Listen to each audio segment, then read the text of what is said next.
Chapter 1246, Miniature Holy Land. Under. Why are so many people here? Shifeng could not help his surprise as he looked around. They're not thinking of taking action here, right? He was not surprised by the hostile gazes he received from the various fleets. What Shifeng found odd was the fact that so many players had gathered in the hall. At a glance, he could see at least 2,000 people, taking up nearly half of the entire hall. They were currently in an NPC city. Attacking another player here would be detrimental, unless these players were absolutely confident of escaping the NPC guards. The arrest of so many members would definitely wound the various fleets. That's not it.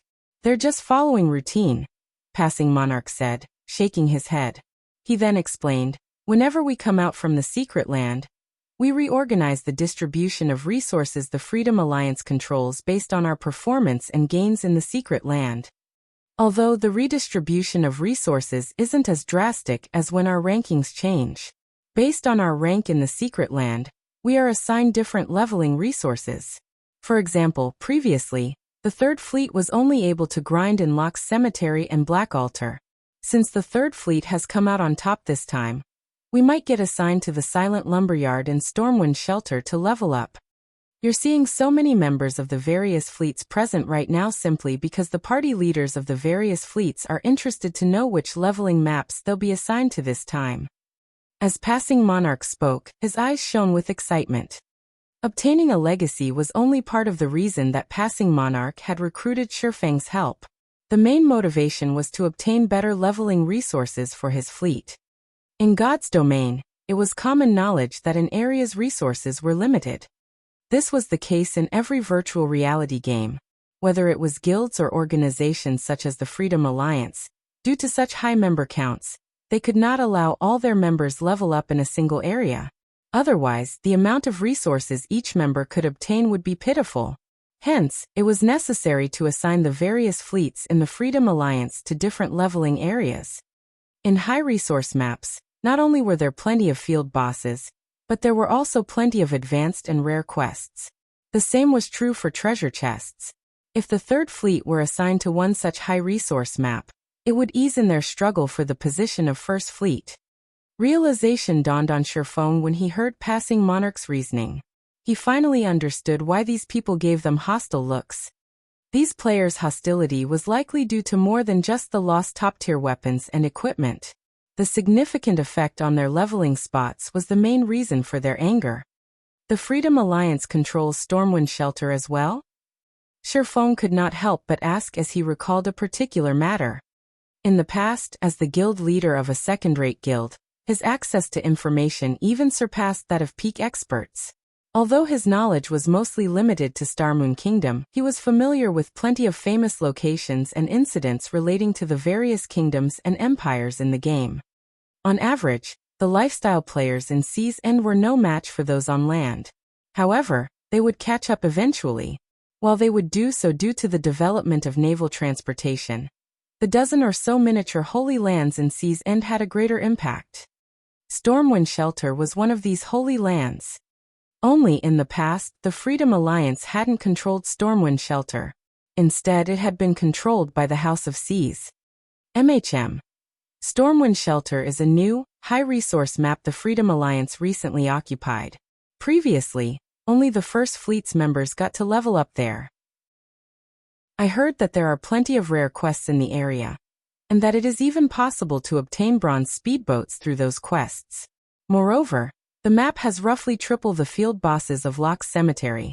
It's currently the best leveling map the Freedom Alliance has. It is also much easier to obtain top-tier weapons and equipment there. Passing Monarch nodded in excitement. So that's the case. Shifeng could not help but chuckle. If Brother Monarch's fleet gets to grind there, I'd like to ask for a little help. I am willing to offer you 10,000 gold as compensation. 10,000 gold. Passing Monarch nearly jumped when he heard this. Brother Yifeng, you're joking, right? He was the Third Fleet's commander. He had tens of thousands of subordinates. He received 20% of Blue Jade City's profits. Yet even he couldn't collect 10,000 gold with a moment's notice. His fleet members' repair fees alone cost tons. He also needed to compensate the members who suffered losses during their struggle with the other naval powers. At the same time, he needed to visit other kingdoms and empires to purchase rare tools for exploring the Sea Dragon's secret land and raiding bosses. Currently, he had less than 10,000 gold on hand. If Shifeng truly gave him 10,000 gold, he would have enough to purchase quite a few advanced speedboats, restoring the Third Fleet's strength quickly. That's right, 10,000 gold. However, this matter must first be done the payment. I will only pay a deposit of 500 gold, Shifeng said, nodding. That won't be a problem. If it is possible to accomplish, I'll give it my all. Passing Monarch agreed without hesitation, deeply afraid that Shifeng would change his mind. At this moment, his eyes glowed with excitement. My request is very simple. If Stormwind Shelter falls under your control, I want Stormwind Town's Stormwind emblem, Shifeng said, chuckling. The NPC towns within Sea's End were different from those on land. Rather, they were somewhat similar to Thunder Island. The higher a player's status was in a town, the more authority they would possess there. Only, unlike the Thunder emblem where only 10 existed, there was no limit to the number of Stormwind emblems one could obtain. The only real limit was its abysmally low drop rate. As long as a player obtained a Stormwind emblem, they would be granted authority over Stormwind Town, capable of performing acts that normal players could not. There would be no need for players to accumulate reputation points gradually to increase their authority. The Stormwind emblem? Passing Monarch pondered. Although he had never leveled in Stormwind Shelter before, if he assumed control over the Stormwind Shelter, according to the Freedom Alliance's rules, the First Fleet's members would have to hand over the town emblems to him, allowing him to manage the area's town. Giving away one of those emblems wouldn't affect his operations in any way. At most, he simply needed to use the emblems he obtained to compensate for the missing one. Alright, that won't be a problem. I'll get it done as soon as possible. Following which, Shifeng signed a new contract with Passing Monarch and paid 500 gold up front. Time passed quickly. While Shifeng and Passing Monarch waited for the Secret Land expedition to end and the map redistribution to be announced, 6 cloaked players stared at Shifeng from a corner. Scorpion, is he the one Leaf spoke about? A middle-aged man sporting a gray beard and 2 snow-white daggers sheathed by his sides asked as he glanced at an empty corner. That's right. He is the one the commander wants dead. Here is the latest information we have on him. Scorpion, who was in stealth, responded respectfully. When one spoke about the strongest player in the sacred temple, they didn't talk about Uncle Lee. However, when it came to assassination, Uncle Lee was the most powerful. Even the Sacred Temple's guild leader had declared that there was a 50% chance of him losing his life if Uncle Lee wanted to assassinate him. While a 50% success rate might not seem very high, that was against the Sacred Temple's guild leader. Throughout the virtual gaming world, very few could boast such a high success rate. What an interesting little fellow. Uncle Lee caressed his beard as he watched Shifeng's battle video. It is too much of a waste to fight him right now. Forget it. Scorpion, go and get ready. Understood. Scorpion nodded hurriedly before departing. Chapter 1247. Receiving the Holy Land. Chapter 1247. Receiving the Holy Land. After Scorpion left, the middle-aged man called Uncle Lee shifted his gaze towards the ranger beside him. The ranger carried a gray, double-string bow on his back. Although the ranger hid his appearance under a black cloak, his large stature made it difficult for others to miss him. If not for the ancient bow, most would assume that he was a shield warrior or guardian knight. Ghost, when the time comes you'll strike first. Remember to use all of your black arrows. Uncle Lee said in a deep tone.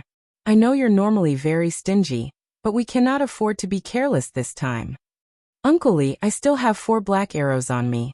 Are we really going to use all 4 on that kid? The ranger, Hungry Ghost, asked reluctantly. The black arrows were not your ordinary arrows. They had been passed down from ancient times, and each possessed the power to rival Tier 4 skills.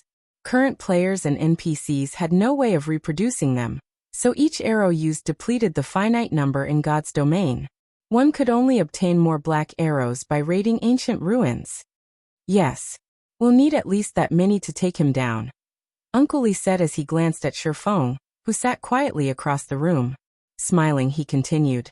Although he has yet to achieve a domain as 100 Leaves said, he is not far from it either. With his frightening basic attributes and powerful skills, killing him will be slightly more difficult than killing actual domain realm experts. No wonder why 100 Leaves requested assistance from the guild leader. I guess I can use him as a guinea pig. Hungry Ghost's interest grew upon hearing Uncle Lee's explanation.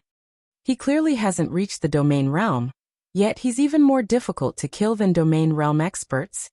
A petite female elementalist beside Uncle Lee muttered as she followed his gaze to Shifeng. Licking her lips, she continued. In that case, he should have quite a few epic weapons and equipment on him. We should be able to make a fortune.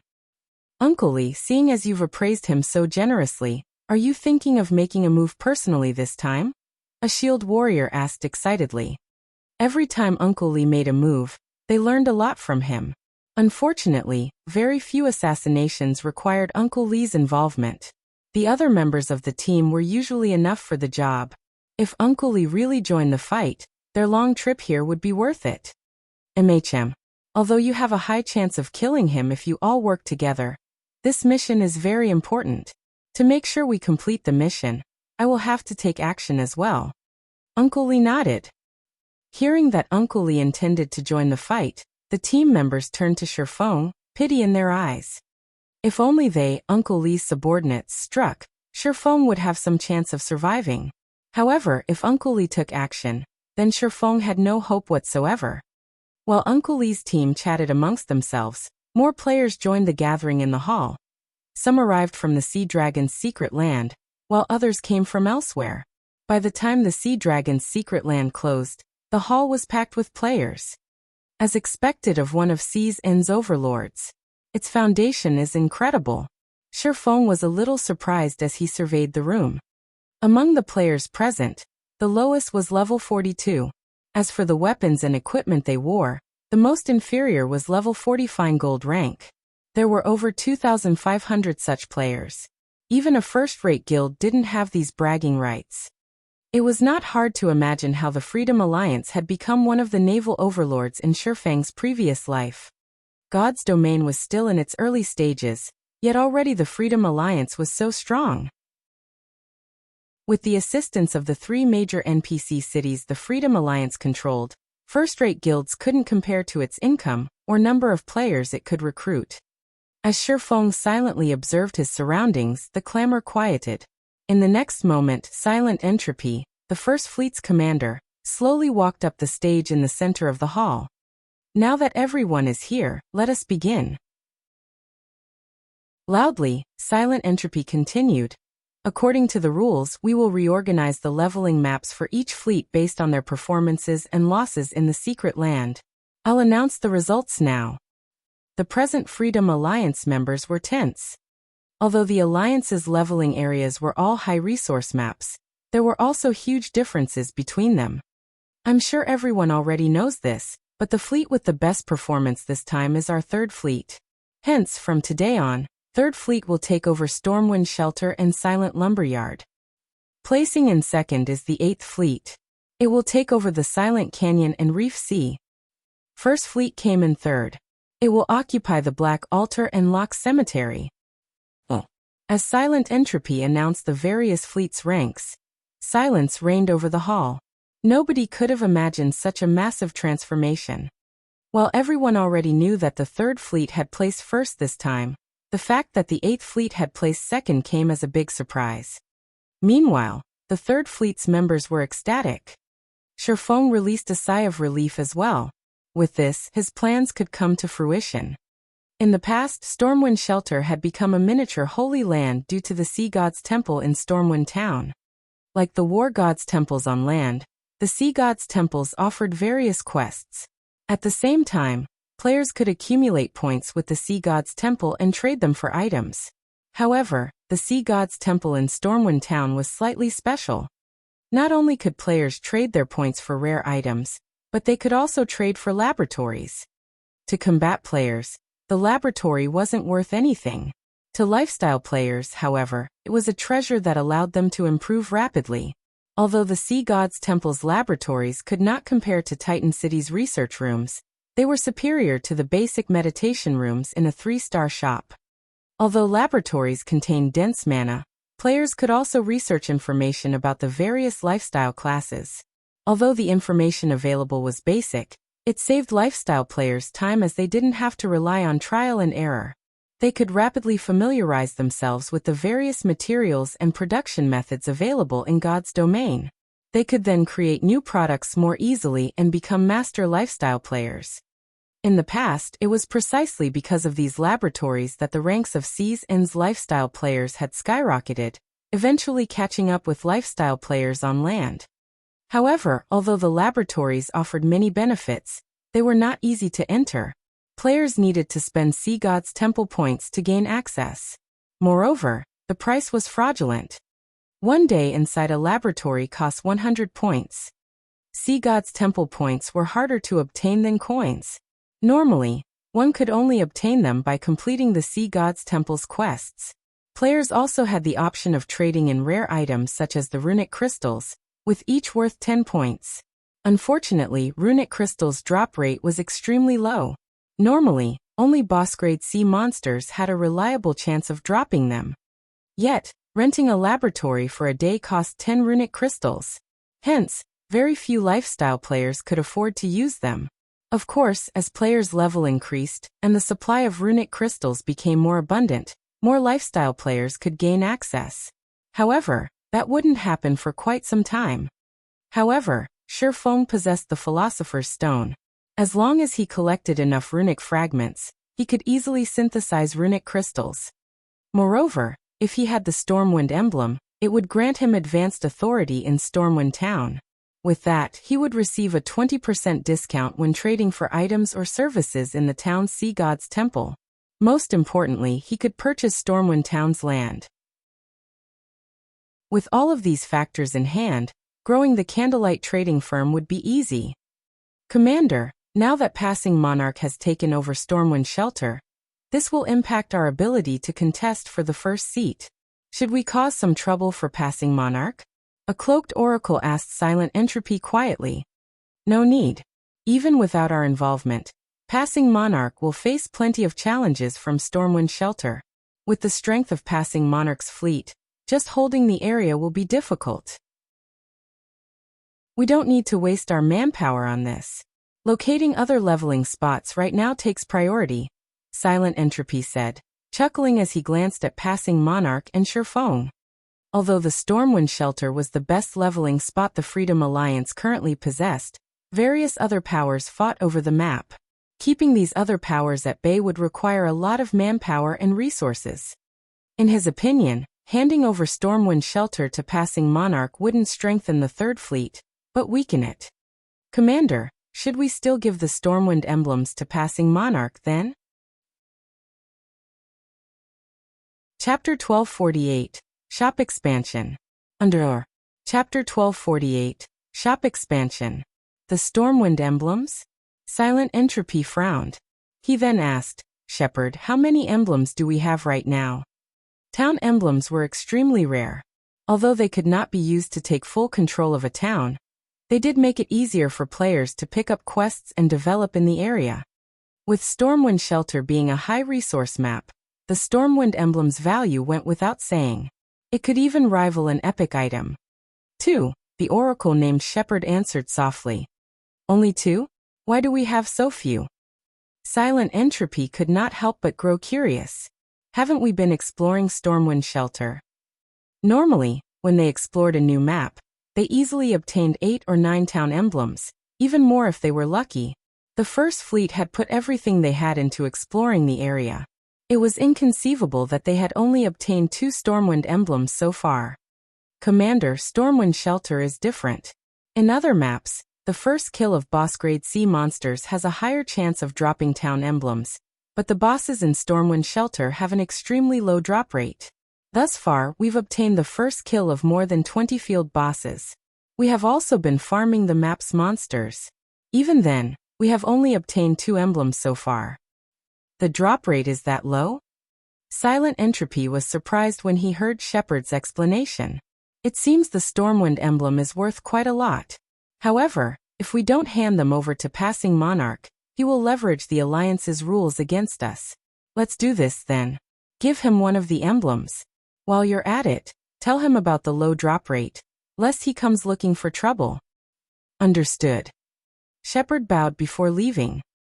Meanwhile, as the various fleets conducted the handover process for their respective leveling spots, Shifeng, sitting quietly in a corner, received a message from Melancholic Smile.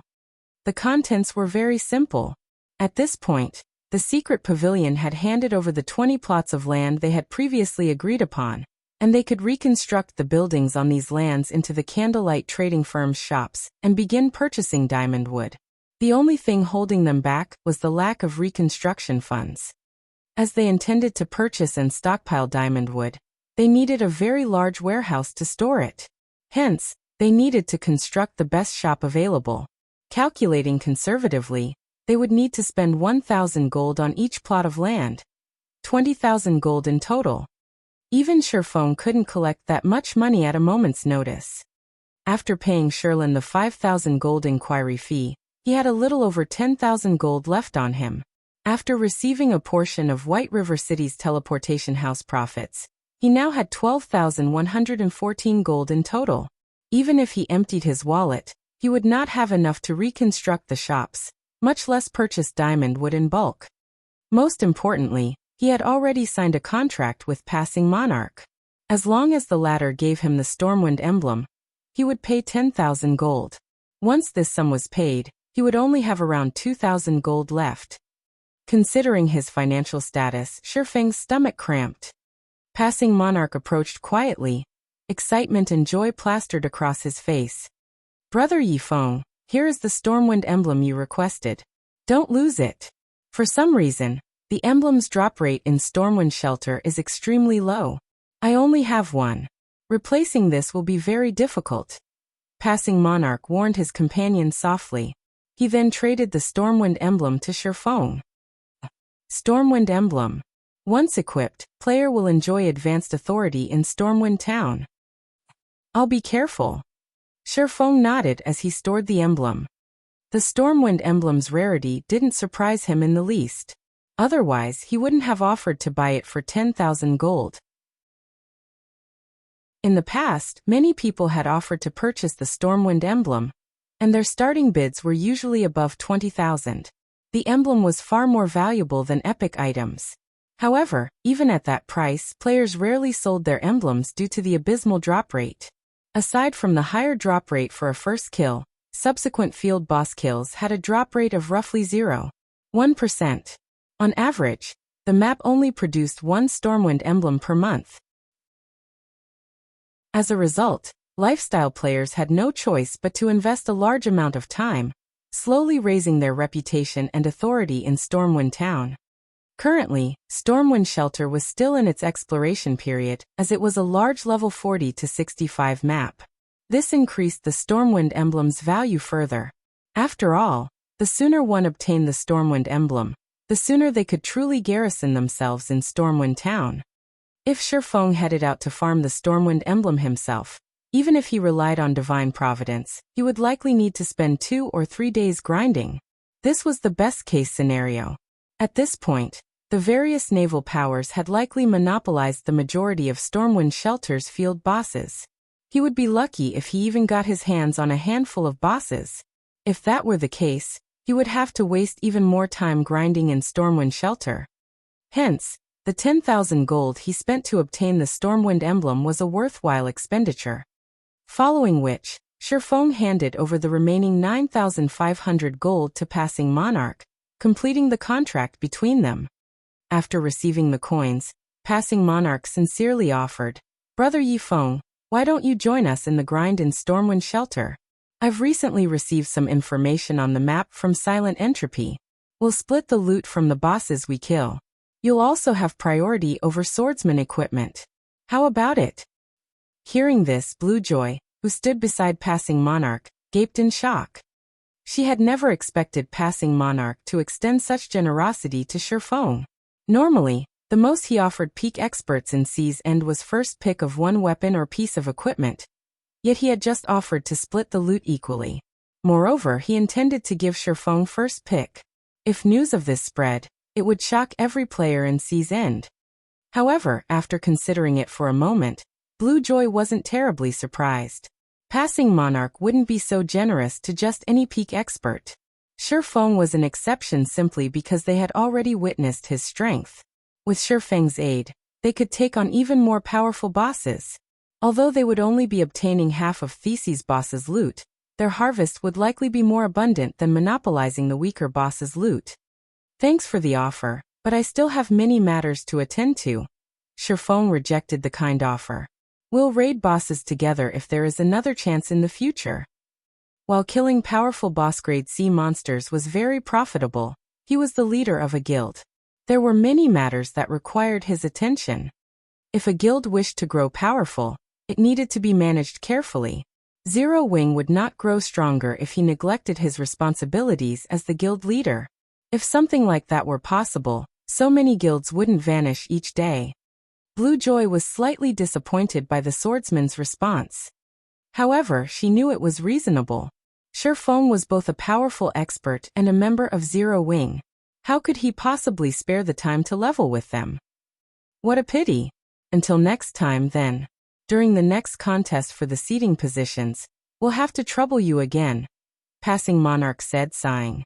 Following which, Shifeng said his goodbyes to Passing Monarch and the others before leaving the Blue Jade restaurant and hurrying to Stormwind Shelter.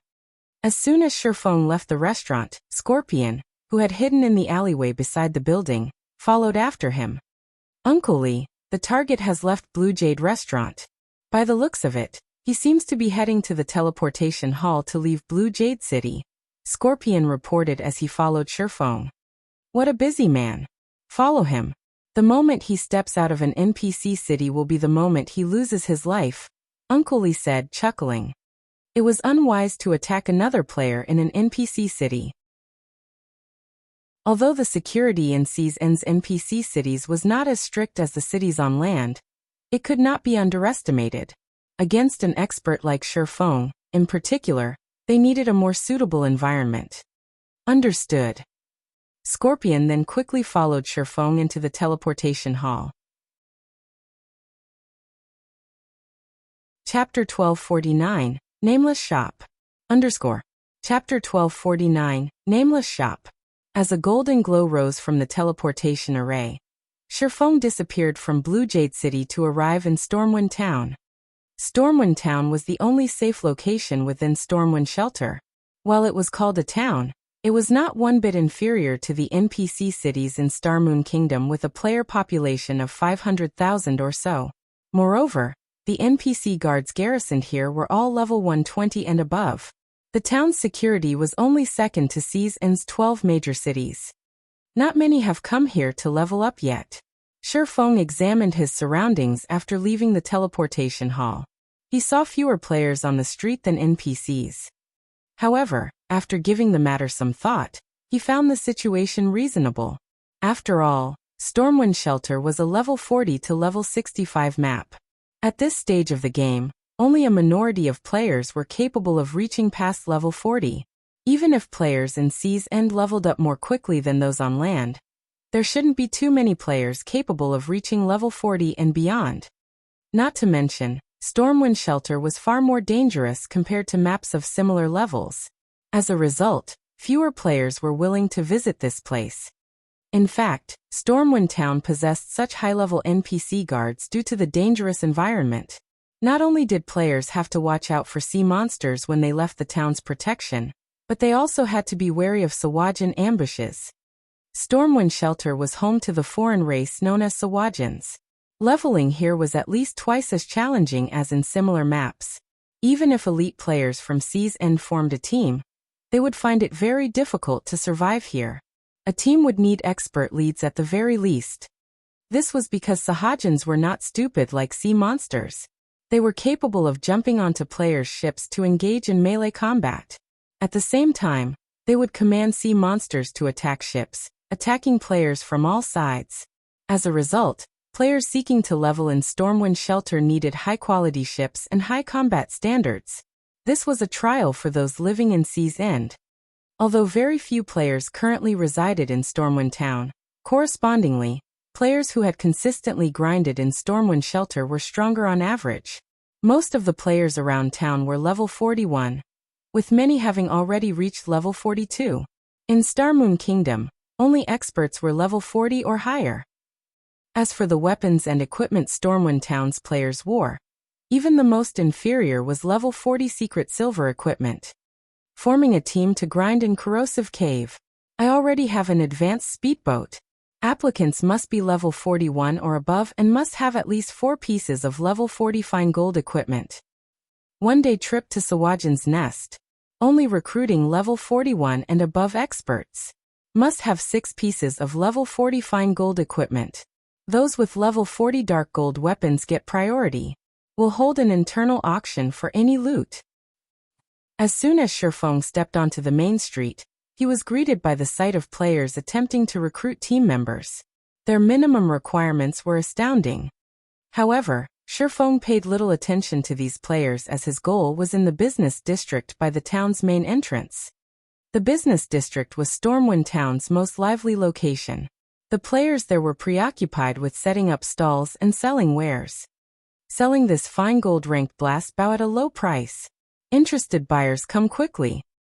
Selling Sawajin's journals, 12 silver per page. Want to complete the quest? Don't miss out on this opportunity. Purchasing silver tiers for 3 silver each. Only purchasing 100 drops. Unlike in Starmoon Kingdom, players residing in Sea's End's towns would not sell their items at the auction house.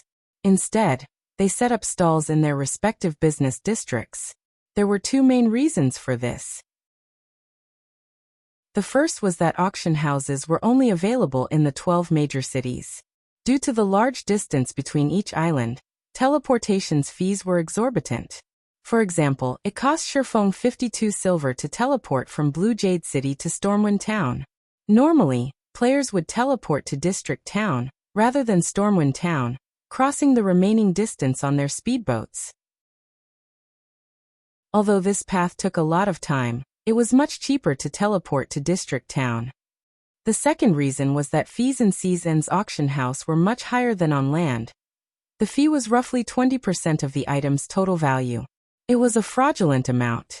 However, one had to admit that the services one obtained in return for such an exorbitant fee were worthwhile. When using one of Sea's End's auction houses, a player's item would display in all 12 major cities. One would not have to worry about their items not selling. However, for mundane low-value items, players generally had to rely on their own stalls. Either that, or they would accumulate those items for some time before selling them in bulk in an auction house.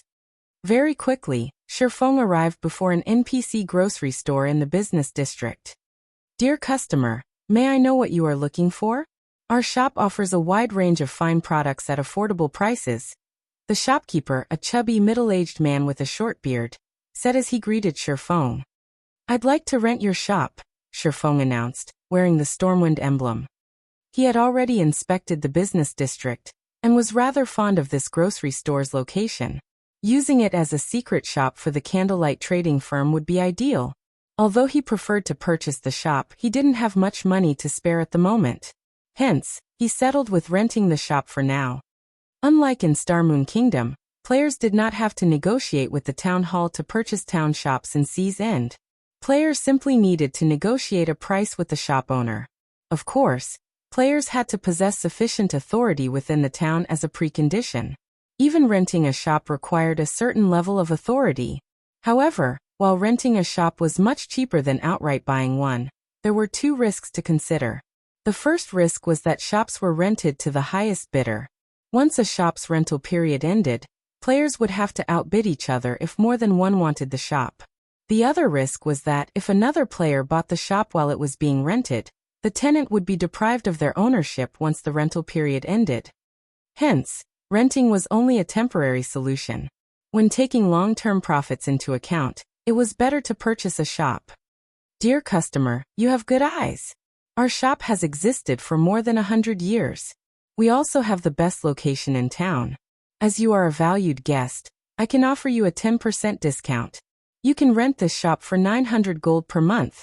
the shopkeeper said, joy lighting up his eyes as he rubbed his hands together. All right, I'll rent a month. Shifeng was slightly astonished when he heard this price. However, it was reasonable as this would become a miniature Holy Land in the future. The price to purchase the shop was certainly 10 times higher than the rental fee. Following which, Shifeng paid the 900 gold and obtained the lease for the grocery store.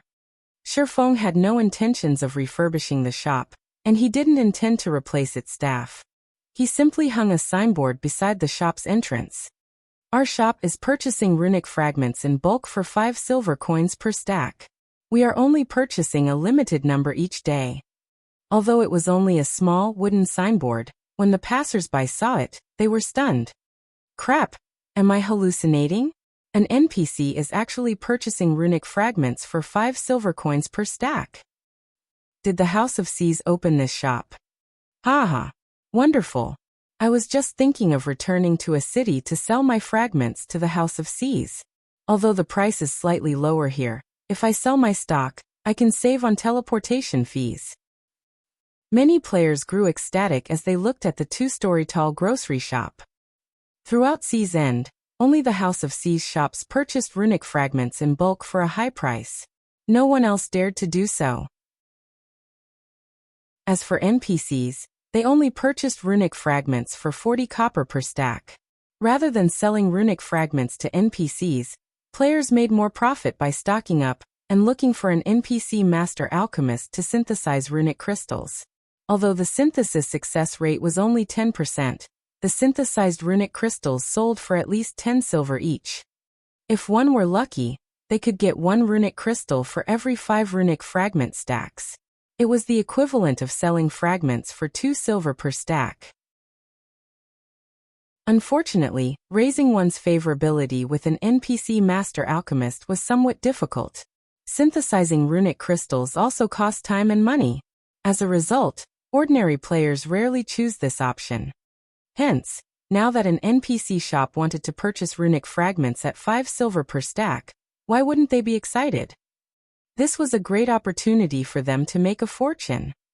Immediately, players swarmed the grocery store, dashing straight towards the NPC staffs manning the shop and tapping open their trade windows. Initially, these players placed 1 stack in the trade window. After confirming that the purchase price was indeed 5 silver per stack, they placed every runic fragment they had into the window and clicked trade.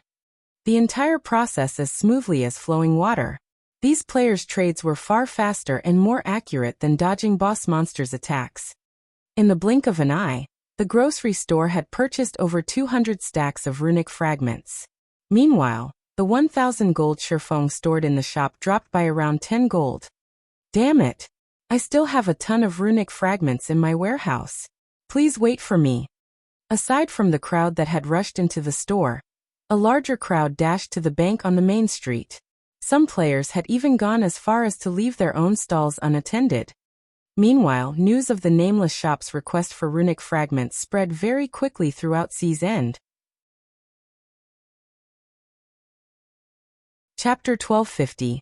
The Herb Garden's Magical Effect. Chapter 1250. The Herb Garden's Magical Effect. Why are there so many people in that shop? Is that shop selling something special? That can't be right. I've visited this town multiple times and have been in every shop. If I recall correctly, that shop should be a grocery store only selling common goods. It shouldn't have anything special to offer. Let's take a look. In any case, we are on break right now. Teams that had just returned from the fields grew curious when they saw the grocery store packed with players. Although Stormwind Town was quite large, elite players would investigate every new town or city to avoid missing some hidden or advanced quest. This was simply one of the basics of being an elite. By now, they had already explored Stormwind Town. However, the grocery store had never once been this popular. Naturally, they were curious. What? The shop is buying runic fragments at 5 silver per stack. Impossible. If this is true, can't our team earn 45 gold if we sell the 900 fragment stacks we've accumulated? The curious players were surprised when they read the sign hanging beside the entrance. These players immediately dashed into the shop for fear that they would miss the opportunity to sell their runic fragments. At the same time, they had swiftly contacted their companions and had them retrieve all of the fragments they had stockpiled in their warehouses. It seems that this has been quite effective. Shifeng, who quietly watched the crowd through the grocery store's second-floor window, nodded in satisfaction at the flow of players entering the shop. After a short moment, the grocery store had purchased over 7,000 stacks of runic fragments. He couldn't even store so many fragments in his bag. However, he hadn't only spent so much money on rent just to purchase runic fragments. If that were the case, he could simply set up a street stall. Rather, he had done so to build a sturdy foundation here for the candlelight trading firm. In the past, the Stormwind Empire had become a miniature holy land due to the area's sea god's temple. Not only did the sea god's temple give players access to the wondrous laboratories, but it also allowed players to trade for the sea god's blessing. When one spoke about the most profitable item produced in Sea's End, it was none other than the sea god's blessing. While this item might not be particularly valuable in Sea's End as players here relied on their ships in combat, it was a different story for players on land. Faced with severe environments, sufficient resistances were necessary for players. Not only did the sea god's blessing increase all of a player's resistances by 100 points, but it was also capable of increasing a player's basic attributes by 10% for 12 hours. Moreover, the potion did not have a cooldown and its effects could stack. Whether one raided a dungeon or adventured in the fields, the sea god's blessing was a must-have potion. Time passed quickly. As Shifeng had nothing better to do, he decided to fiddle with the spacetime herb garden. The grocery store sold plenty of items, including herb seeds. Although the herbs were common, they were enough for Shifeng. Shifeng wasn't an alchemist, but he knew what kind of potions players would need during particular times. He also knew which herbs were necessary to craft these potions. Around level 40, I recall that the various large guilds had focused on exploring ancient ruins. The various guilds had been desperate for lunar potions. The lunar potion's main material is the moonlight flower. Planting moonlight flowers isn't a bad option right now, Shifeng thought to himself. Normally, ancient ruins were located underground. Because of that, it was usually very dark inside. Even if players used spells, they would only illuminate a small area. This made their progress difficult and dangerous. Avoiding monster ambushes was particularly challenging. Hence, the lunar potion had become very popular around this stage of the game in the past. The lunar potion allowed players to see in the dark. In addition, the potion had a long duration, making it suitable for exploring underground ruins. It wasn't hard to find the lunar potion's recipe, and any advanced alchemist could easily produce it. Only moonlight flowers, the potion's main material, was considerably rare, and this resulted in a low supply of the potion on the market. If he could obtain a large quantity of moonlight flowers, he could mass-produce lunar potions. Making a fortune would be a piece of cake. Currently, as the various large guilds had already begun to raid ancient ruins, the lunar potion's market price had already reached 6 silver per bottle. This price was already rivaled that of the intermediate all-recovery potions. Meanwhile, crafting the intermediate all-recovery potion nearly cost 3 silver, whereas one could craft the lunar potion for less than 80 copper, 50 of which were spent on obtaining moonlight flowers. However, due to the rise in the lunar potion's price, moonlight flowers' prices had also increased. Right now, each flower could sell for around 2 silver, significantly increasing the cost of the lunar potions. Following which, Shifeng purchased a large quantity of moonlight flower seeds and filled the spacetime herb garden. Each moonlight flower needed 2 by 2 yards to grow. Overall, the herb garden allowed Shifeng to plant 62,500 flowers. Each moonlight flower seed cost 5 copper, costing a total of 31 gold, 25 silver. While 62,500 flowers seemed excessive, when taking into consideration the flower's survival rate, he would only end up with a small harvest in the end. Normally, the various large guilds didn't bother to nurture any less than hundreds of thousands of herbs. Fortunately, the spacetime herb garden was an epic tool. Shifeng didn't need to invest too much time or money to grow the flowers. After Shifeng finished planting the seeds in the Spacetime Herb Garden, he received a communication request from Fire Dance. Guild leader, I've arrived, Fire Dance reported softly. Good. I've given you access to the second floor, so come up, Shifeng nodded. While he fiddled with the Spacetime Herb Garden, he had also sent for Fire Dance to bring him the Philosopher's Stone. With Fire Dance's equipment and strength, she could come and go without anyone noticing her. Guild leader, here is the Philosopher's Stone you asked for, Fire Dance said as she entered the second floor room. She then took the Philosopher's Stone from her bag, before looking around curiously. By now runic fragments filled the room. Rather than a room, it looked like a warehouse. Thanks. Shifeng excitedly received the Philosopher's Stone. With this, I can finally begin my work. Guild leader, the candlelight auction is tomorrow. Melancholic and the others are preparing for it right now. Aqua is still stuck inside the secret technique space, while Snow is managing things on Stone Forest Town and Lake Heart City's side. They don't know what has happened in the guild, Fire Dance said. Some time ago, many experts with hidden identities attacked our dungeon raiding teams, causing significant losses. Experts with hidden identities? Could they be Dark Guild members? Shifeng asked. After the Dark Guilds their previous lesson, they should have been weak. He hadn't expected them to strike again. That shouldn't be the case. According to the reports from our members who fought these experts, they are all highly skilled. There were also quite a few refinement realm experts among them. I believe that they are from a super guild, Fire Dance said, shaking her head. They wouldn't dare attack in the open, so they're trying to start a secret war of attrition? Shifeng frowned. Since they want to play, we'll entertain them. When the various superpowers in God's domain wished to target a particular guild, they generally used such hidden tactics. Eventually, they would wear the targeted guild to death. After all, in such battles of attrition, the members of both guilds would lose levels, as well as weapons and equipment.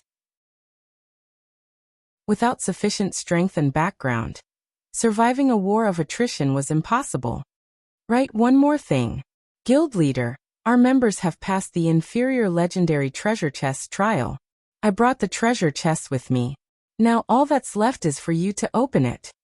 Fire Dance said as she excitedly took a massive chest from her bag and set it before Shifeng. Chapter 1251, Treasure Appears. Chapter 1251, Treasure Appears. Everyone has passed their trials already? Shifeng could not help his growing excitement as he gazed at the inferior legendary treasure chest before him. Even in his previous life, he had never heard of an inferior legendary treasure chest. Initially, he had expected conquering the treasure chest to take a long time. After all, the trial inside the treasure chest wasn't easy to clear. Clearing it with enough people would be even more difficult. I wonder what kind of items are inside. It'd be great if a fragmented legendary weapon appeared. The guild could give birth to another peak expert. In God's domain, weapons provided a much higher boost to a player's combat power than equipment. Take Fire Dance for example.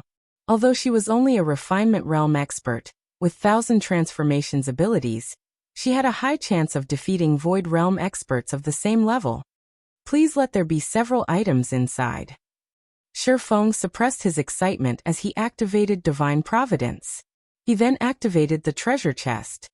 The inferior legendary treasure chest's loading bar began to fill slowly. It took much longer than opening an epic treasure chest. 5 seconds. 10 seconds. 15 seconds. Fire Dance, who stood beside Shifeng, struggled to settle her nerves as she watched the loading bar. After 20 seconds, a clear click resounded throughout the room. Immediately, both Shifeng and Fire Dance held their breath as they watched the lid open, a myriad of colors slipping through the gaps. The treasure chest also radiated an aura that weighed on Shifeng. As for Fire Dance, she had unconsciously taken a step backward. What an intense feeling. Shifeng was inwardly surprised. If the shop were not strengthened by magic arrays, both the dazzling light and the powerful aura would attract everyone's attention in Stormwind Town. As the lights gradually dissipated, the items inside the treasure chest were revealed. When Shifeng and Fire Dance saw the treasure chest's contents, however, they were flabbergasted. The inferior legendary treasure chest only contained 2 items. There was nothing else. One of these items was an exquisite, black and white cape, while the other was a design. There were fewer items inside the treasure chest than they had expected. Normally, a treasure chest had between 3 and 5 items, yet this one only had 2. This was even after Shifeng had activated Divine Providence. It seems it really is unrealistic to ask for 2 fragmented legendary items from an inferior legendary treasure chest. However, these 2 items are an impressive bounty, Shifeng thought, smiling as he picked up the items for inspection. Nightwalker's Cape, Fragmented Legendary Rank Cape. Equipment requirement. Strength 1500, Agility 1200.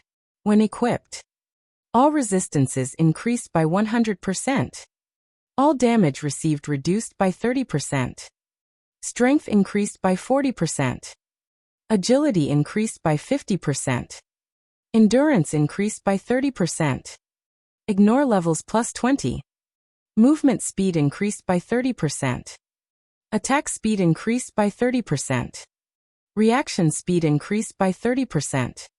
Additional passive skill 1 dash. Nightwalker. When the cape is equipped, no information about the player can be examined. Physique improved by 10%. Additional passive skill 2 dash. Divine speed. Player's starting movement speed increased to 30% of player's maximum movement speed. Additional active skill 1 dash. Divine steps. Summons 10 doppelgangers before a maximum of 10 targets for 5 seconds. Doppelgangers do not possess any attack capabilities. Throughout this duration, player is invulnerable. Player can switch positions with any doppelganger freely. Maximum cast range of 100 yards. Cooldown 10 minutes. Additional active skill 2 dash. Void Shield. Forms a shield that has an HP of 10 times the player's maximum HP for 2 minutes. As long as shield exists, player's HP recovery speed increased by 500% and movement speed increased by 100%. Cooldown 30 minutes. The blacksmith god Bayer crafted this cloak for the Tyrant of Destruction, but it was damaged in the battle against the god Slayer. However, as the divine runes remain intact, it can be repaired with 7 god crystals. Current number of absorbed god crystals, 0/7. Although it wasn't a weapon, the Nightwalker's cape was undoubtedly rarer than a fragmented legendary weapon. Shifeng immediately fell in love with the Nightwalker's cape as soon as he laid eyes on it. Although the cape's attributes could not compare to the 7 luminaries' battle armor, it happened to be exactly what Shifeng needed. Unlike other classes, swordsmen relied on normal attacks to do damage in both combat against players and monsters. Hence, reaction speed was very important for a swordsman. Meanwhile, the Nightwalker's cape instantly increased its wearer's reaction speed by 30%. In high-speed battles against experts, the cape would be wondrously effective.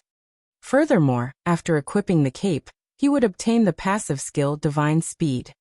In God's domain, players' movement speed and attack speed accelerated from 0. As in the real world, players had to build momentum. Divine Speed allowed players' movement speed to start from 30% of their maximum, allowing them to reach maximum speed far more quickly. Although the time one could save with this was minuscule and barely perceptible by ordinary players, in the eyes of experts, this small amount was extremely valuable. Because it wouldn't take as long to reach their maximum speed, players could dodge attacks that were normally unavoidable. However, it was the other item that truly surprised Shifeng. The Void Bomb design. Void Bombs were similar to the basic Mana Pulse Bomb. It was a tool of war with astounding power.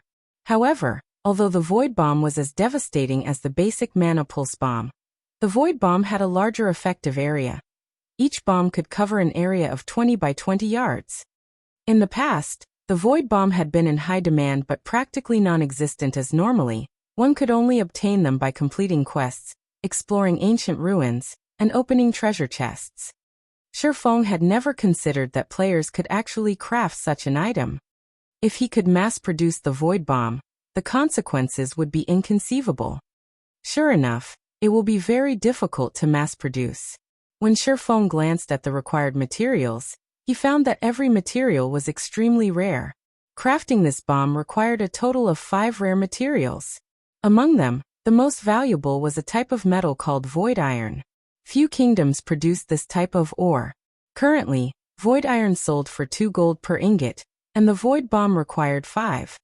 Without taking into account the production success rate, based on his initial estimate, crafting the void bomb would cost at least 25 gold. Even a first-rate guild would go bankrupt if it attempted to mass-produce these bombs. However, it wasn't exactly impossible to mass-produce so long as Zero Wing took control of a void iron vein. According to Shifeng's memories, 6 void iron veins had been found in the past, and every one of them had been controlled by either super guilds or super first-rate guilds. Any guild that attempted to wrangle control of these veins met utter annihilation. Void iron veins produced more than just void iron. They also produced magic crystals. There was even a tiny chance to mine 7 luminaries crystals. This minuscule chance was precisely the reason that the various superpowers had fought over void iron veins desperately. Some of these superpowers had even been wiped out in these struggles. Chapter 1252, Lively Town. Void iron? Shifeng fell into deep thought as he examined the void bomb design. Thus far, only he knew the secret that void iron veins could produce 7 luminaries crystals. Hence, the current superpowers shouldn't be so desperate to secure the veins yet.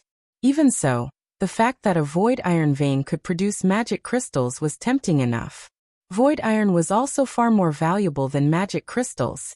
If a void iron vein were discovered, many of the superpowers would rush into the competition for it. Fortunately, it was not completely impossible for Zero Wing to occupy a void iron vein. There were very few void iron veins in God's domain, and they were all located in very dangerous areas, the lowest of which were above level 60.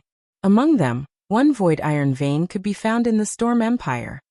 If we can occupy a void iron vein, with the candlelight trading firm's strength, we'll be capable of mass-producing the void bomb. They'll be very useful against dungeon bosses or in guild wars. Thinking up to this point, Shifeng's eyes shone with excitement. If even the basic mana pulse bombs could be so beneficial, mass-producing the void bombs would elevate the guild's strength to a whole new level. It would be a huge waste to pass up mass production. If there's an opportunity, we'll have to make a trip to the Eye of the Storm. The Storm Empire's void iron vein was located in the Eye of the Storm, which also happened to be the largest canyon in the Empire. Due to the area's steep terrain, it wasn't a suitable place for humans to build their homes. Hence, foreign races had ruled over the Eye of the Storm for many years, making it a very dangerous place for humans. As for the map's level range, it was between level 60 to level 90. Players below Tier 2 would surely die if they explored the map carelessly.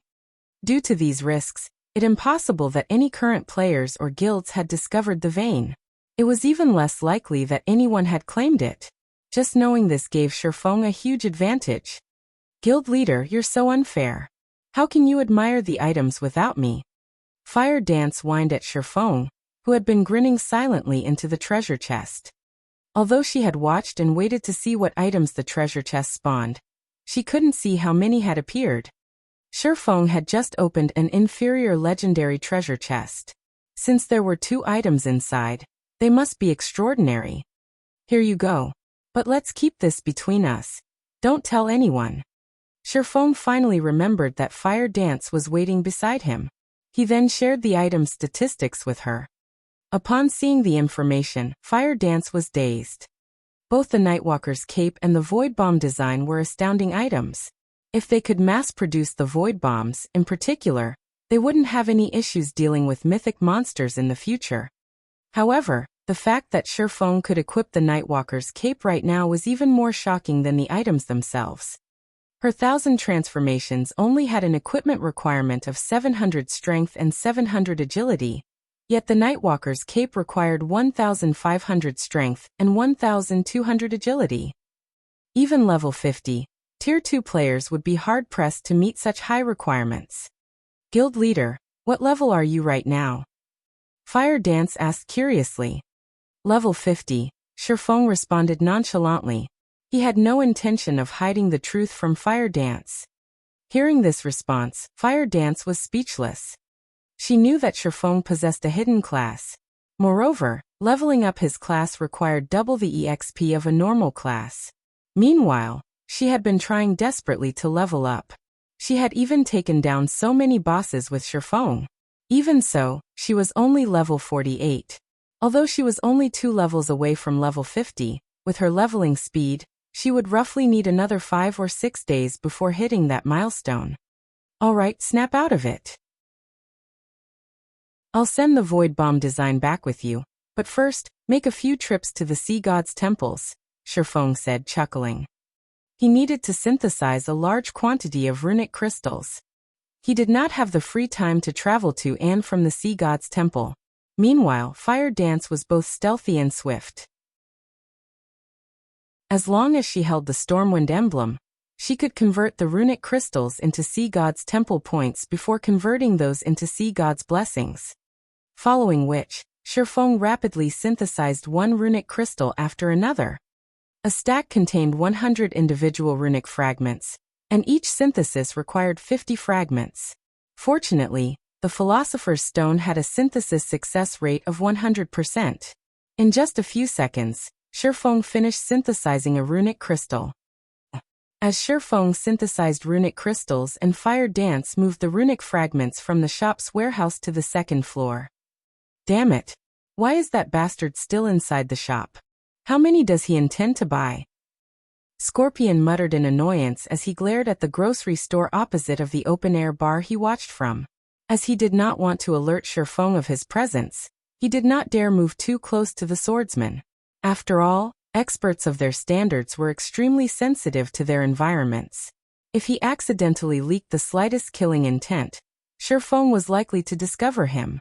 When stalking targets of Shifeng's caliber, he maintained a distance of over 200 yards.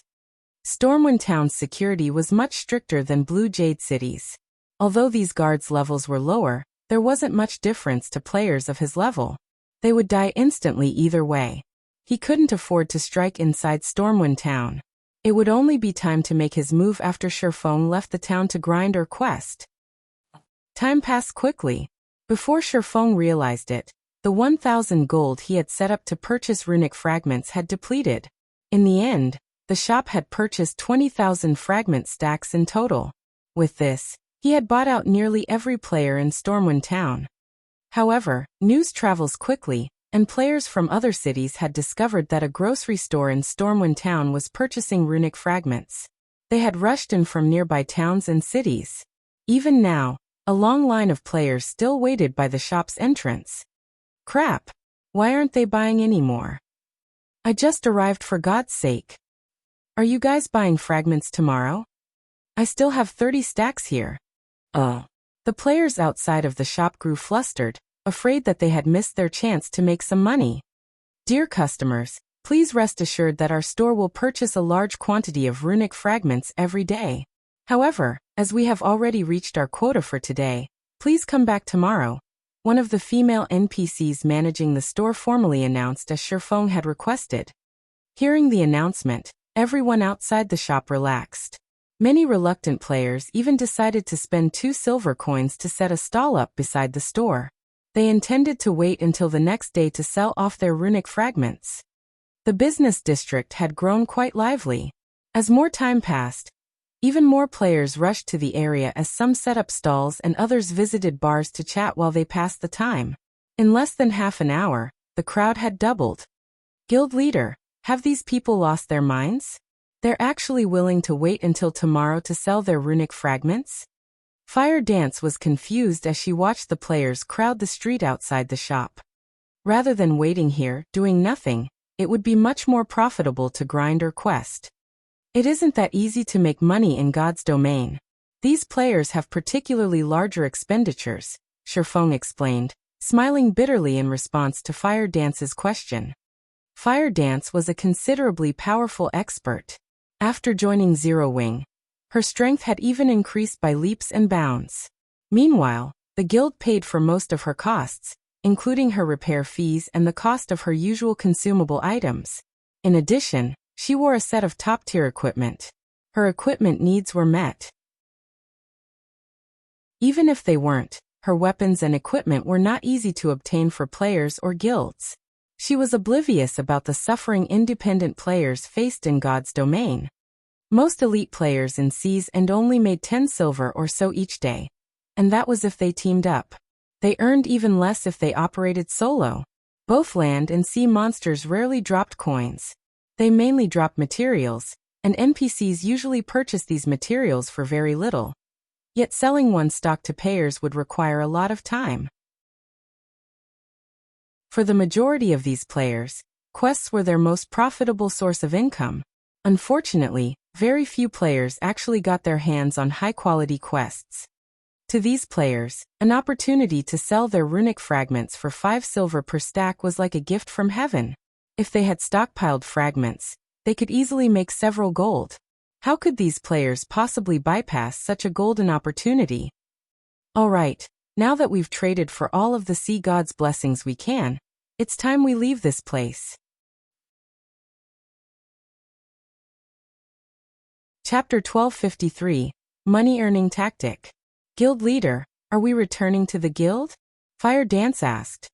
She had already made multiple trips to the Sea God's Temple, trading points for a total of 8,000 bottles of Sea God's Blessing. She had also seen the potion's effects, and she had to admit that it was a miracle tool for grinding and raiding dungeons. If players could increase their attributes by 10%, dungeons would become at least 10% easier. This way, players could lower the equipment and weapon requirements, and they could dispatch more players to difficult dungeons. The Sea God's Blessing also increased players' resistances by 100 points, making it even easier to raid bosses that dealt magical damage. Moreover, the potion had a duration of 12 hours. That was more than enough time for a 50-man team to raid a large-scale team dungeon.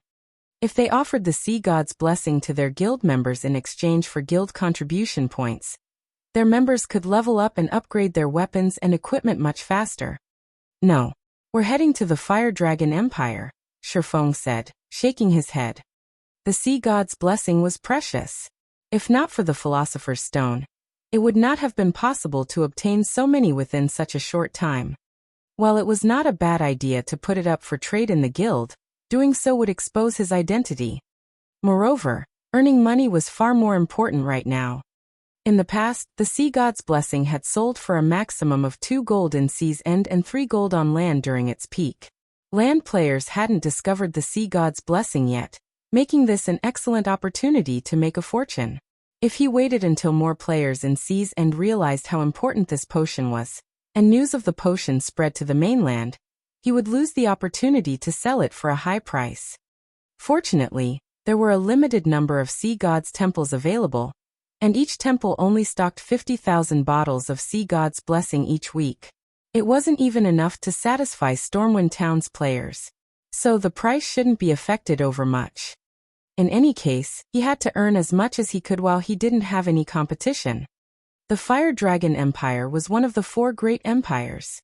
The empire stood at the peak of God's domain in both quantity and quality of experts. The empire was home to plenty of powerful adventurer teams. Thus, it was an ideal place to sell the Sea God's Blessing. He also had the option of selling the potions in Blackwing City.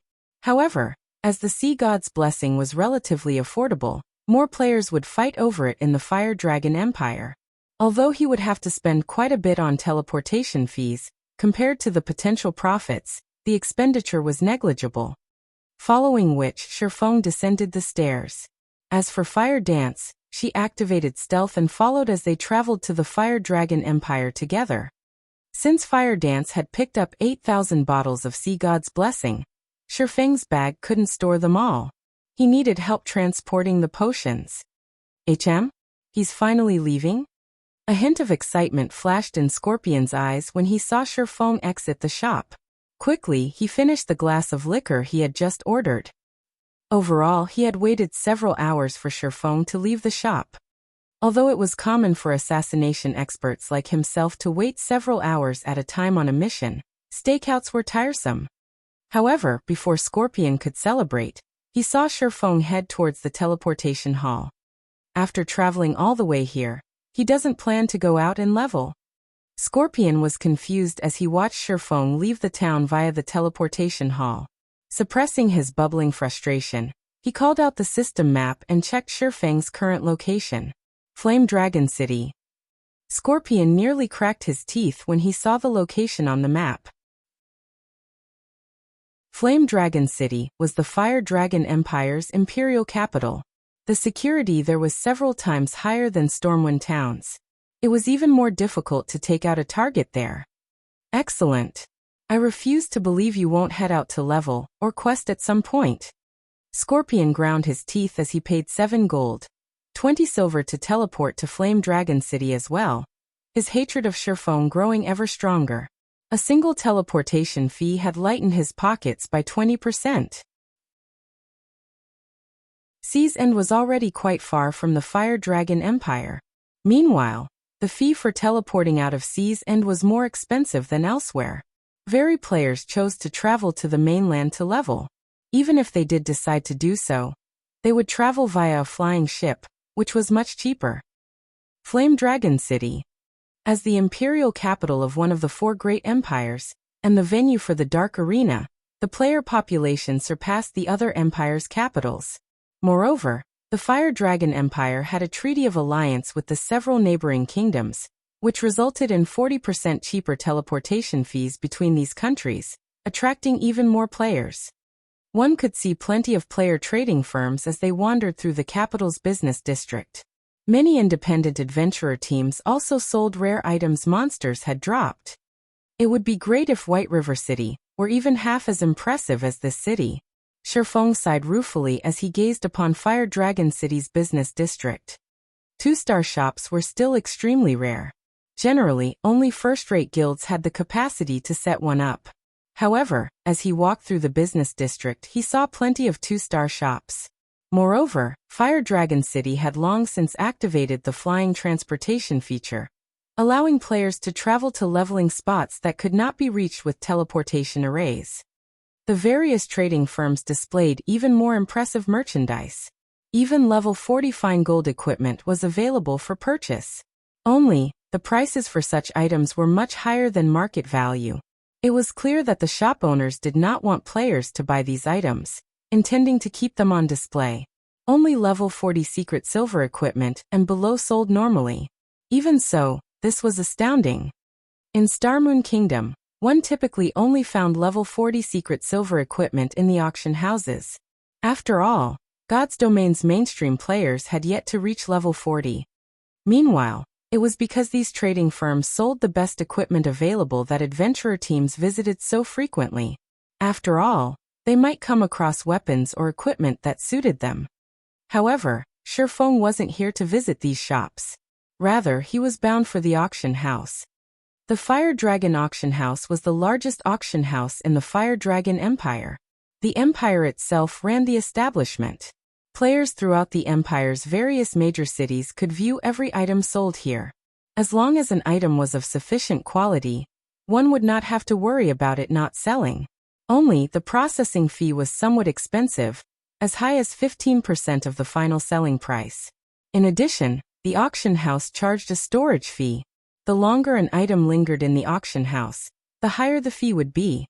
If one sold an item that was not particularly attractive, they might actually lose money. After arriving at the Fire Dragon Auction House, Fire Dance was amazed by the breathtaking view. The Fire Dragon Auction House was humongous. It was even larger than Blackwing City's Blackwing Auction House. It easily took up an area of 3 or 4 stadiums with a 50,000 capacity. Moreover, the auction house had 100 floors and was over 700 meters tall. A sea of players drifted in and out of the auction house. Independent players, members of small guilds, as well as members of large guilds were here to purchase materials.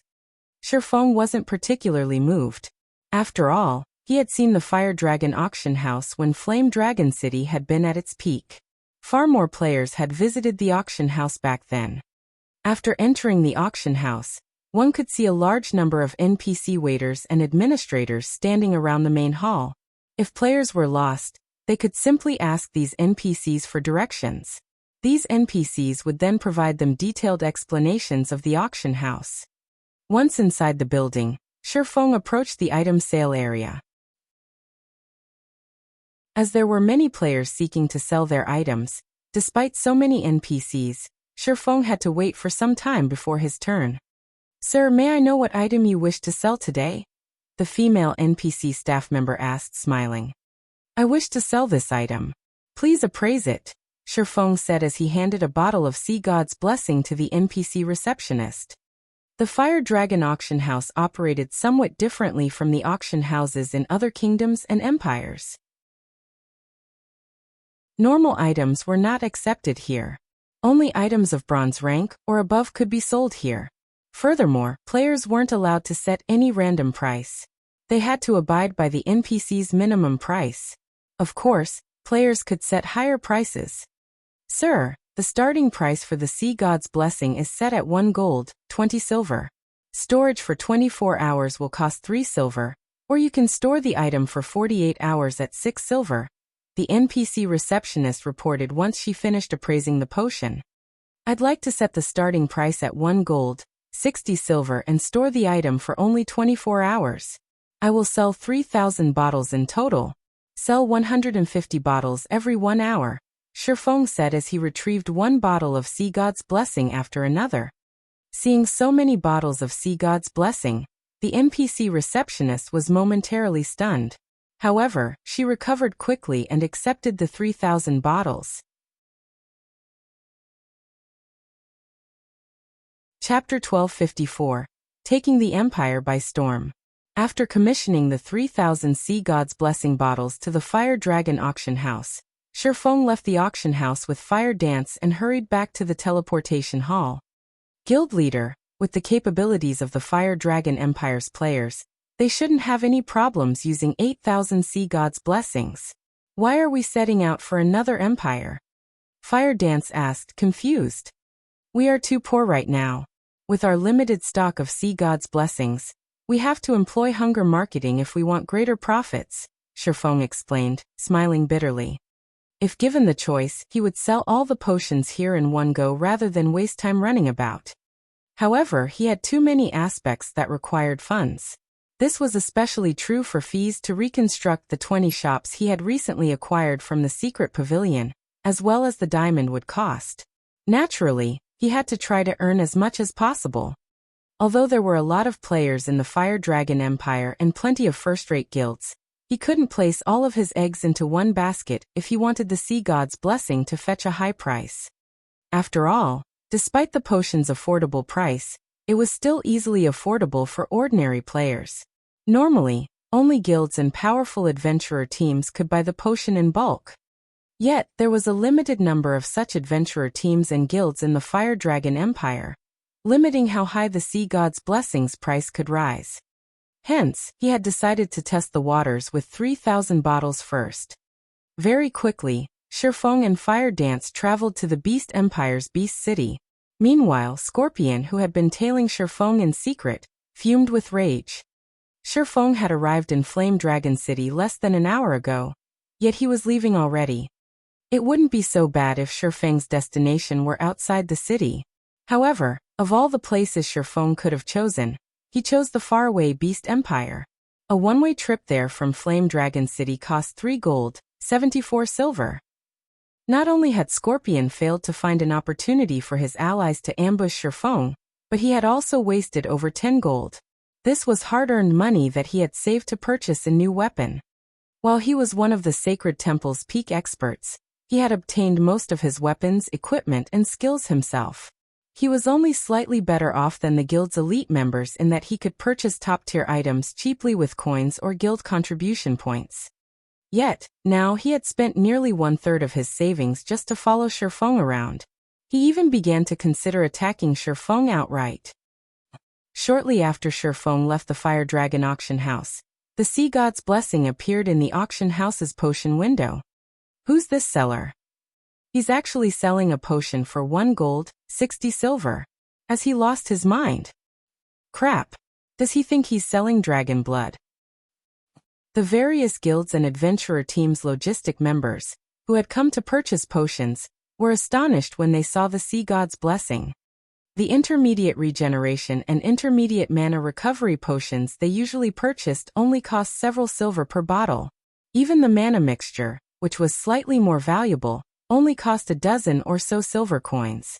Meanwhile, the mana mixture could temporarily increase a player's maximum mana by 10%.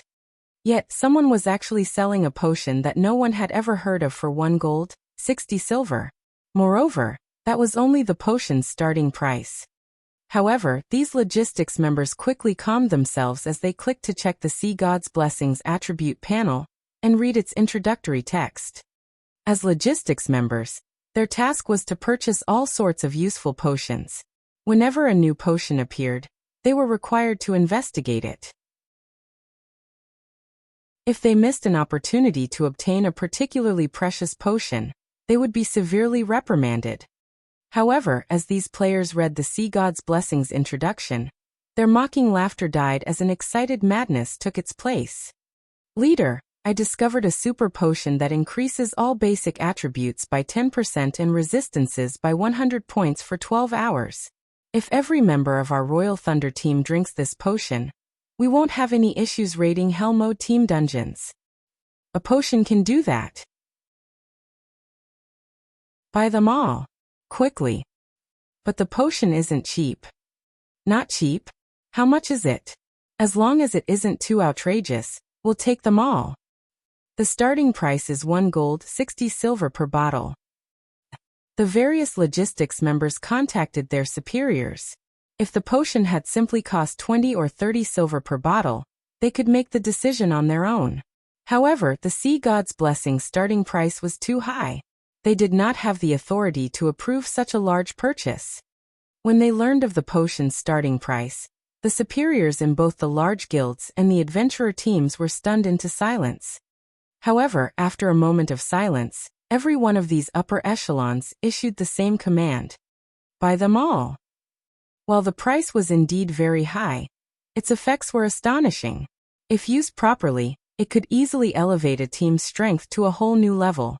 The potion might even enable a team to raid a dungeon of a higher difficulty, allowing access to higher quality weapons and equipment. Immediately, the various logistics members bid on the Sea God's Blessing. From the initial 1 gold, 60 silver, the price quickly rose to 1 gold, 61 silver, before rising again to 1 gold, 62 silver. The potion's price soared. At the same time, news of the Sea God's Blessing shocked many first-rate guilds and superpowers. How can such a potion actually exist? Investigate this potion's origin and the method to obtain it immediately. Unlike ordinary large guilds and adventurer teams, these first-rate guilds and superpowers were more interested in the Sea God's Blessing's origin. Immediately, they began to research the potion. At the same time, they sent their logistics members to purchase every available bottle. At most, the 150 available bottles would cost several hundred gold. Ordinary large guilds might hesitate to make such a large expenditure, but this amount of money was negligible to first-rate guilds and superpowers. As long as they could raid level 45 Hell Mode large-scale team dungeons, obtaining 2 or 3 pieces of level 45 dark gold equipment, they would make up for the loss with money to spare. Have these people lost their minds? It's already at 2 gold, 60 silver per bottle, yet they're still bidding. The first-rate guilds and superpowers intervention caused the price of the Sea God's Blessing to skyrocket, instantly exceeding the various adventurer teams' budget. Leader, the potion's price has already reached 2 gold, 65 silver. By the looks of it, the price will continue to rise. I no longer have enough coins on hand to buy all of the potions. Damn it. This is definitely those first-rate guilds doing. But this is our best opportunity to take down a Hell Mode team dungeon. We cannot miss this chance. I'll have someone send you some money later. We don't need to purchase all of them. 50 bottles should be enough. Understood. At the end of the day, an adventurer team could not compete with a large guild's financial strength. Fortunately, adventurer teams didn't need all 150 bottles. They could manage with 1/3 of that. Unfortunately, while the various adventurer teams discussed their options, None of the large guilds intended to let the potions fall into anyone else's hands. Very quickly, the price of the Sea God's Blessing broke past the 4 gold threshold, exceeding the record high in Shifeng's previous life. Once the auction for the 150 Sea God's Blessing bottles concluded, Shifeng was stunned. System. The Sea God's Blessing you placed in the auction house has sold. After deducting the procedural fees, 5 gold, 16 silver has been sent to your bag. System. The Sea God's Blessing you placed in the auction house has sold. After deducting the procedural fees, 5 gold, 24 silver has been sent to your bag. System. The Sea God's Blessing you placed at the auction house has sold. After deducting the procedural fees, 5 gold 19 silver has been sent to your bag. A series of 150 system notifications bombarded Shifeng. In the blink of an eye, he had gained nearly 800 gold. Chapter 1255, Competitors. Guild Leader, what happened? Fire Dance asked when she noticed Shifeng's joyful smile. It's nothing. I just made a small profit, that's all. Shifeng replied, chuckling. In the past, the Sea God's Blessing had only sold for 3 gold during its peak. Now he had managed to sell the potion for an average of 5 gold, 20 silver. That was nearly double the price back then. Moreover, this had only been the first batch. As the potion's fame spread, its price would continue to rise. The only problem was the attention from the various large guilds. By now, the various large guilds should have begun their investigation into the potion. With a little effort, it wasn't hard to learn about the Sea God's Blessing. After all, the Sea God's Blessing was one of the basic items available for trade in the Sea God's Temple. Once the various large guilds discovered the potion's origins, they would try to obtain it for themselves by any means necessary, rather than purchase the bottles from the auction house. After all, it was much cheaper to obtain the potion from the Sea God's Temple. With enough runic fragments, they could hire an NPC master alchemist to synthesize runic crystals. Employing a master alchemist might be difficult for ordinary players, but that was not the case for large guilds. Even if a master alchemist only had a 10% synthesis success rate, with each stack of runic fragment only costing 5 silver, the potion's total cost wouldn't exceed 1 gold, 50 silver. It was much cheaper than buying the potion from Shifeng. With the potion's growing popularity, I need to hurry. Thinking up to this point, Shifeng rushed back to Stormwind Town with Fire Dance. Now that the various guilds had caught wind of the Sea God's Blessing, they would find a way to obtain them in Sea's End. However, the Sea God's Blessing was not available indefinitely. Each Sea God's Temple only stocked 50,000 bottles each week. If he secured all of the available Sea God's Blessings, even if the other guilds had the required points, they wouldn't be able to trade for the potion. Meanwhile, throughout Sea's End, players had only discovered 10 Sea God's Temples. As long as he had the funds, it wasn't impossible to clear the temple's stock. After all, he had already earned some funds from the first batch of Sea God's Blessings. However, when Scorpion realized Shifeng was returning to Stormwind Town, he very nearly lost consciousness. After traveling around the continent, he returned to where he had begun. In total, he had spent more than 24 gold on teleportation fees. Scorpion wanted nothing more than to rip Shifeng apart with his own hands. Stormwind Town.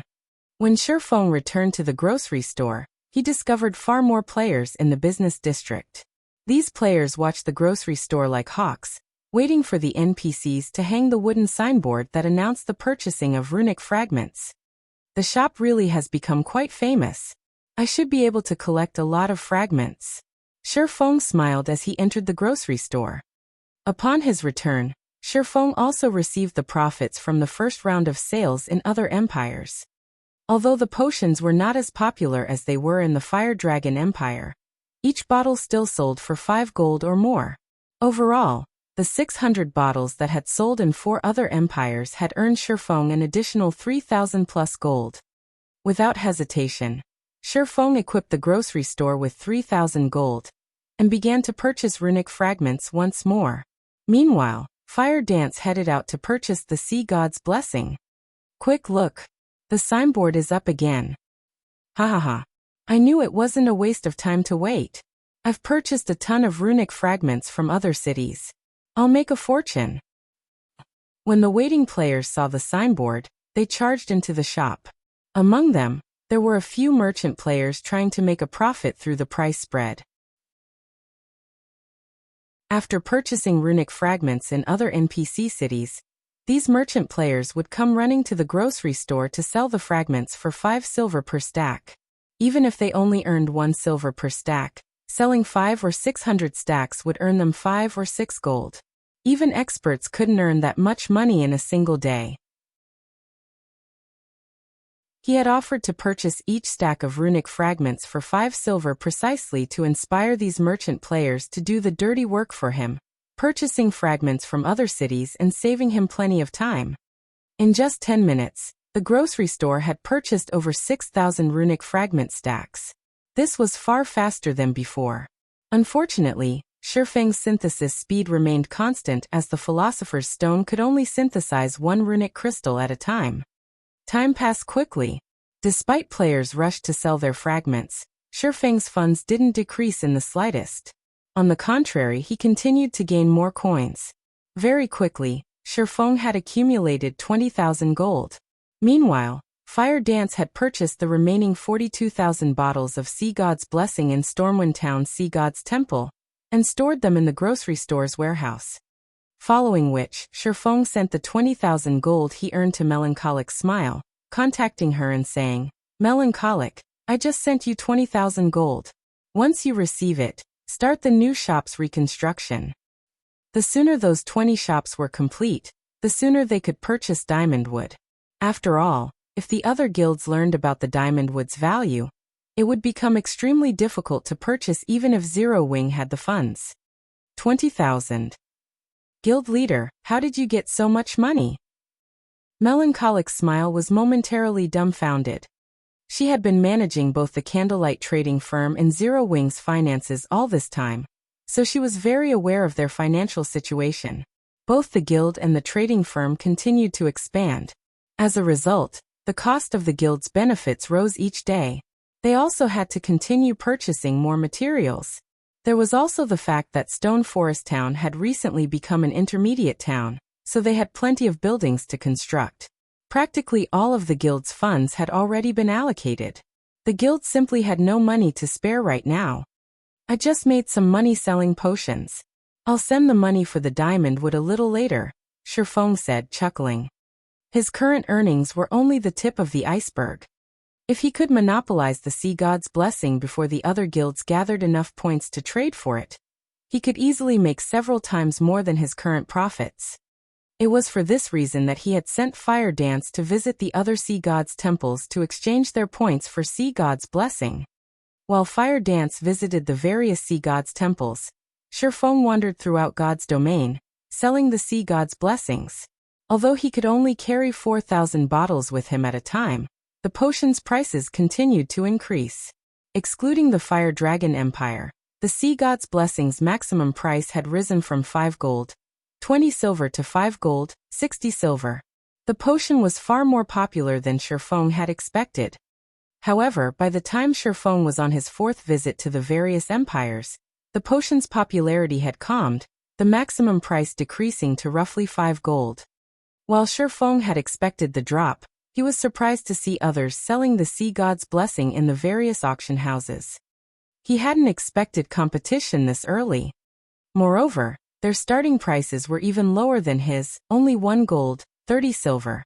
Their sales volume was also quite significant. It was also because of this that the potion's prices had fallen so much. Guild leader, the Sea God's Temple Iman only has a little over half its stock remaining. There are less than 20,000 bottles left. The previous temple I visited had already traded a few thousand bottles as well, Fire Dance reported. Should I purchase what's left of this temple's stock?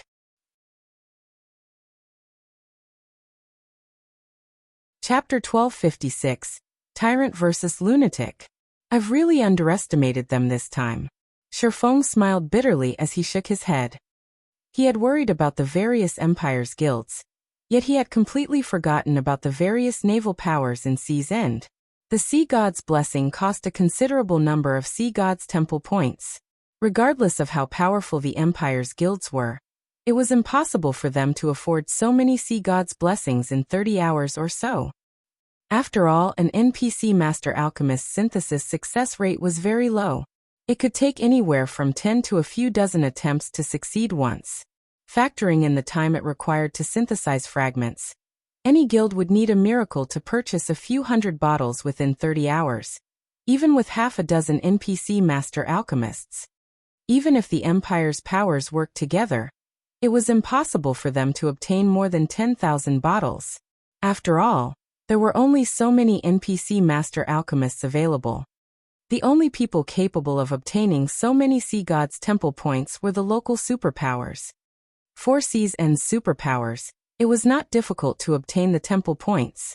They could obtain the points either through quests or trading items such as runic crystals.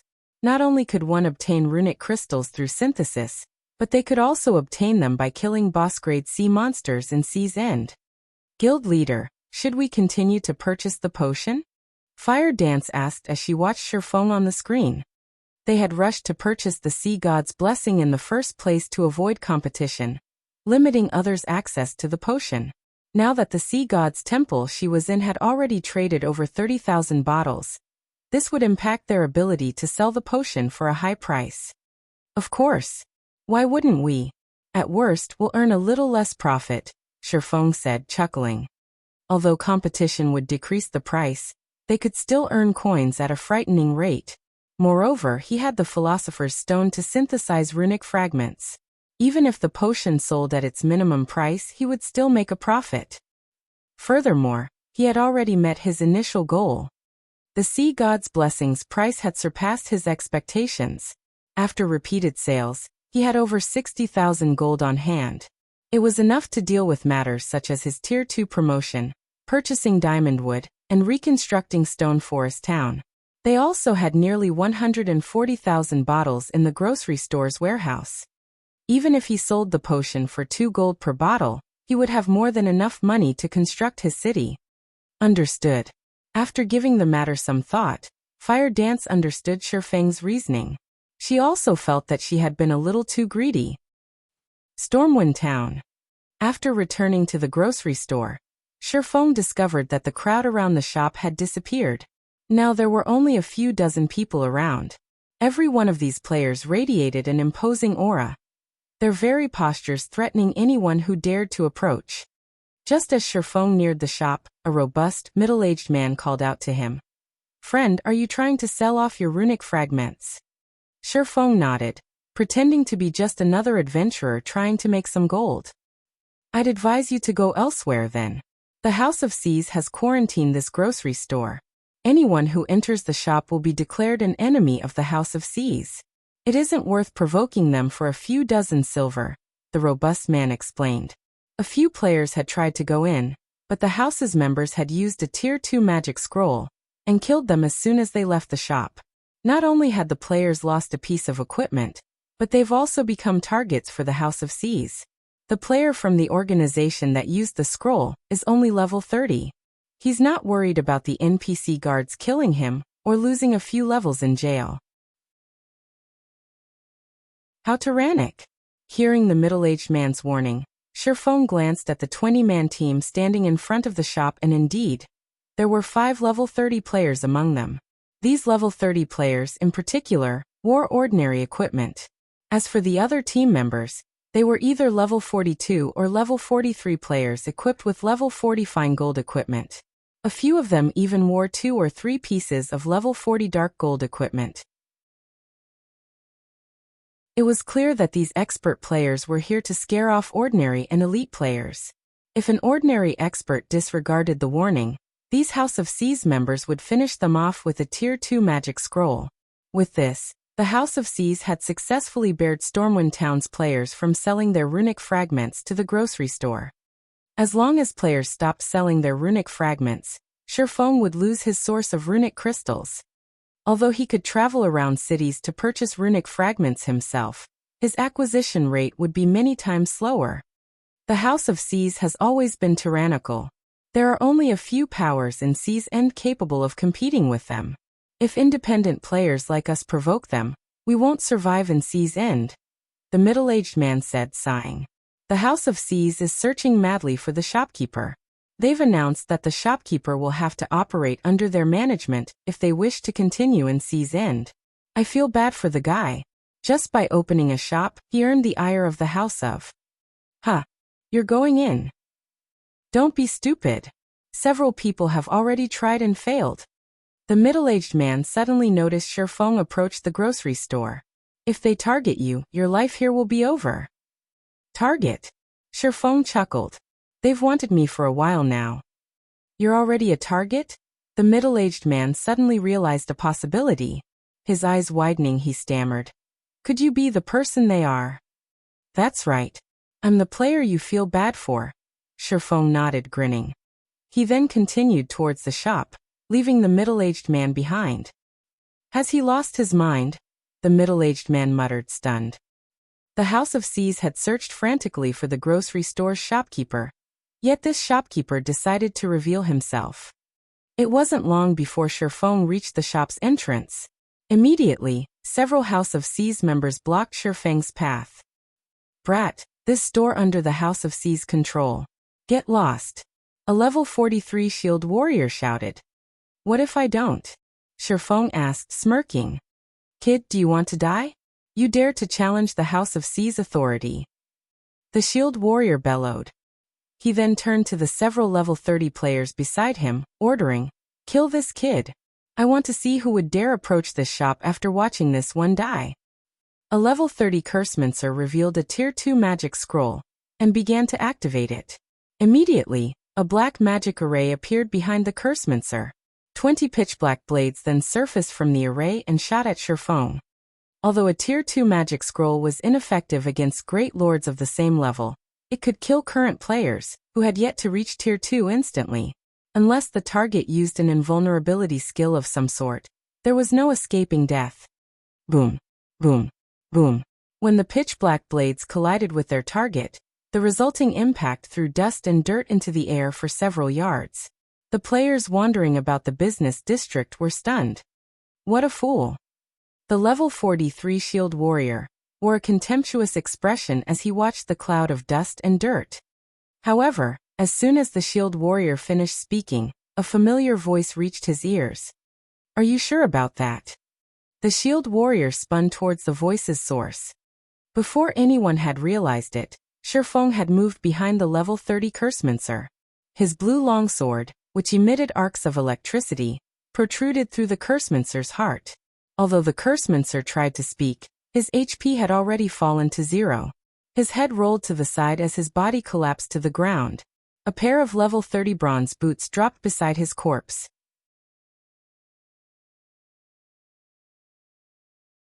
Chapter 1257, Declaration of War. Impossible. The bystanders watching from afar were shocked when they saw They couldn't believe what they had just seen. Even an agile assassin couldn't dodge so many of those pitch-black blades. Not only was Shifeng unharmed, but he had also appeared behind the level 30 cursemancer, killing the player instantly. It was unbelievable. This can't be real, right? Is he an NPC? The middle-aged man, who had warned Shifeng, muttered. The House of Seas members surrounded Shifeng while everyone recovered from their shock. Kid, you really do want to die. The level 43 shield warrior assumed Shifeng must have used a skill to avoid the incoming spell, surprised by the swordsman's performance. He turned to the level 30 players beside him and said, You 4 attack together. I refuse to believe that this kid has any more skills to save himself. The 4 level 30s promptly took tier 2 magic scrolls from their bags and activated them. 2 of the 4 tier 2 spells were single target spells, the others were AoEs. All 4 spells bombarded Shifeng, leaving him no room to dodge. Let's see how you dodge these attacks, the shield warrior sneered. They had long since familiarized themselves with the rules of combat inside towns and cities. The system wouldn't deem an attacking player's spell channeling to be aggressive until it locked onto a specific target. If the target retaliated, attacking first, the system would deem them the aggressor. The target had to wait until the magic scroll locked on before counterattacking. Normally, players would have no choice but to dodge, block, or use a life-saving skill to protect themselves. Shifeng had already used his life-saving skill. He would die, facing 4 magic scrolls, if he didn't have another. Want to run?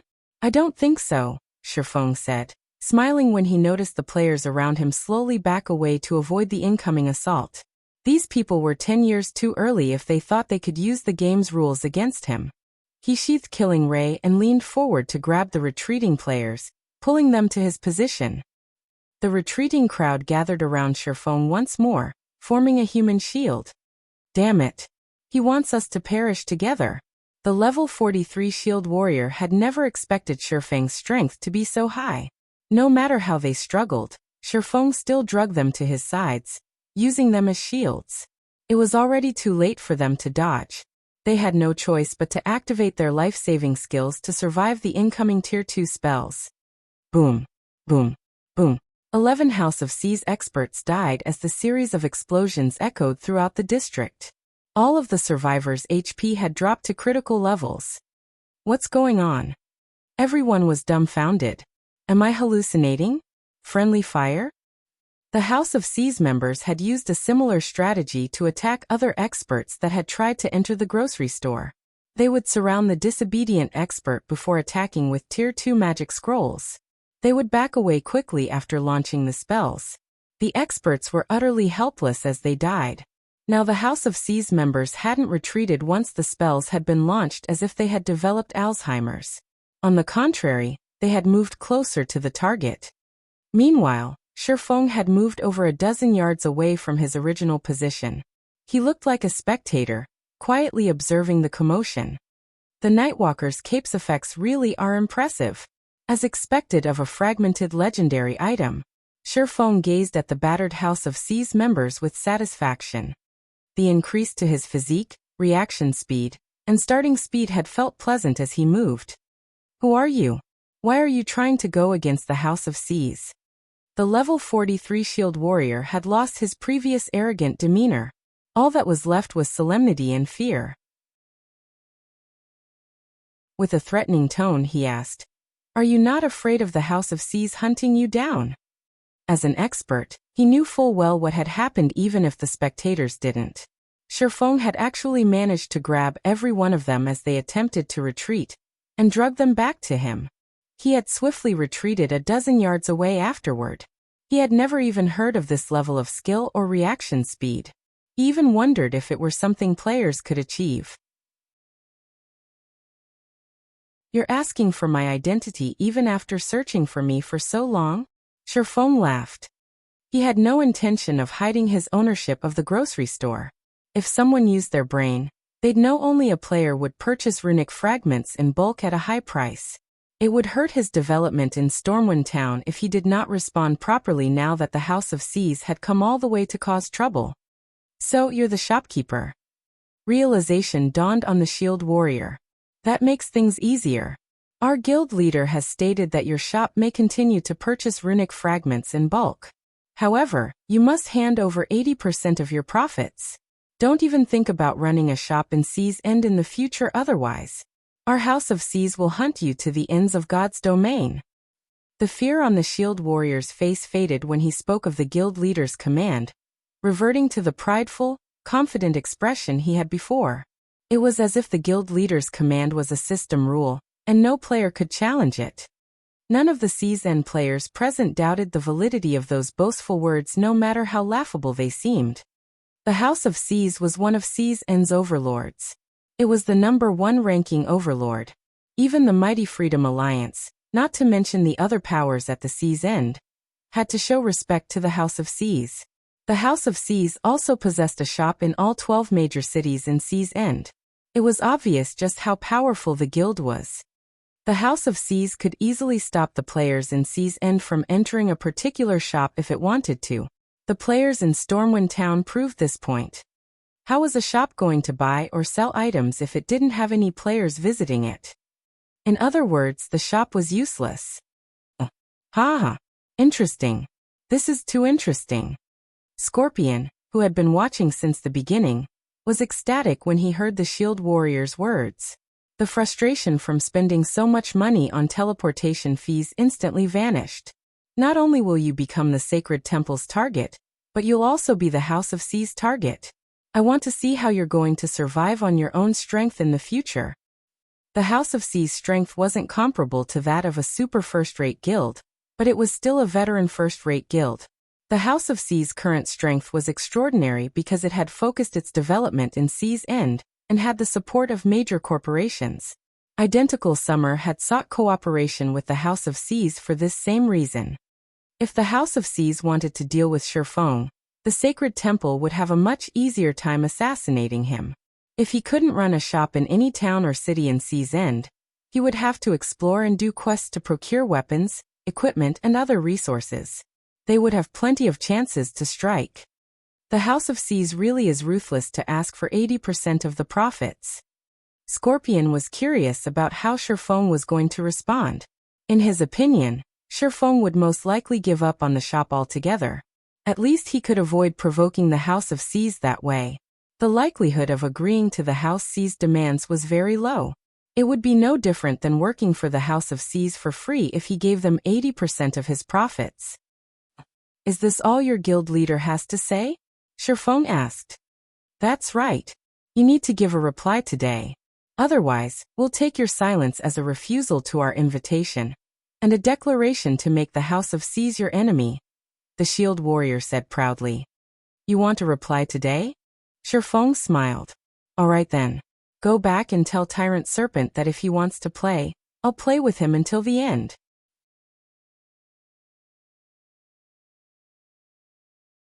Chapter 1258, Disturbance at Sea.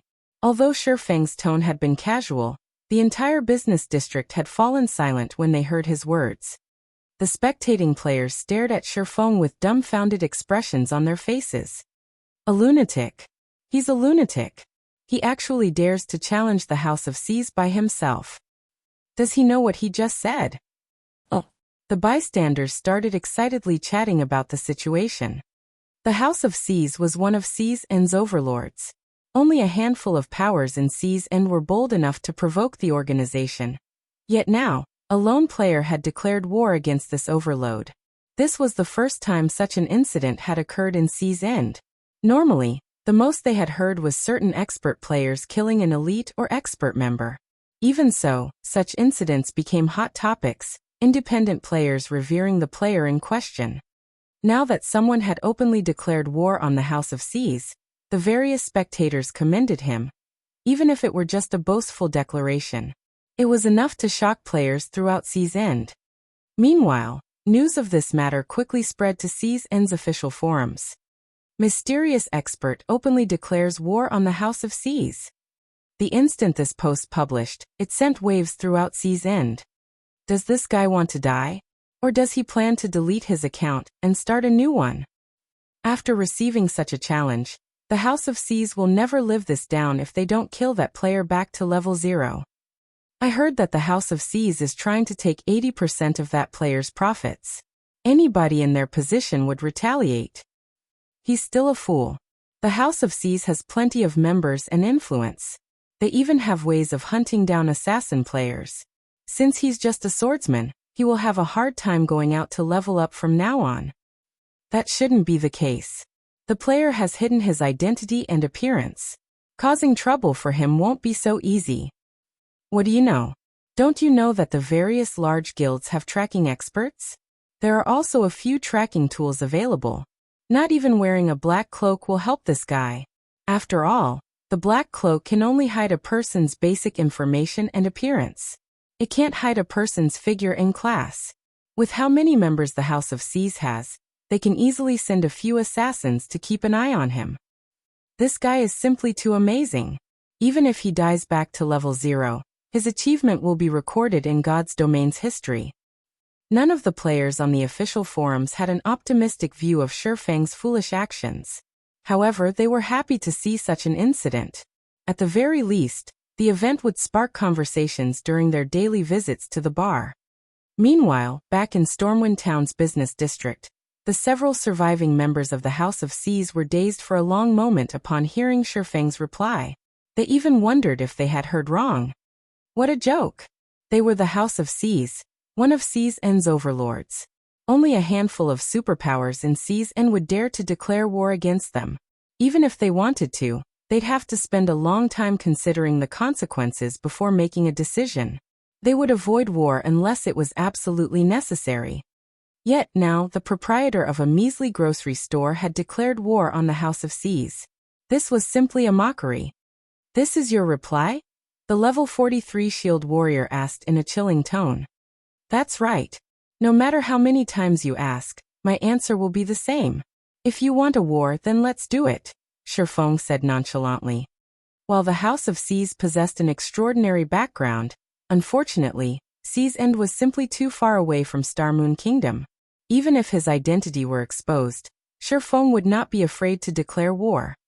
Moreover, he needed to rely on the sea god's blessing as a long-term source of income. He also planned to stock some of the potions for the guild. Hence, he intended to purchase runic fragments long-term. If the House of Seas were just a business competitor, he wouldn't mind a fair competition. However, since the House of Seas dared to hinder his path to riches, he did not mind giving them a broken nose. "You have a death wish." The level 43 shield warrior revealed a sinister expression. He then waved his hand.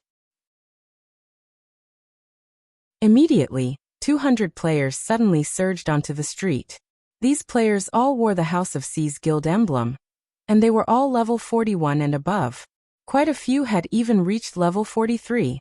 The most inferior equipment they wore was level 40 fine gold rank, while quite a few had 4 or 5 pieces of level 40 dark gold equipment.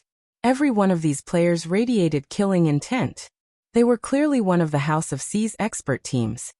Without paying heed to the NPC guards that had already reached the business district, they formed a tight circle around Shifeng.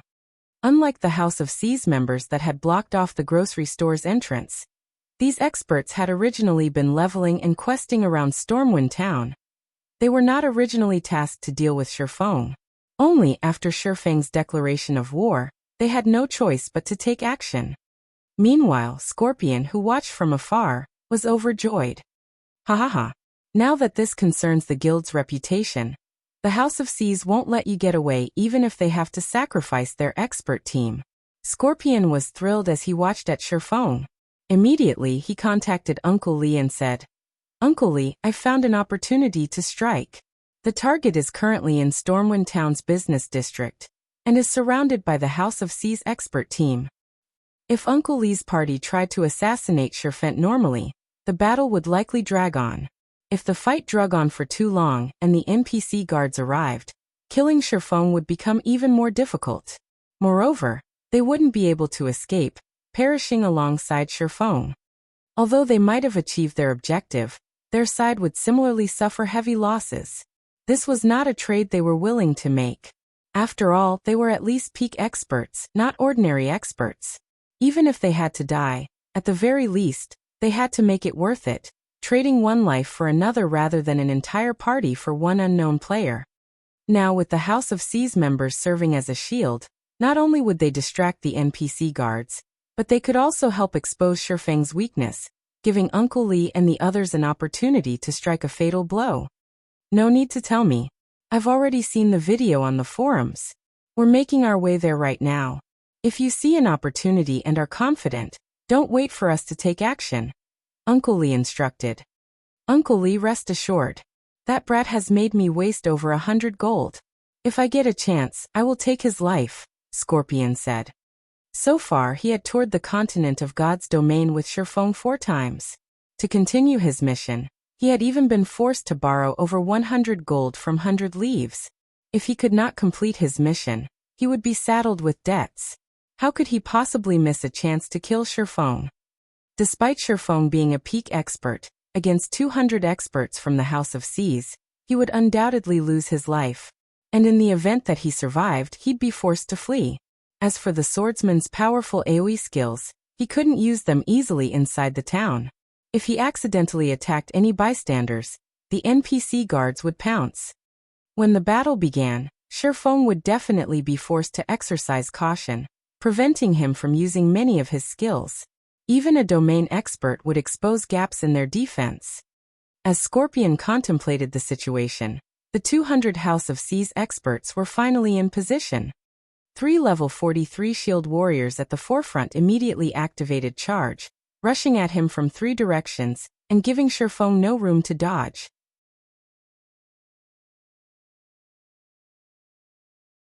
Chapter 1259 First Strike. Melees distract him. Ranged players, get ready to attack. The black-clad ranger leading the House of Seas expert team commanded as he glared at Shifeng, who remained motionless. Use a magic array to suppress the NPC guards. Do not give him any chances to escape. Almost immediately after the ranger issued the command, a golden magic array appeared in the business district. 36 magical class players maintained the array, and it instantly enveloped the 10 or so NPC guards that had been making their way towards the battle.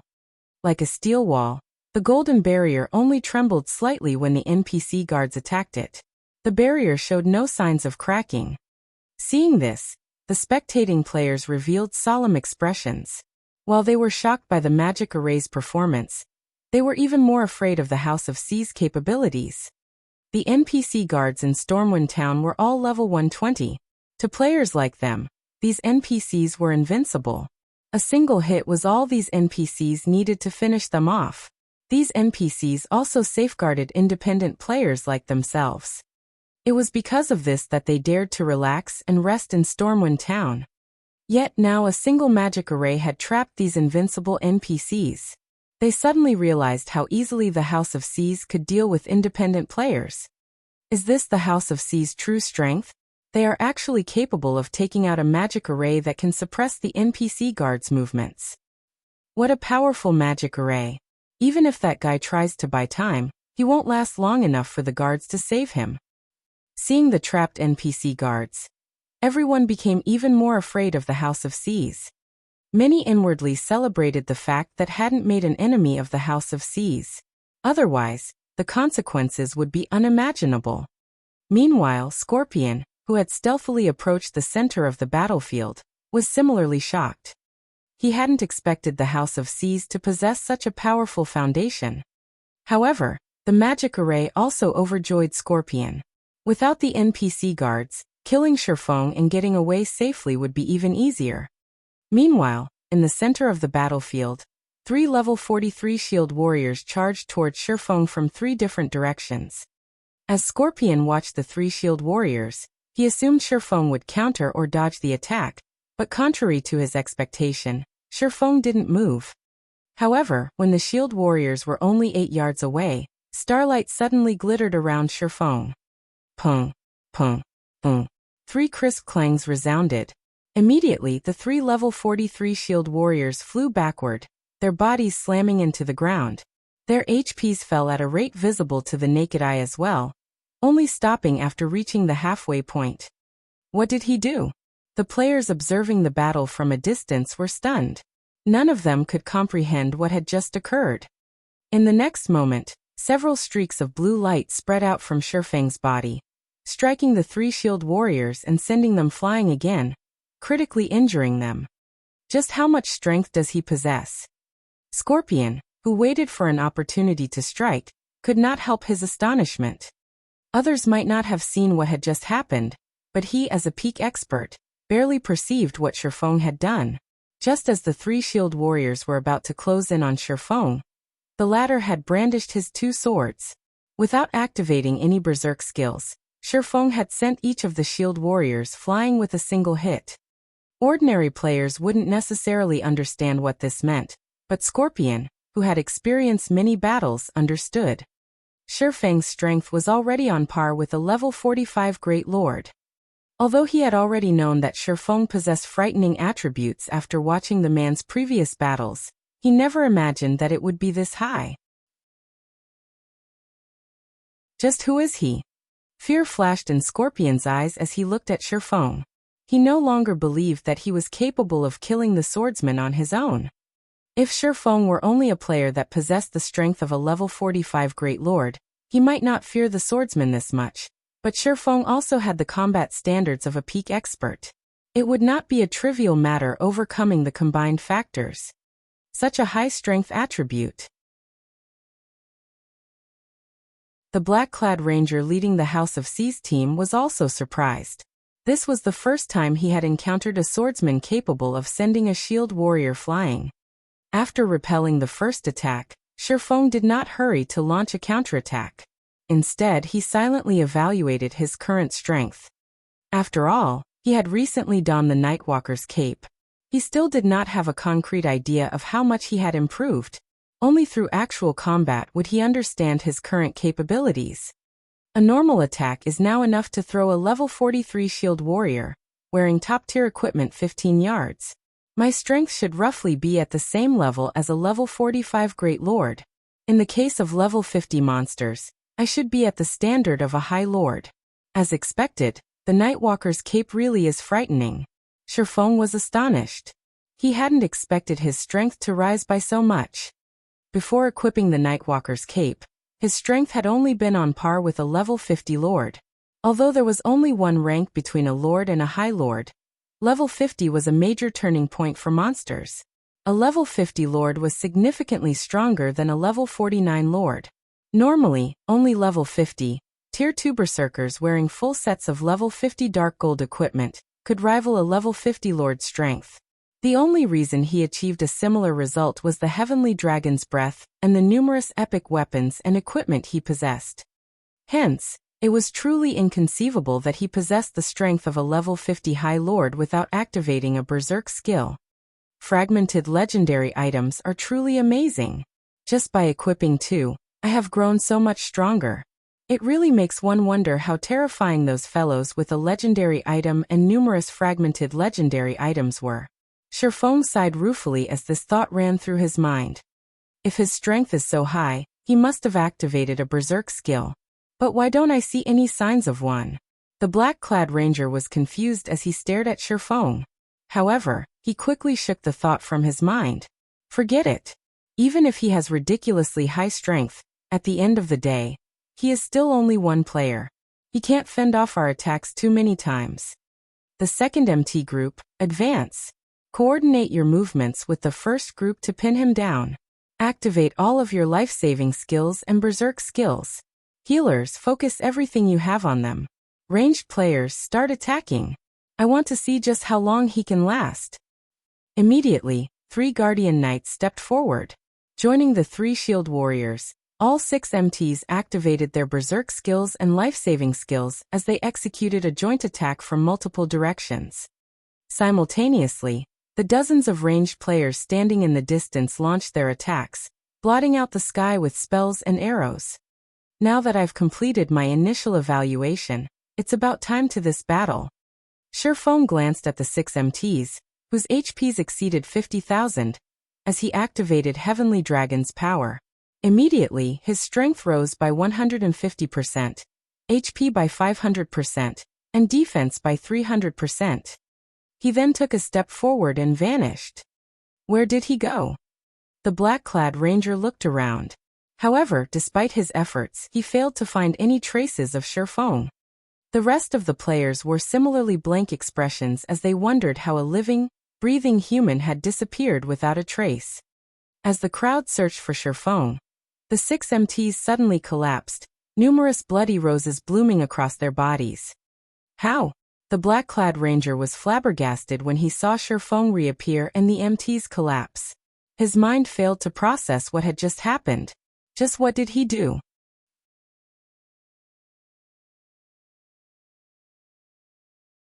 Chapter 1260. Key to the Abyss.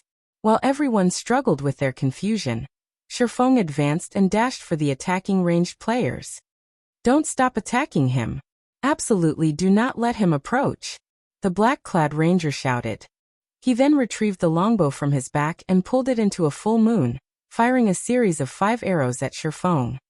The other ranged players continued to fire various spells and arrows. Although they had clustered their attacks, Shifeng continued forward while executing Sword's Orbit to defend himself. Not only had he avoided every attack, but he had also swiftly arrived before a group of magical class players. Suddenly, a blue flash escaped Shifeng's right hand. 2 elementalists, each with nearly 20,000 HP, collapsed instantly. Following which, Shifeng took another step forward and appeared before a cursemancer. He struck again. In such a way, the House of C's member fell, one after another. Not even one lasted a brief moment against Shifeng. The swordsman dodged or blocked every attack against him. Despite the enemy's control skills, due to the aura of space, they failed to slow Shifeng down. At this point, the House of C's looked like a joke. Despite watching one ally collapse after another, the House of C's members were utterly helpless. How can this be possible? The level 43 shield warrior, who led the initial 20-man team, was stunned. He had expected Shifeng to die, yet, against a single player, the House of C's experts were powerless. The shield warrior even wondered if Shifeng was, in fact, a player. Compared to the House of C's members, the surrounding spectators were truly dumbfounded, their eyes nearly falling from their sockets. The House of C's was one of C's overlords. Not only did the guild have plenty of experts, but many of these experts were ridiculously strong. Any one of them could easily slaughter the crowd. Yet, in front of Shifeng, these experts were little more than balloons. With a single poke from Shifeng's blades, these experts popped. Sure enough, it is too much to ask the House of C's to defeat him. Scorpion could not help but sigh and shake his head as he watched the House of C's members die. The gap in attributes between both sides was simply too vast. One needed more than numbers to bridge this gap. Shifeng fought like a humanoid great lord. Moreover, he was a great lord that had reached the void realm. With his sharp senses, Shifeng could easily predict the movements of those around him and counter in time. In contrast, none of the players surrounding Shifeng could cope with his attacks. In this battle, the House of C's members basically faced a great lord of the same level that could prevent them from blocking, dodging, or parrying. All they could do was throw their lives away. Among those present, who could possibly receive a direct attack from a great lord of the same level, and live to tell the tale? Furthermore, Shifeng had activated his berserk skill. Scorpion was relieved that he hadn't joined the fray earlier. Otherwise, he really would have pointlessly thrown his life away as well. In a short moment, the House of C's expert team had lost over 30 members. Against Shifeng's relentless momentum, some of the House of C's members had lost their courage, losing strength as they slumped to the ground, paralyzed. The difference between their strength and their opponents had taught them the meaning of despair. How can such a player exist? The black-clad ranger wore an ugly expression. His was an expert team from the House of C's. Even against a Grand Lord, they would not end up in such a miserable state. Moreover, their guild's prestige was on the line. If they allowed Shifeng to have his way today, the House of C's influence in C's End would plummet. The ranger even regretted coming to Stormwind Town. Had he gone elsewhere, he wouldn't have been dragged into this mess. With things as they are now, I can't hold anything back. As the black-clad ranger watched Shifeng massacre his allies, he reluctantly took an ancient, gray scroll from his bag. He then unfurled it and began to chant the activation incantation. This magic scroll contained a Tier 3 curse, which he had saved for an important quest in the future. The curse was called Heaven's Punishment Blade. It was even capable of severely injuring mythic monsters. Even with invulnerability, the curse could not be avoided. The curse also deals physical and magical damage. Die! The ranger shouted as he activated Heaven's Punishment Blade. Immediately, a pitch-black magic array formed above Shifeng. A massive, pitch-black sword gradually emerged, exuding a peerless aura. Heaven's Punishment Blade? Shifeng's expression darkened when he saw the pitch-black sword in the sky. The Heaven's Punishment Blade was a famous spell in God's domain, because it could penetrate invulnerability. It was a super-rare scroll specifically used to kill abyssal guards. As the name suggested, abyssal guards defended the abyss passages. If outsiders opened a passage to the abyss and tried to enter, they would encounter the abyssal guards. Not only were the abyssal guards extremely strong, but when their HP fell to a critical level, they also became invulnerable. If one could not remove their invulnerability, they wouldn't have any hope of defeating these monsters. Hence, Heaven's Punishment Blade had become the key to the abyss. The curse was the equivalent of an entry ticket to the abyss. The abyss had a harsh environment and very few resources. However, while the abyss lacked most resources, 2 items could be found in abundance. The first was the 7 Luminaries crystal. It was an item that any guild or major corporation that invested in God's domain sought desperately. The second item was the magic crystal. However, due to the violent mana ever present in the abyss, one could not just obtain magic crystals from the abyss. Instead, one had to obtain demonic stones, which were common, and refine them with alchemy. After refining demonic stones, one could obtain magic crystals and other precious byproducts. Countless guilds had tried to enter the abyss because of these 2 items. Shifeng had never expected the black-clad ranger to be insane enough to expend such a precious tool just to kill him. Very quickly, the pitch-black sword finished taking form. Without any flare, it descended on Shifeng, leaving no opportunities to avoid it. Shifeng could only receive the attack. Without hesitation, Shifeng activated the Nightwalker's Cape's Void Shield. A protective barrier instantly formed around Shifeng's body. At the same time, Shifeng met Heaven's Punishment Blade with a counterattack. Boom! An explosion shook the business district as a deep crater formed under Shifeng's feet. What kind of spell is that? The impact created such a massive hole in the ground. Even Tier 4 spells shouldn't be that powerful. The House of Seas used a Tier 3 curse on a single player. They are shameless. In the end, it seems that even a monster-like player can't survive against the House of Seas. The crowd involuntarily gasped when they saw the crater in the middle of the business district. Although Shifeng had lost, he had lost with dignity. After all, he had forced the House of Seas to use such a powerful trump card. If not for the Heaven's Punishment Blade, the House of Seas would have been powerless against Shifeng. As everyone believed the battle to be over, and the House of Seas members released sighs of relief, they suddenly saw a familiar figure standing before the black-clad ranger. How are you still alive? The black-clad ranger stuttered, blood draining from his face as he gaped at Shifeng, who looked a little worse for wear. The Heaven's Punishment Blade could even rival a Tier 4 spell. Even mythic monsters would suffer heavy injuries, not to mention a Tier 1 player. Logically, Shifeng shouldn't have survived. However, what the black-clad ranger did not know was that, due to Heavenly Dragon's power, Shifeng's maximum HP had risen to over 200,000. Meanwhile, Void Shield created a barrier that had 10 times his maximum HP. Factoring in his defense and magic resistance, Shifeng survived Heaven's Punishment Blade with a little over 60,000 HP remaining. He had very nearly died. However, Shifeng did not offer the ranger an explanation as he swung Killing Ray. Although the ranger tried to defend himself with his bow, Shifeng adjusted Killing Ray's trajectory mid-swing, as if he had expected the ranger to defend himself, avoiding the bow, piercing the ranger's heart, and eliminating the player's HP. When the black-clad ranger, who had commanded the team, died, the House of Seas members' spirits finally broke, and they scattered. Shifeng didn't bother to chase down these players. After all, the NPC guards would hunt down anyone that had attacked him. If he attacked those that hadn't attacked him, the guards would hunt him instead. Chasing these players down was no longer important. As Shifeng looked for a place to sit and recover, he discovered that he couldn't remove any items from his bag. He couldn't access any of his skills either. Suddenly, a silent figure appeared behind Shifeng. Even with Shifeng's sharp senses, he failed to detect the figure's arrival. It was as if this figure had melded with the environment.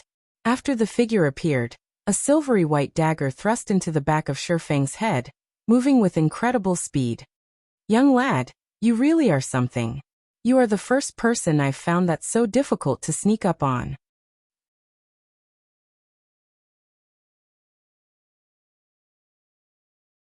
Chapter 1261, Expert Companion. Although Shifeng had sensed someone behind him, everything had happened too quickly.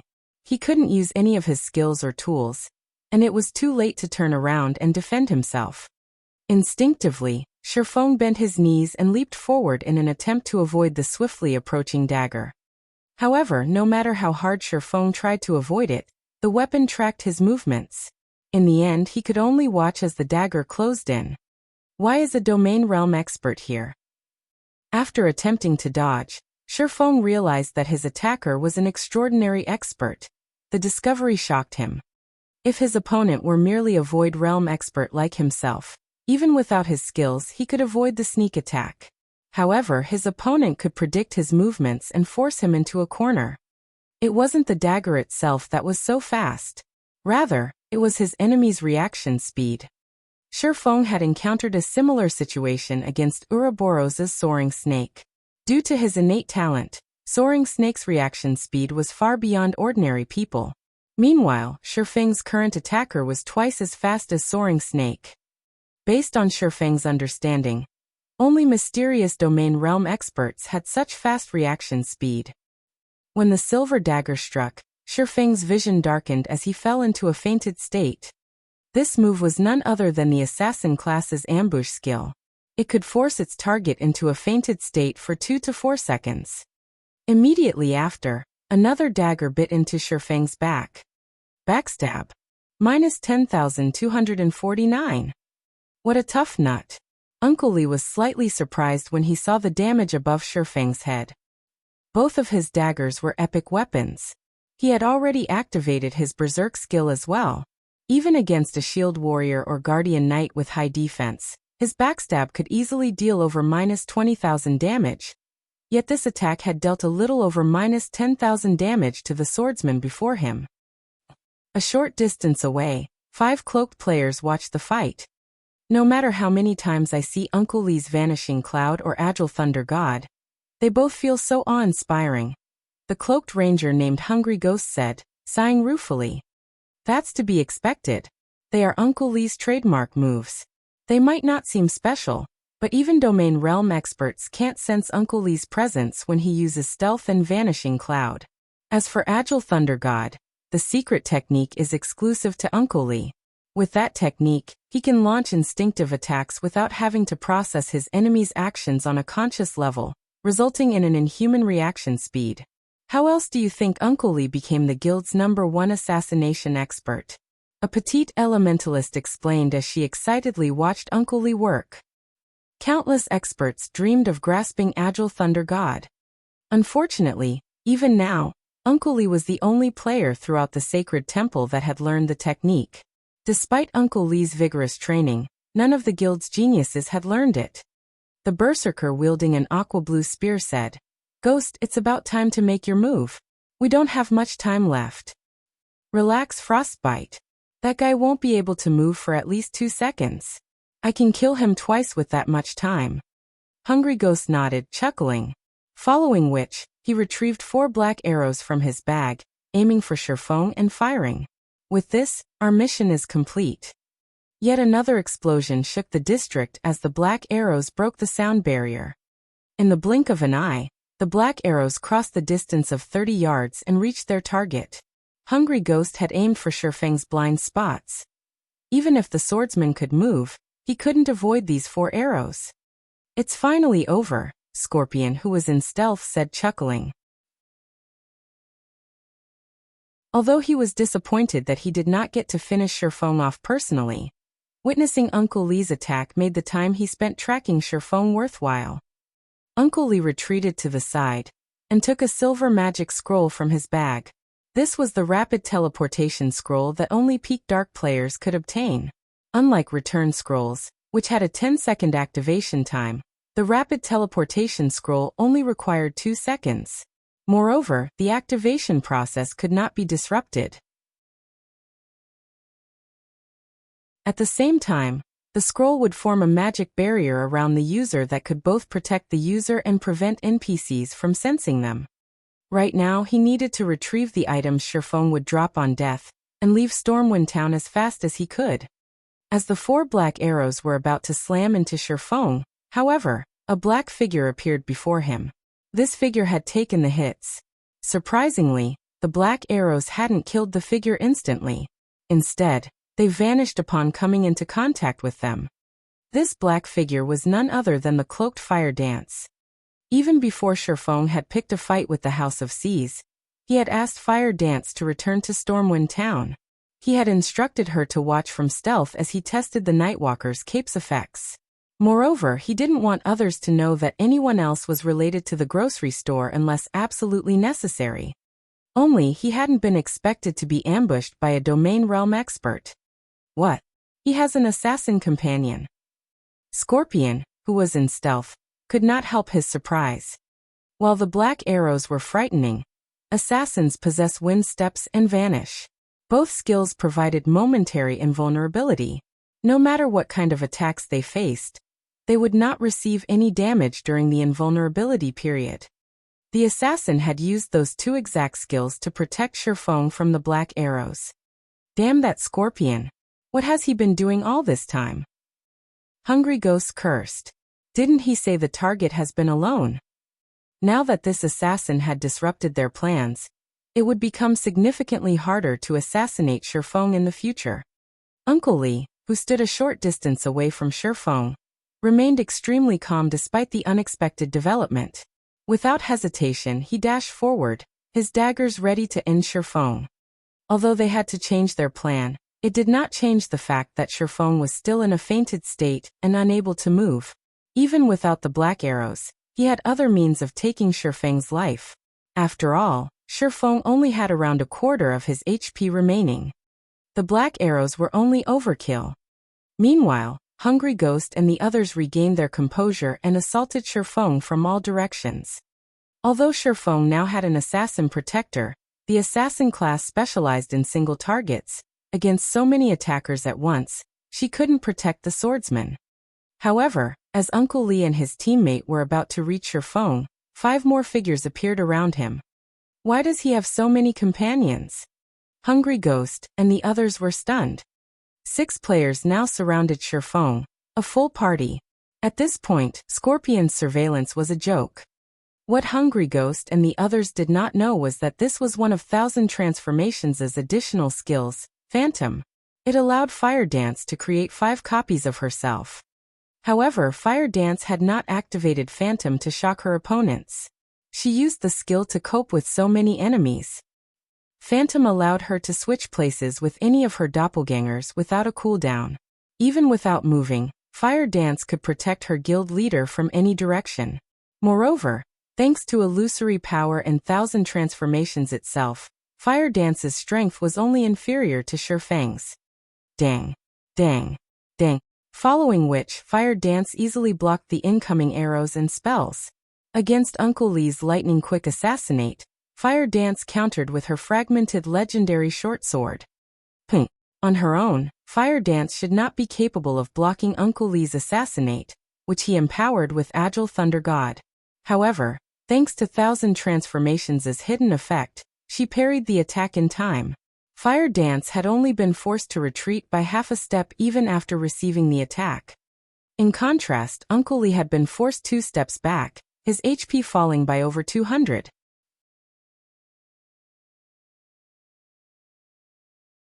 Chapter 1262, Fire Dance's Sword. She blocked it. Hungry Ghost and the others were momentarily stunned.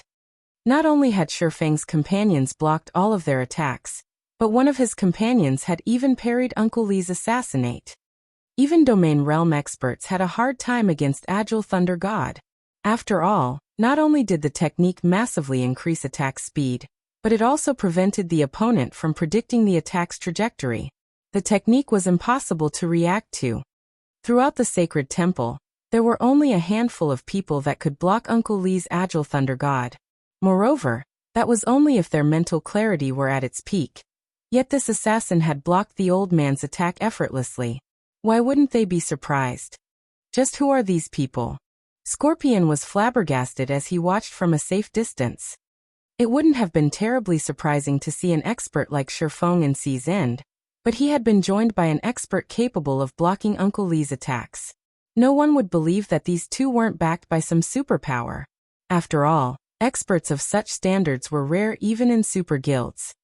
Meanwhile, Fire Dance focused on Uncle Li, who stood before her, her mind clear like never before. Her instincts constantly warned her that, against this expert, the slightest slip-up would cost her life. If not for Thousand Transformations' hidden effect, she would have fallen prey to Uncle Lee's assassinate. Interesting. Although Uncle Lee was slightly surprised that Fire Dance had blocked his attack, his resolution to kill Shifeng had not wavered in the slightest. Immediately, Uncle Lee used shadow steps and appeared behind Shifeng, his dagger aiming for the swordsman's kidneys. Because he didn't use any skills this time, he could attack with both daggers simultaneously. With this, he drastically reduced the likelihood of Fire Dance blocking the attacks. Despicable. Although Fire Dance knew that Uncle Lee had used shadow steps, she reacted a moment too late. By the time she switched places with one of the doppelgangers and arrived behind Shifeng, neither her superior attributes nor her speed could help her block the attacks. With no other choice, Fire Dance twirled the dagger in her left hand and slashed downwards, activating one of the Petrified Thorns skill. Petrification Domain. Immediately, all enemies within 50 yards were dealt 500% weapon damage, and had their movement speed reduced by 50%. At the same time, Fire Dance's attributes rose based on the number of targets the domain had affected. However, as if Uncle Lee had been prepared for this, he used wind steps, becoming momentarily invulnerable and negating Petrification Domain's damage. Meanwhile, his two daggers struck Shifeng. -2,718. -2,259. To Shifeng, who still had over 50,000 HP remaining, those two attacks only took around 10% of his HP. Sure enough, normal attacks are not enough to kill him. Uncle Lee frowned, frustrated with Shifeng's defense and HP. As Uncle Lee was about to use the 5-star eviscerate he had accumulated, Fire Dance, who was faster, slashed Thousand Transformations at the man.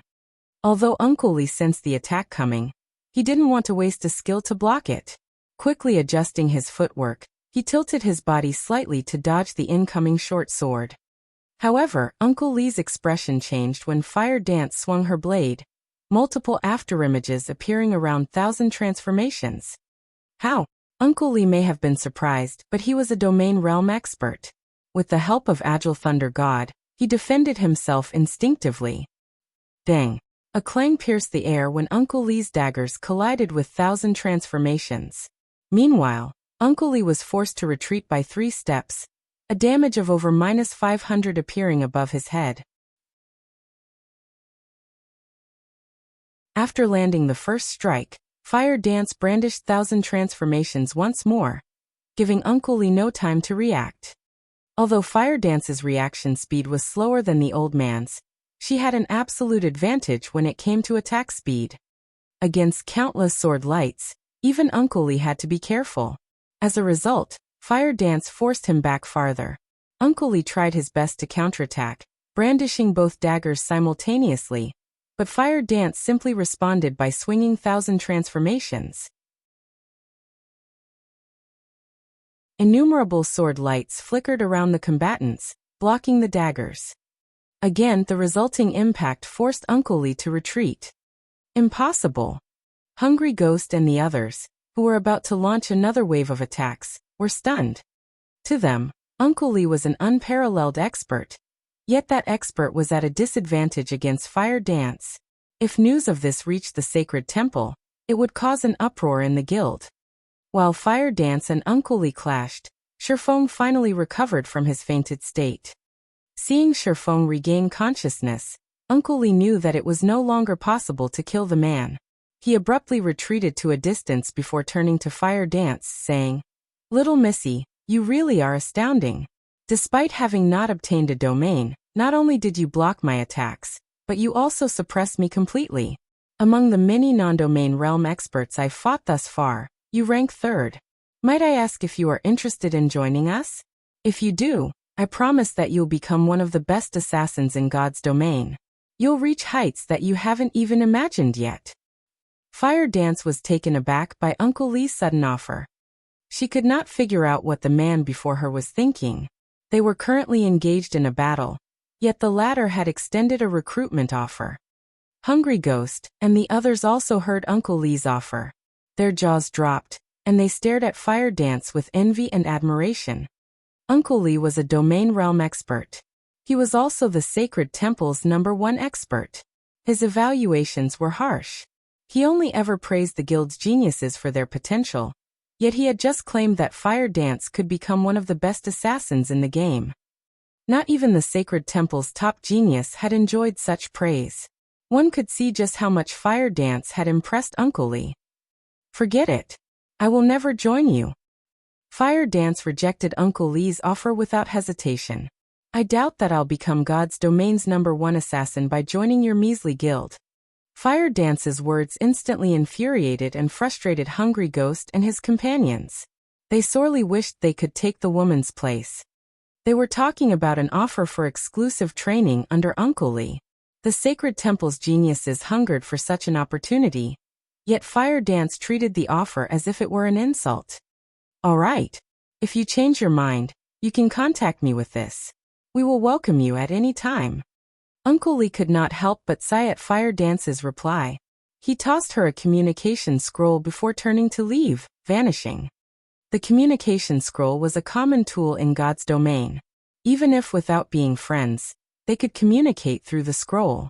Only it needed to be bound to someone first, then the wielder could contact the initial owner at any time. The scroll was mostly intended for players that wished to hide their identities. In Uncle Lee's opinion, Fire Dance was still too young. She had only replied in such a way because she had yet to understand just how powerful the experts at the top of the world were. Only after Fire Dance had fought those experts would she learn how vast this world truly was. At that time, she would seek him out. Meanwhile, upon realizing that Sherfong had recovered, Hungry Ghost and his team used their rapid teleportation scrolls and left Stormwind Town. Seas End Dark City Yasland. After using the rapid teleportation scroll, Hungry Ghost and the others arrived in Yasland, a lawless city. Even if one killed other players inside this city, the NPC guards paid no attention to the crime. The only reason these NPC patrols existed was to defend the city itself from those who sought to harm it. Uncle Lee, the target is stronger than we expected. Moreover, he has companions following him in secret. Should we ask for the Punishment Legion's help during our next attempt? We'll have a greater chance of eliminating the target. Hungry Ghost asked Uncle Lee, who had just teleported into the city. The Punishment Legion was the Sacred Temple's assassination legion. The legion had specifically been formed to deal with other superpowers' key figures. Although the legion's members were weaker than their party members individually, they had the advantage of numbers. They also had gear that gave them an advantage against other players. "No need. We're giving up on this mission," Uncle Lee said, shaking his head. "As for the guild leader and 100 Leaves, I'll explain the situation to them personally. You guys can go level up and upgrade your gear for now."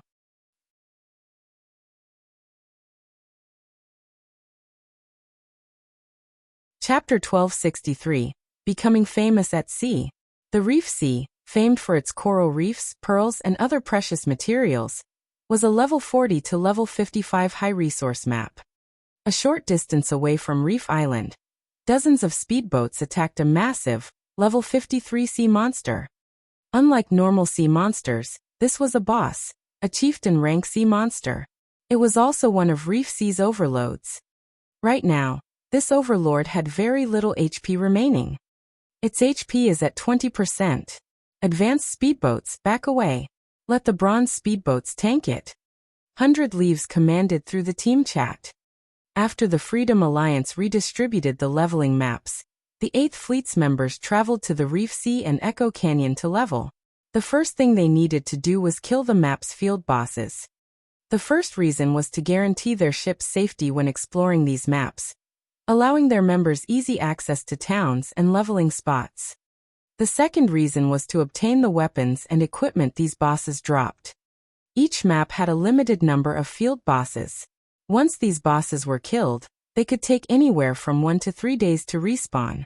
Each time players killed these bosses, they dropped fewer top-tier weapons and equipment when they respawned. Hence, when the area's major powers discovered a field boss, they swarmed to kill it immediately. This was also why conflict was so common in leveling maps. As independent players passed, They watched the 8th Fleet with shock and envy. The Freedom Alliance's 8th Fleet is so strong. They're actually challenging a 9-claw squid so soon after arriving. Even the Freedom Alliance's 2nd Fleet never dared to challenge this boss. Haven't you heard? There's been a huge shift in the Freedom Alliance's ranks. The 8th Fleet currently ranks the 2nd strongest. As for the 2nd Fleet, it's ranked 10th. We really got lucky this time. If they kill the 9-claw squid, it'll be easier to get to Reef Island. The passing players chatted as they watched the battle. Not only was the 9-claw squid one of Reef Sea's overlords, but it was also Reef Island's gatekeeper.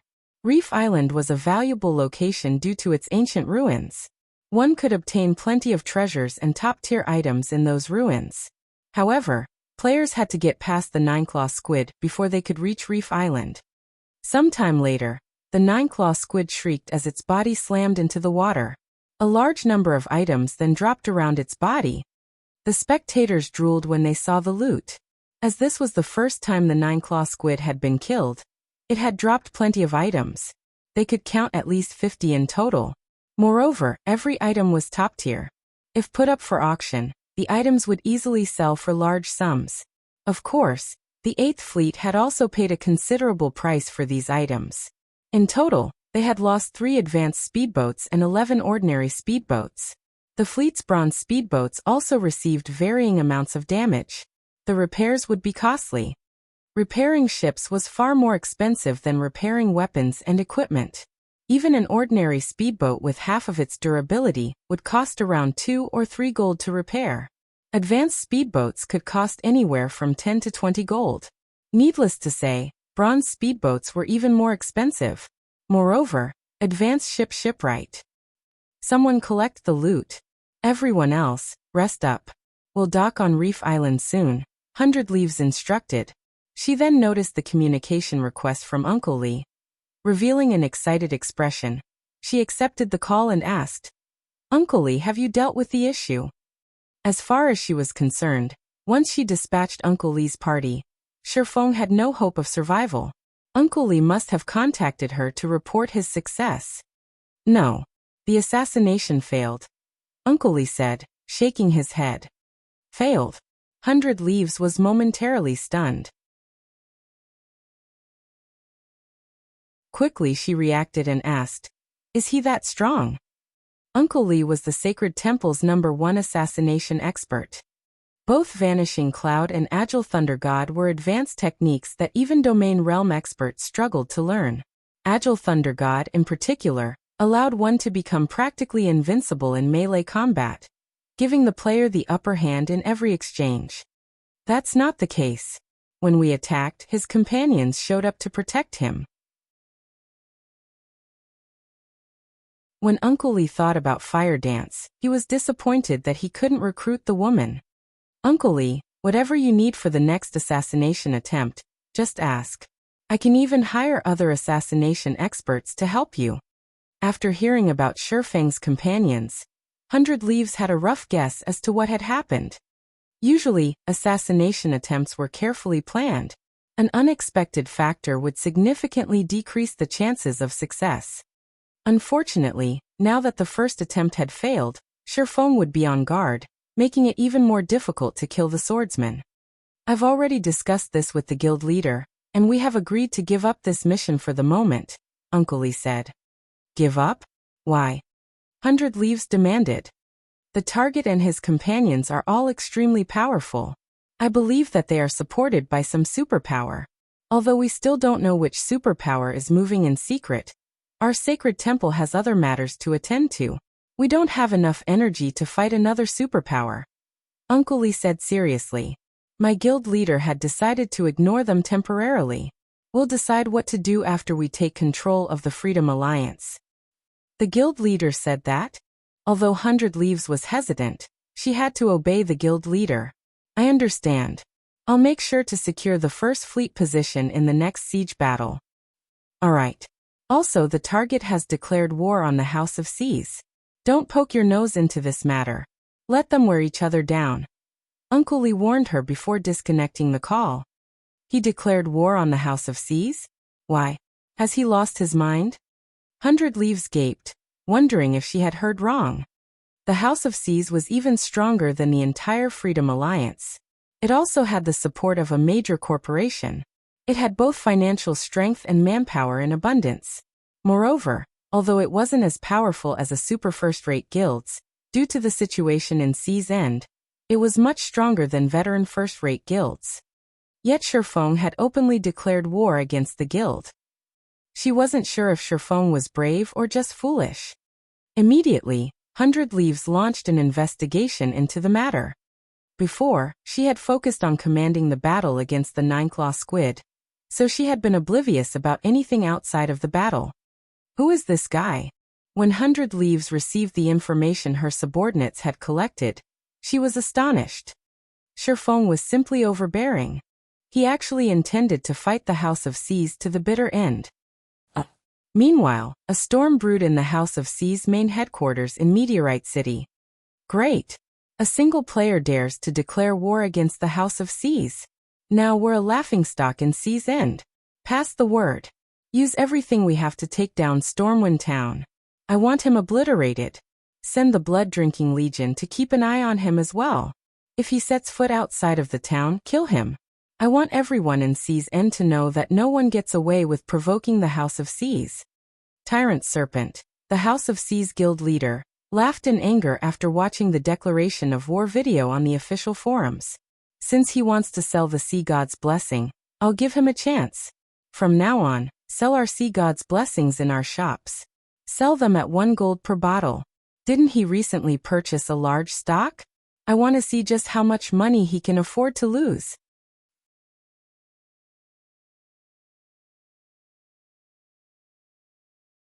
Chapter 1264.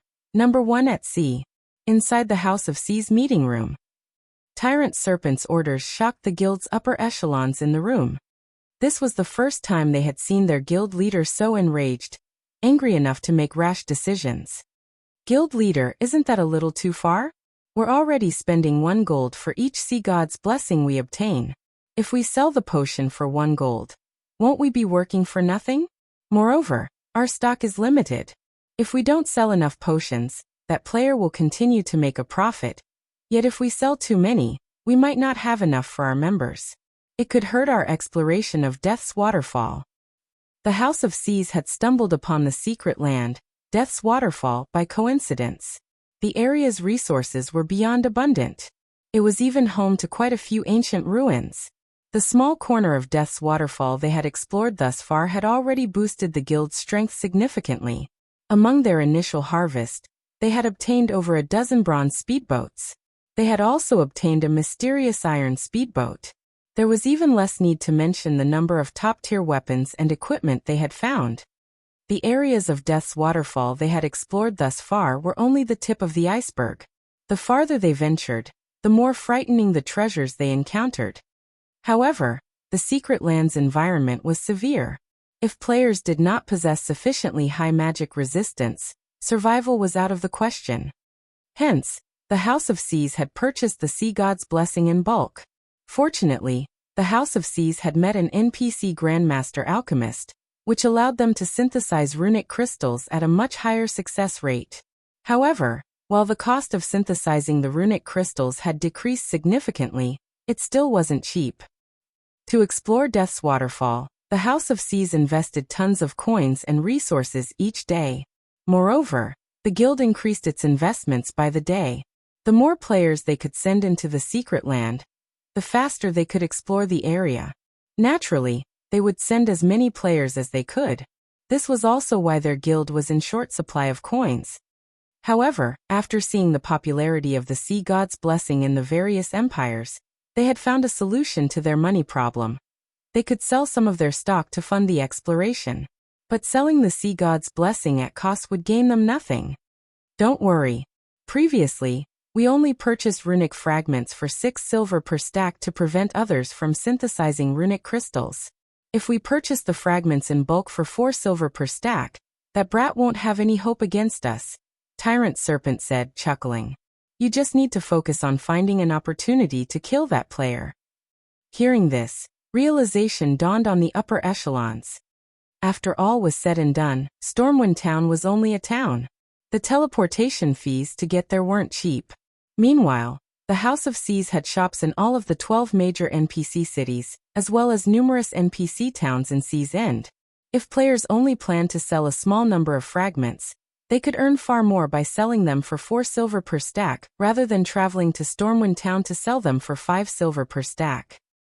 By doing this, not only could they hinder Shifang's financial progress, but they could also lower their cost of obtaining the Sea God's blessing, killing 2 birds with 1 stone. They doubted that Shifang had the assistance of a Grandmaster Alchemist. If this competition persisted long-term, Shifang would eventually fail to make any money with the Sea God's blessing, suffering losses instead. Guild leader is the best. If that brat had agreed to cooperate from the very beginning, he could have kept 20% of his profits. Now, he'll be kicked out of the competition and hunted endlessly. Following which, the House of Sea's upper echelons left to fulfill Tyrant Serpent's orders. As the House of Seas had discussed Shifang's situation, players also discussed the matter on Sea's End's official forums. Someone had long since uploaded Shifang's declaration video against the House of Seas. No one had ever expected this outcome. Despite the House of Seas sending hundreds of experts at Shifang, the guild suffered a miserable defeat, its experts either dying or running away with their tails between their legs. Shifang's battle video had also mesmerized many independent players. Whether it was his positioning, dodges, or attacks compared to the other expert battle videos they had seen, this video was worlds apart.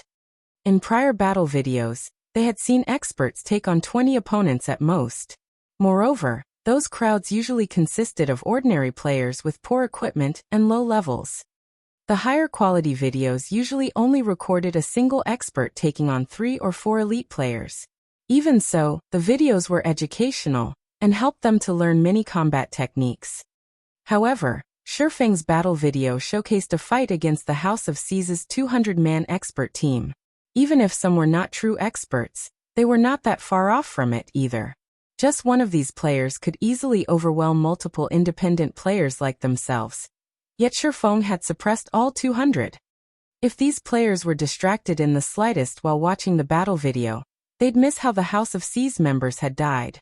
Some of them had even opted to play the video in slow motion. Their eyes couldn't keep up with Shifang's speed after all. Such a mythical battle completely redefined their definition of expert. Compared to Shifang, the usual experts were nothing than a joke. The boss of this grocery store is invincible. He actually killed close to half of the House of Seas' 200 experts by himself.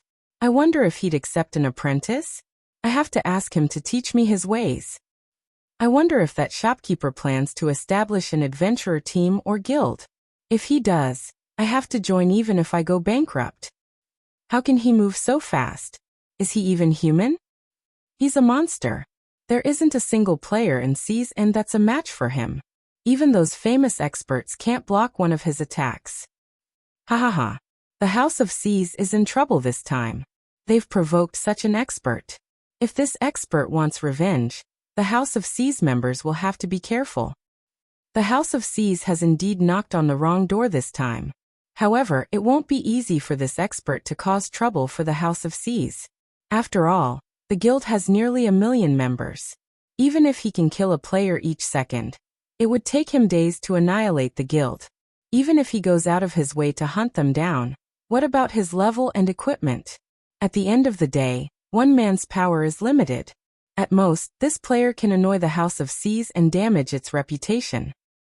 Even so, he's still pretty impressive.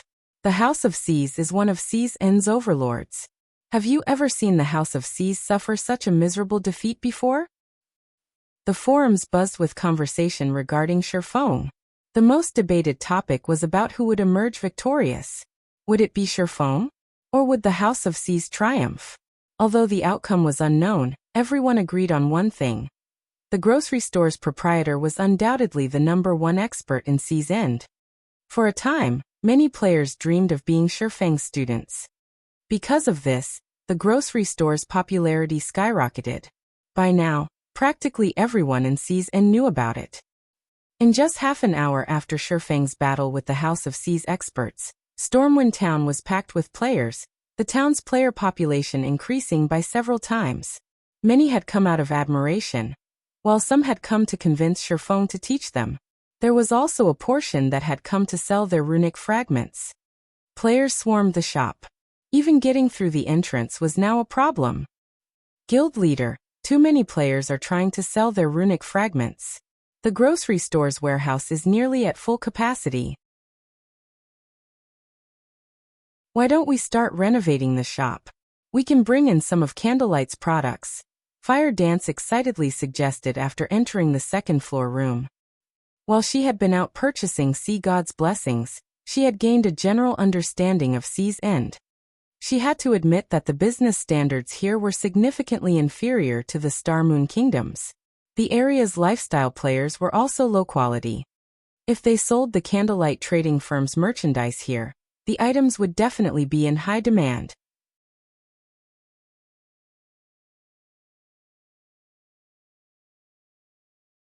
Chapter 1265, Town Manager. Promote Candlelight's merchandise? Fire Dance's sudden suggestion tempted even Shifeng. However, he quickly came to a decision and shook his head, saying, "It's not time for that yet." Why? Fire Dance was confused. The House of Seas can't touch us in Stormwind Town for now. Even if we sell our merchandise here, all they can do is watch. They might not be able to touch us, but that's not the case for everyone, Shifeng said as he glanced out the window. He pointed at the large group of players wearing the House of Seas guild emblem that had appeared on the street below.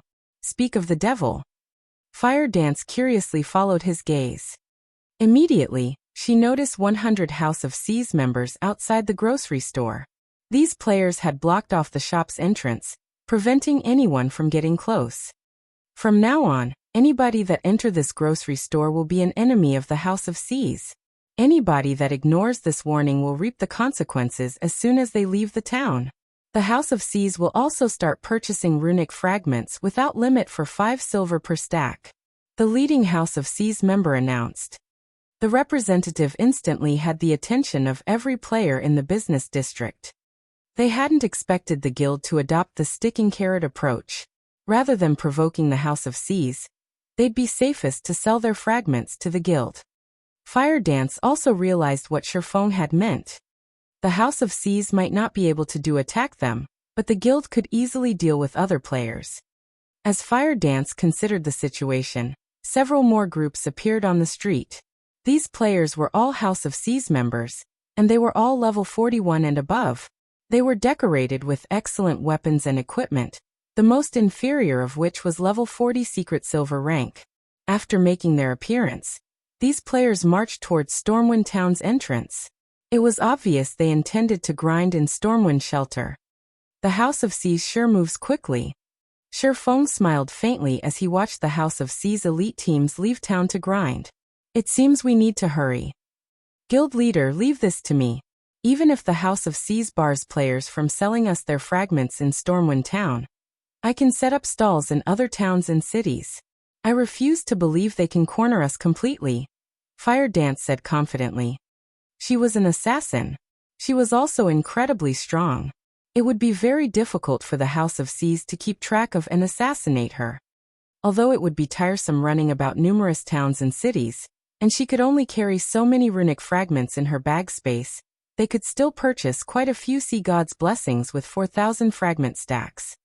The House of Seas was dreaming if it thought it could stop them from purchasing runic fragments.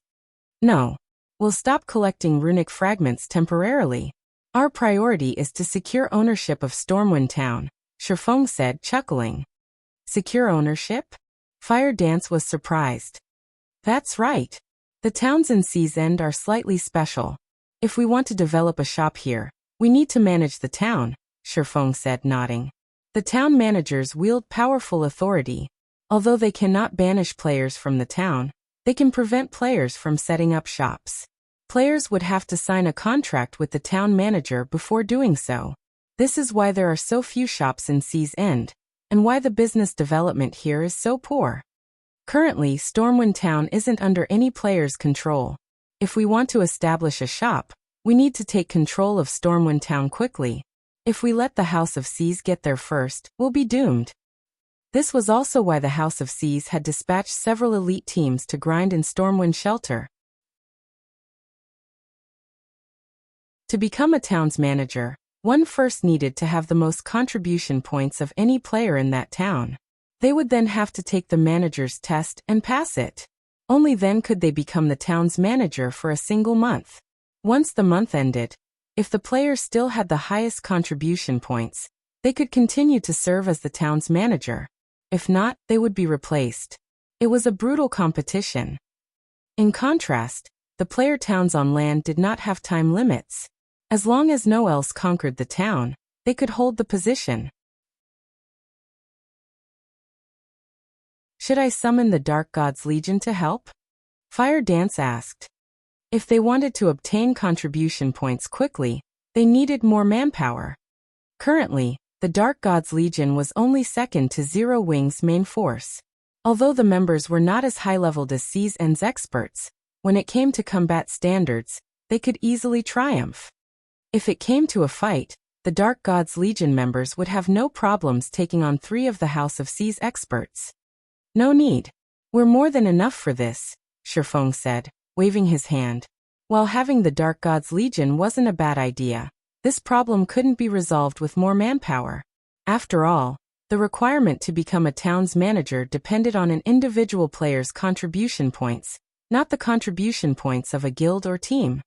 Part of the reason that he had spent 10,000 gold to purchase a Stormwind emblem was to obtain Stormwind Town.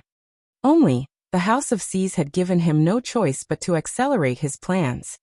With the Stormwind emblem, players were granted authority within Stormwind Town. With this authority, players could accept advanced town quests, which would allow them to gain town contribution points far more quickly. After all, a large fraction of the TCPs players obtained came from quests. Moreover, the higher a quest's rank, the more TCPs it awarded. This was why the various powers fought for town emblems. Synthesizing runic crystals is boring. Let's pay a visit to the Sea God's Temple, Shifeng said as he stood. In the past, Stormwind Town had been a miniature holy land, which God's domain's various superpowers had fought over. War had been common here, each conflict reaping easily over 500,000 lives. To take control of the town, these powers first had to grind for contribution points. Aside from the daily town quests, plenty of hidden advanced quests and rare quests were available. However, only players with the town emblem or a particular level of authority could accept these quests.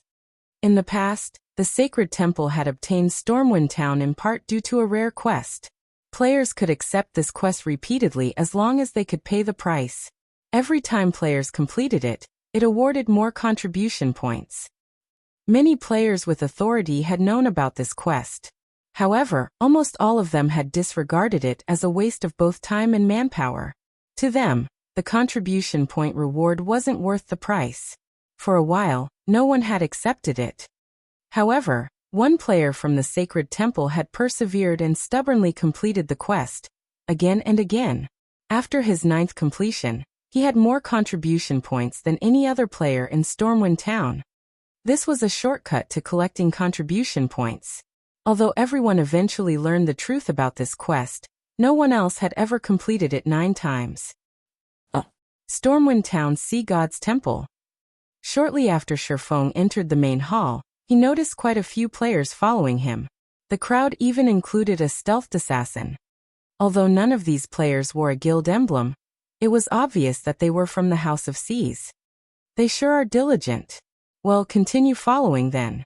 That is, if you can. Shifeng simply smiled as he noticed the House of Seas members. He walked up to an NPC receptionist and said, "Hello. I wish to meet with Vice Temple Master Arnold." "Sir, please follow me." Upon seeing the Stormwind emblem on Shifeng's chest, the NPC receptionist nodded before leading Shifeng to the 2nd floor. Fire Dance waited for him in the 1st floor hall. As Shifeng saw to his business in the Sea God's Temple, a sudden discovery shook the various empires on land. Some shops were actually selling the Sea God's Blessing. Moreover, the potion only costs 1 gold per bottle.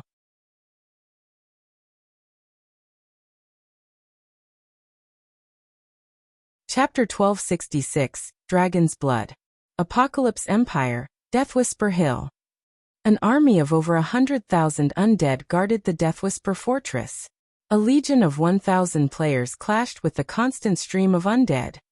These undead wore tattered armor and wielded swords and shields. Their movements were organized, and even the weakest among them was a level 42 elite, while the strongest included level 46 lords. If a normal 1,000-man legion faced this army, they would be terrified. However, this 1,000-man legion killed the undead with a militaristic efficiency, acting as if this situation were just a matter of course. Several hundred MTs raised their shields as they held the undead back, none of them even attacking the monsters as they focused on defense. With the limited space, the MTs maneuvered their shields and displayed impressive technique as they prevented the undead from breaking past their line.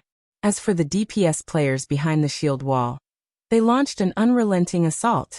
Occasionally they used AoE attacks, dealing high amounts of damage to a cluster of monsters. Good. DPS, prioritize chieftain rank and above monsters.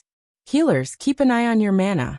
If it falls below 30%, retreat, switch players with a backup healer, and recover. Phoenix Rain commanded her legion, while attacking a lord-ranked monster. She remained wholly unperturbed despite facing down an undead army led by 100 lords. It seemed as if this battle were completely under her control.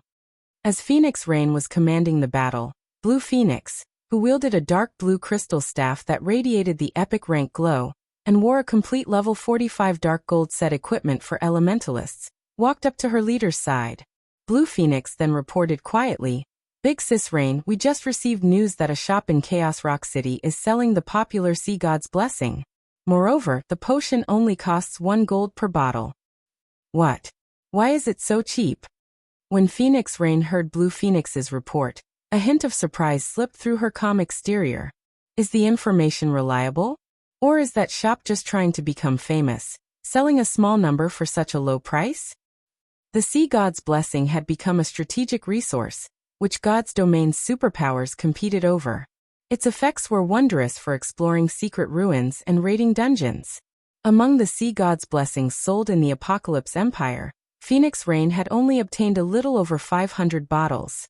Miracle and Battle Wolves had snatched the majority of the potions. Meanwhile, she was saving these Sea God's Blessing as a trump card to raid large-scale Hell Mode team dungeons and the competition on Thunder Island.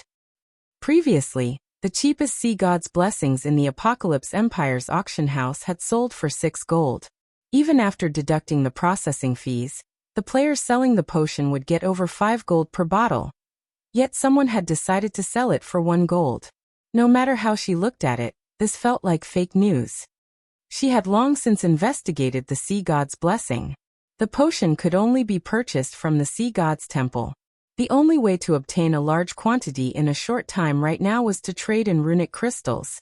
However, runic crystals were even rarer than magic crystals.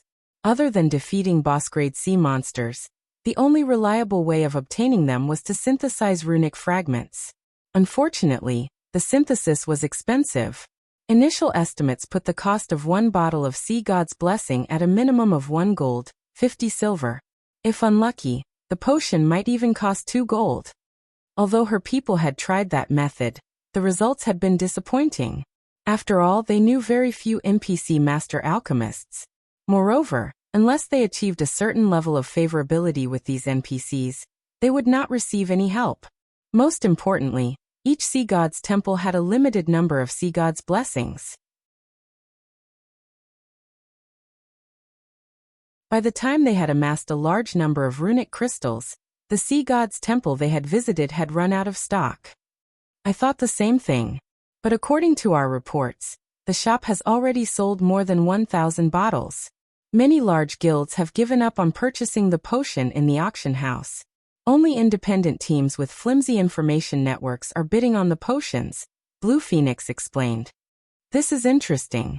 Have you found out who runs that shop yet? Phoenix Rain asked, chuckling softly. Yes. The House of Seas owns the shop. It is a warehouse-type shop that the House of Seas operates to collect materials and potions that cannot be found at sea. Blue Phoenix then sent Phoenix Rain the related information. Chaos Rock City ranked in the tens among the many NPC cities in the Apocalypse Empire. It was insignificant compared to the Imperial capital. With enough money early in the game, anyone could obtain land in the NPC cities ranked beyond 10th place.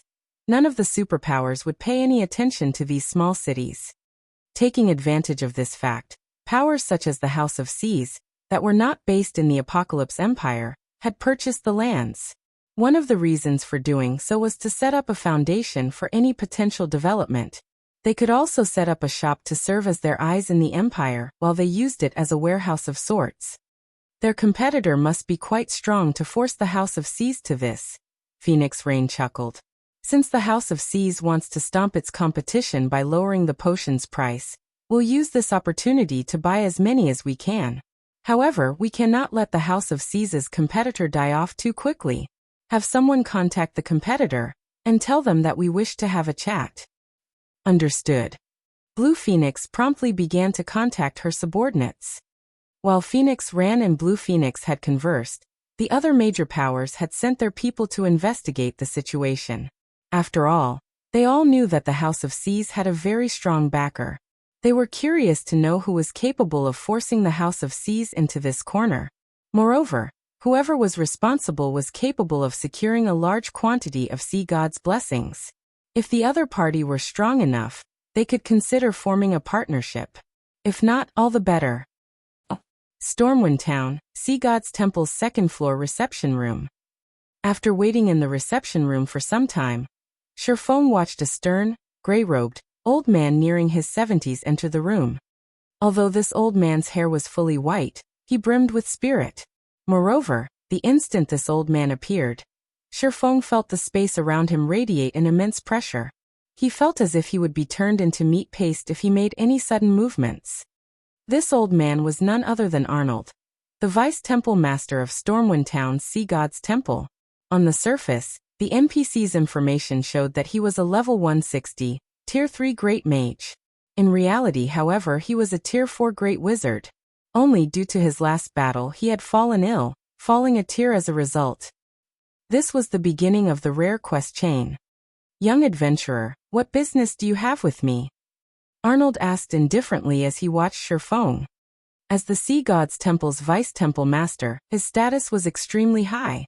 If not for Sherfang's Stormwind emblem, he would not be worth this NPC's time. Arnold's cold greeting didn't particularly surprise Sherfone. Smiling, he answered, Lord Arnold, I've heard that, to protect this town in the past, you fought a desperate battle against an abyssal monster. In the end, you used a curse to kill the monster. However, you suffered a backlash as a result. I have an advanced healing potion with me. I hope that it can be of some help to your injuries. Saying so, Sherfone took an advanced healing potion from his bag. Thank you, young adventurer, Arnold said, his tone no longer cold and indifferent. He then shook his head and said, however, you are better off saving this advanced healing potion for yourself. I know full well what kind of wound I suffer. It is not that easy to treat. Even the water of life cannot help me. May I know what may help you recover, Lord Arnold? Sherfone asked. Young adventurer, I do not wish to belittle your strength, but curing my wounds is too difficult. If you really wish to help me, you must first collect a drop of dragon's blood, Arnold said, chuckling. He then turned and left the reception room. System. Rare Hidden Quest Heroes Past triggered. Do you wish to accept? Sherfone accepted the quest without hesitation. Sure enough, the quest is the same as it was in the past. Sherfone released a sigh of relief. After all, he did not have a deep understanding of Sea's End.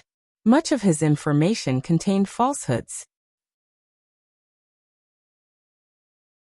Fortunately, the information regarding this quest had been true. The first item this chain quest required was the super rare herb, Dragon's Blood. When consumed, players would permanently gain anywhere from 10 to 20 strength. Very few players were willing to trade such a precious item for a few TCP. Following which, Sherfone left the reception room and headed downstairs. Fire Dance, who was in stealth, approached with an anxious expression and reported, Guild leader, this isn't good. The House of Seas is selling a large number of sea gods' blessings in shops throughout the various empires.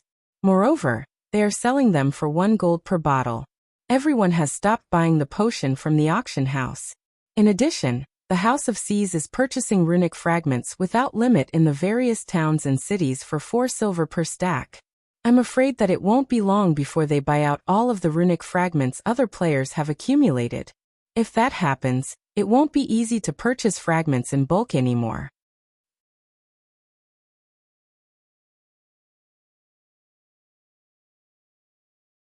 Chapter 1267. Frightening Influence. The House of Seas is quite bold, Shifeng muttered, revealing a bitter smile when he read the information Fire Dance had given him. Aren't they afraid that they'll go bankrupt? Selling the sea god's blessing for 1 gold per bottle was simply foolish. It was the equivalent of harming oneself to damage the enemy. By doing so, neither side would profit. While the House of Seas could recover from the losses if it endured, if it lost the competition, its efforts would go to waste. Unlike the House of Seas, which could sell the potions in its shops through the various empires, Shifeng was at a disadvantage. He could only sell the sea god's blessing for a minimum of 1 gold, 2 silver in the auction house. In this case, he only sold a very small number of sea god's blessings each day. He would make barely any money. Guild leader, are we still going to sell the sea god's blessing? Fire Dance asked. Of course we are. Since the House of Seas wants to fight to the bitter end, I'd like to see how long they can keep this up, Shifeng said, smiling nonchalantly. Get a group of trustworthy assassins from the guild over here, and have them sell our sea god's blessings in the various empires. We'll sell the potion for 60 silver per bottle. Limit the sales volume to 3,000 bottles per empire per day. Have them work in 3-man groups and rotate. Instruct a few others to split up, and head to seas and cities to purchase fragments in bulk. Since the House of Seas will buy the fragments at 4 silver per stack, we'll buy the fragments at 5 silver per stack. Keep our prices 1 silver higher than the House of Seas. To any other player, selling the sea god's blessing for 60 silver per bottle would result in a loss. Fortunately, that wasn't the case for Shifeng. If he purchased runic fragments at 5 silver per stack, it would only cost him 12 silver, 50 copper for each bottle of sea god's blessing. By selling the potions at 60 silver per bottle, he didn't get as much profit. Even so, profit was profit. The House of Seas could only blame itself for picking a fight with the wrong player. Understood. Fire Dance smiled. Had the House of Seas chosen to challenge them properly, both sides would have made a profit. Now, however, the House of Seas had shot itself in the leg. Following which, Fire Dance contacted the guild's elite assassins, and had them hurry to Stormwind Town. Meanwhile, Shifeng brought 4,000 bottles of Sea God's Blessing back to White River City. He planned to store them in the guild warehouse and let the guild's core members trade GCP for the potions. At the same time, he intended to search for Dragon's Blood. Dragon's Blood was also known as Draconic Herb. It was extremely rare. Even if one scoured Sea's End, they wouldn't find it. Normally, it was a treasure that only bloomed in kingdoms and empires that produced herbs. To obtain the herb, a player needed luck. Even Shifeng would have a hard time finding the herb. Hence, he would rely on the candlelight trading firm to purchase it for a high price. Otherwise, he'd never move to the next part of the quest chain. White River City's teleportation hall. As soon as Shifeng returned using the return scroll, he discovered a flood of players teleporting into the city. There were at least twice as many players than before. Among them, there were members of large guilds belonging to other kingdoms and empires. He easily counted members of 14 first-rate guilds in the teleportation hall. There were also a large group of Battle Wolves members. For a moment, Shifeng wondered if he had mistakenly teleported to the Beast Empire's capital. What's going on? Shifeng was surprised as he observed the teleportation hall. Before Shifeng could figure out what was happening, he heard players discussing the candlelight auction. There sure are a lot of people going to the candlelight auction this time. No kidding. Not only will the auction offer slots to enter the holy city of Titan, but they're also selling bronze mounts and personal houses. The popularity of the Holy City's slots goes without saying. And every player wants a personal house. Not only can you train in a high mana density environment, but you can also take advantage of the NPC shops selling rare items. It'd be so convenient to travel to and from Stone Forest Town, and the nearby leveling maps. That's right. Aside from large guilds, plenty of famous adventurer teams have come to participate in the auction. I have heard that they are all here to get one of Stone Forest Town's personal houses. It's a pity that the starting bid for the houses is 300 gold. I would have tried to buy one for myself if it were cheaper. That's already considerably cheap. Stone Forest Town is the #1 player town throughout Starmoon Kingdom and the neighboring kingdoms. Practically every player in the teleportation hall chatted about the candlelight auction and Stone Forest Town. When they talked about Stone Forest Town, they wore yearning expressions. Has Stone Forest Town become so popular? Shifeng was slightly surprised. While he acknowledged that Stone Forest Town was a valuable location, he hadn't thought that it would attract so many players from other kingdoms and empires. After all, Stone Forest Town's location was gradually growing less profitable. By the time mainstream players were over level 50, the town would lose its competitive edge. The only advantage the town would have at that time would be its mana density and the NPC shop's rare items. White River City, Candlelight Trading Firm. Players crowded the 7-story tall building's entrance. Originally, only players with 10 gold or more could enter the shop. However, due to the high number of participants, the trading firm had been forced to raise the requirement to 100 gold. Even then, the designated auction venue, which could accommodate 10,000 people, was full to the brim. Even the VIP rooms were not enough. Originally, only those carrying over 2,000 gold qualified to use the VIP rooms. Now only those with 10,000 gold, or those from superpowers, could use the rooms. Most first-rate guilds didn't have 10,000 gold lying around, yet the 30 VIP rooms were occupied. The candlelight auction was more popular than anyone had expected. Melancholic Smile, the auction's host, was stupefied. She found it truly hard to imagine that a mere auction, held by a player-operated shop, could attract so many superpowers and famous adventurer teams. Melancholic Smile wasn't the only one surprised. Even the various powers that had come to attend the auction were shocked to discover so many competitors. Normally, only superpowers auctions attracted so much attention, yet an upstart guild had achieved the same results. Moreover, these powers had all come of their own volition. None of them had been invited. Meanwhile, in a VIP room on the second floor. Guild leader, I've already checked. 7 super guilds and super first-rate guilds are in attendance. Practically every first-rate guild from the neighboring kingdoms and empires are here as well. Purple Eye reported to Galaxy Past. There really is no competing with Zero Wing. Galaxy Past smiled bitterly as he watched the sea of players in the first-floor hall. Only after many years had Galaxy Past developed the Star Alliance into a first-rate guild. However, if the Star Alliance held an auction right now, they'd be lucky if even 5 or 6 first-rate guilds attended. In contrast, Zero Wing had only begun its development after God's Domain launched, yet it had surpassed his many years of effort. Galaxy Past had to admit that the comparison was odious. What kind of reaction will Singular Burial have if he finds out about this? Galaxy Past muttered. Some time ago, Heaven's Burial had announced that it would hold an auction at the same time as the Candlelight Trading Firm. However, Heaven's Burial had become a laughingstock.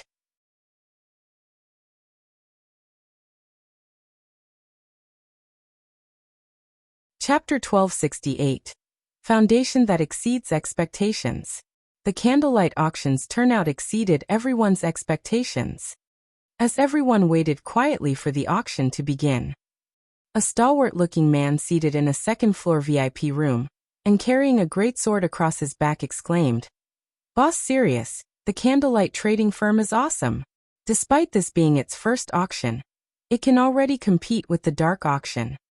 Indeed, although the candlelight auction is no match for the dark auction, in terms of the number of major powers participating in this auction, I'm afraid that it is already nearing the level of Super Guild's auctions.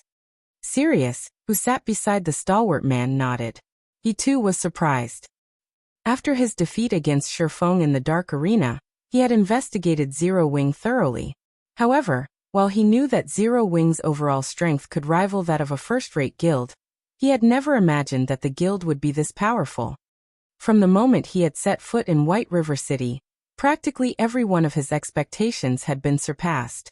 Whether it was the business district or the standards of the players in the city, White River City was superior to many kingdoms' capital cities. In God's domain, a guild's capabilities weren't determined by its strength alone. The status of its main city was also important. Oftentimes, the prosperity of a city determined the development of a guild. Currently, White River City's prosperity was not one bit inferior to Star Moon City. If not for the new expansion pack, which caused dark cities to appear near various kingdoms' capitals, White River City would have most likely surpassed Star Moon City by a large margin. If not for the Candlelight trading firm's intention of selling the slots to enter Titan City, he really wouldn't have discovered that Zero Wing had already developed to such a degree. Meanwhile, in another room, a handsome man glared, displeased at the crowded first-floor hall. Pavilion Master, my people have finished the investigation into the situation. So many people are attending this auction to bid for Stone Forest Town's personal housing and the advanced mana armor kits, a dignified young man reported. Although this young man simply stood there, he seemed like the center of the universe. Moreover, he radiated a terrifying aura. Even the man's companions, who were level 42 experts, wouldn't get within 10 yards of him. This young man was none other than the monster of the Dragon Phoenix Pavilion that had grasped a domain at a very young age, Martial Dragon. Zero Wing is actually capable of such a grand auction. No wonder why Rain has such an optimistic view of this guild. It's a pity that, even after attracting so many customers with the Holy City slots, Zero Wing only has such pitiful items to sell. Nine Dragons Emperor sneered when he saw Melancholic Smile walking up to the stage. If this auction were organized properly, it could attract so many more major powers in the future. It would massively boost Zero Wing's development. After all, these major powers had money. Anyone else would only have spare change. Zero Wing would never have attracted the true major powers if not for the Holy City's slots. As Nine Dragons Emperor fell silent, the auction officially began. Under the crowd's attentive gaze, Melancholic Smile, who wore a luxurious blue dress, approached the front of the stage. Ladies and gentlemen, welcome to the Candlelight Auction. This auction will have two phases. During the first phase, we will sell items that have been carefully selected by our own auction house. The second stage will be a bartering session with the auction house as an intermediary. However, to ensure the quality of the items offered for trade, we will collect a processing fee of 10 magic crystals or 3 gold coins for each item. For materials specifically, we will charge 15 magic crystals or 4 gold coins per stack. As Melancholic Smile finished explaining the auction's flow, a commotion swept through the crowd. Crap! This is fraud. Even a first-rate guild's auction wouldn't dare charge 10 magic crystals for every item. That's right. How can you be this greedy? Players in the first-floor hall shouted their indignation. Although many of the major powers present had attended the dark auction before and knew about these bartering sessions, Candlelight's high price was ludicrous. The dark auction only dared to charge a high price because it was the best auction throughout God's domain. Only extraordinary existences were invited. Ha ha ha. Zero Wing sure is interesting. Nine Dragons Emperor could not help but laugh when he heard Melancholic Smile's explanation. However, this is a good opportunity to earn some money from the major powers. After all, a few of the superpowers here have come to bid for the Holy City's slots. Whether it is the adventurer teams, independent players, or guilds, none would miss such a golden opportunity to trade high-value items. Such a shameful behavior would earn the various major powers' ire. Needless to say, the Candlelight auction wouldn't happen again. Even Phoenix Rain's reputation in the Dragon Phoenix Pavilion would be soiled for supporting Zero Wing. Just what is Black Flame thinking? Yuan Tiexin stared at Melancholic Smile in confusion. Is he so desperate for money that he's willing to abandon his reputation? The first auction was always the most important. Asking for such an unreasonable price would only incur the wrath of the various major powers.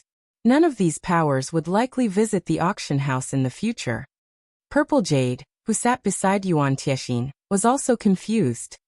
Based on her understanding of Black Flame, he wouldn't make such a newbie mistake. Meanwhile, as Melancholic Smile saw the attendees' reactions, she revealed an expression that seemed to say, as expected. Originally, she had planned to set the processing fees at 1 magic crystal or 30 silver coins per item. This way, they could more or less guarantee the quality of the items while avoiding such a negative reaction. After all, the candlelight auction was relatively small compared to something like the dark auction. Players weren't likely to offer high-quality items for trade. The candlelight auction had only attracted so many superpowers and first-rate guilds due to the Holy City's slots. Yet Shifeng had insisted on increasing the price. It was obvious he was treating the various attendees like fools. However, now that things had already developed to this point, Melancholic Smile could only endure the complaints while starting the auction. We will now begin the auction. The first item we are offering is a magic whale skin. Melancholic Smile said as she gestured to the semi-transparent screen above the stage. The screen displayed an image of the magic whale skin, as well as its attribute panel. Suddenly, the venue fell silent. What? Everyone was stunned after reading the item's introduction. The various major powers, particularly the superpowers, had already begun to develop their naval forces. Hence, they understood just how important ships were, and were madly investing manpower and resources into obtaining high-ranking ships. These major powers wanted to upgrade their high-ranking ships to ease the fights against sea monsters. These organizations were even purchasing bronze rank strengthening items at astronomical prices. However, such strengthening items were extremely rare, no less than the high-ranking ships themselves. Even if one obtained such an item, they'd refuse to sell it. After all, if one could strengthen their own ships, their power at sea would increase by a large margin.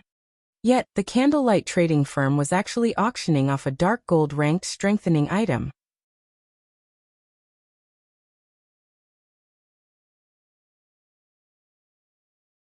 Chapter 1269, Crazy Start. The candlelight auction has even obtained a dark gold strengthening item? These attributes are ridiculous.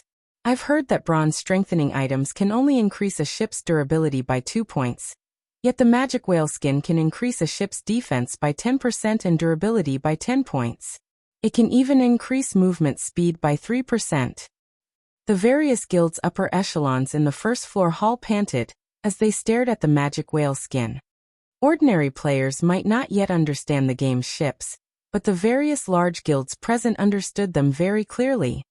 If an item like the magic whale skin were used to strengthen a bronze speedboat, it could improve the speedboat's performance significantly. Meanwhile, a speedboat could be enhanced to a total of 5 times. If one fully enhanced a bronze speedboat with magic whale skins, the speedboat's performance might even exceed mysterious iron speedboats. However, strengthening a bronze speedboat with a magic whale skin would be the epitome of luxury. At the very least, only mysterious iron ships would qualify for such a powerful strengthening item. Black Flame is quite generous. He has decided to use such a valuable item to open the auction. Yuan Tiexin was slightly astonished when he saw the magic whale skin. The various major powers had spared no effort to get ahead of others at sea, yet Zero Wing was giving such a wondrous item away. In another VIP room, Nine Dragons Emperor's eyes shone as he stared at the magic whale skin. There were still a few days until the contest on Thunder Island began. If he could purchase the magic whale skin, he could upgrade one of his bronze speedboats. With this, he would have an easier time killing boss-grade sea monsters and obtaining thunder passes. When Melancholic Smile saw the crowd's excitement, she quietly released a sigh of relief.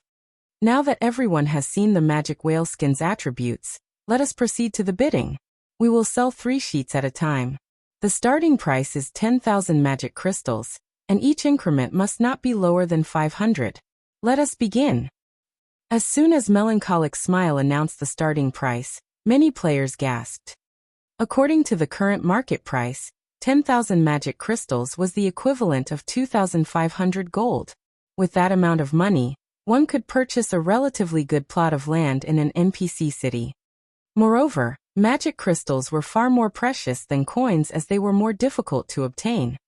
However, the high price wasn't the only reason these players were shocked. What surprised them more was Candlelight's ability to offer 3 magic whale skin sheets at a time. After all, a single sheet could not qualitatively transform a ship. However, 3 sheets could. What a ruthless price. Sirius chuckled as he shook his head. It seems Candlelight is going to take our money today. The competition at sea grew more intense with each passing day. If his guild could increase a high-ranking ship's performance by a rank, it would raise the guild's naval strength to new heights. While Sirius sighed, the price of the magic whale skins rose rapidly. 10,500 crystals. 11,000 crystals. 12,000 crystals. In just 10 seconds, the price had soared to 15,000 magic crystals. One could purchase epic equipment with that kind of money. Big Sis Rain, what should we do? We have already lent our magic crystals to Zero Wing. We have less than 5,000 crystals on hand. Blue Phoenix asked anxiously as she watched the price of the magic whale skin continuously increase. She also felt that Zero Wing was too insincere. Rather than offering such a valuable item to them, Zero Wing had chosen to auction it. Phoenix Rain could only reveal a bitter smile in response. She had been racking her mind to figure out a way to increase her fleet's strength. She had even led a team of experts to the Deathwhisper Fortress personally to obtain ship-strengthening items. Only after many sacrifices had she gotten her hands on a mysterious iron-strengthening item. On the other hand, without anybody noticing, Zero Wing had dark gold strengthening items. Immediately, Phoenix Rain called up her friends list and contacted Shifeng. Team leader Yifeng, I wish to use the magic crystals I lent you to purchase the magic whale skins that are currently on auction. Will that be possible? Phoenix Rain asked. Of course. That won't be a problem.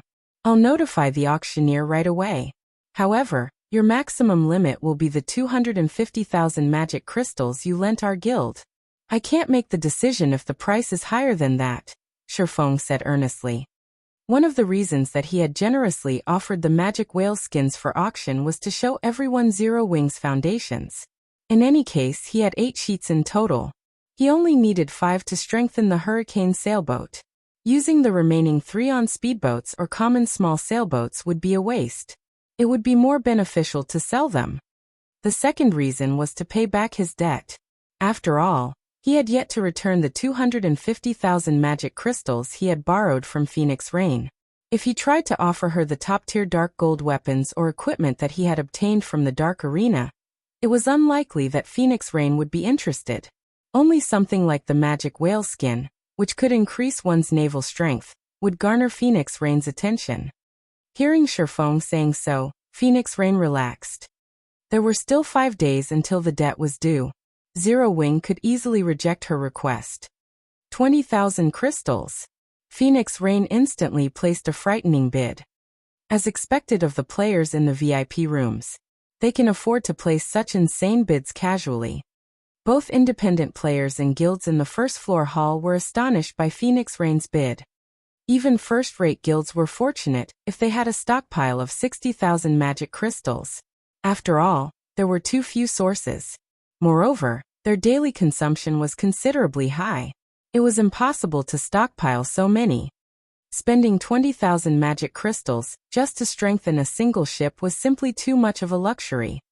Only super first-rate guilds and super guilds were capable of such a thing. 21,000 crystals. Nine Dragons Emperor frowned as he placed a new bid. The Holy City slots were his main goal. Hence, he hadn't prepared many magic crystals. He currently had 24,000 crystals on hand. After all, a small guild like Zero Wing should not be capable of offering anything worth his while.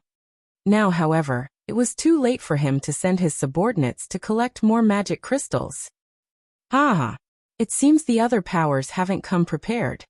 Yuan Tiexian chuckled, following which he shouted, 30,000 crystals. The secret pavilion had prepared plenty of coins and magic crystals for the candlelight auction. After all, the secret pavilion had done business with Zero Wing many times before, so they knew that Zero Wing possessed strong foundations and had many items that could even tempt the secret pavilion. However, Yuan Tiexian had never expected to find such an opportunity. 31,000 crystals. Phoenix Rain placed a new bid, but she didn't raise it by much. While the magic whale skin was valuable, its price was already high. Any higher, and one could afford a bronze speedboat. 35,000 crystals. Yuan Tiexian said without hesitation. 36,000 crystals. Phoenix Rain frowned as she glanced at Yuan Tiexian's room a short distance away. This was the highest she was willing to go. Although she had plenty of magic crystals, she could not waste them. The other audience members were stupefied. The cost of 3 magic whale skins could already rival half of a first-rate guild's magic crystals. It seems that they have reached their limit. Yuan Tiexian smiled.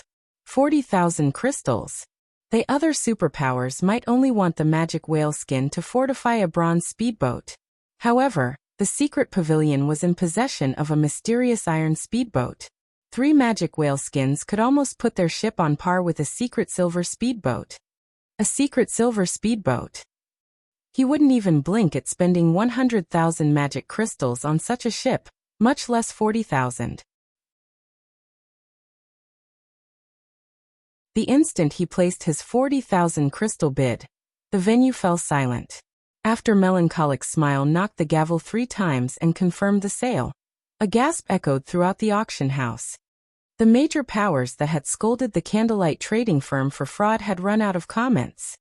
The first auction item had sold for 40,000 magic crystals. They had to admit that the candlelight auction was high quality. Only they still thought that the processing fees for the bartering session were somewhat expensive. However, not long after these major powers had such thoughts, the second auction item was revealed above the stage. Every one of these major powers stared in silence. Even the various superpowers were no exception. The reason for such a reaction was that the second item was none other than the Thunder Pass.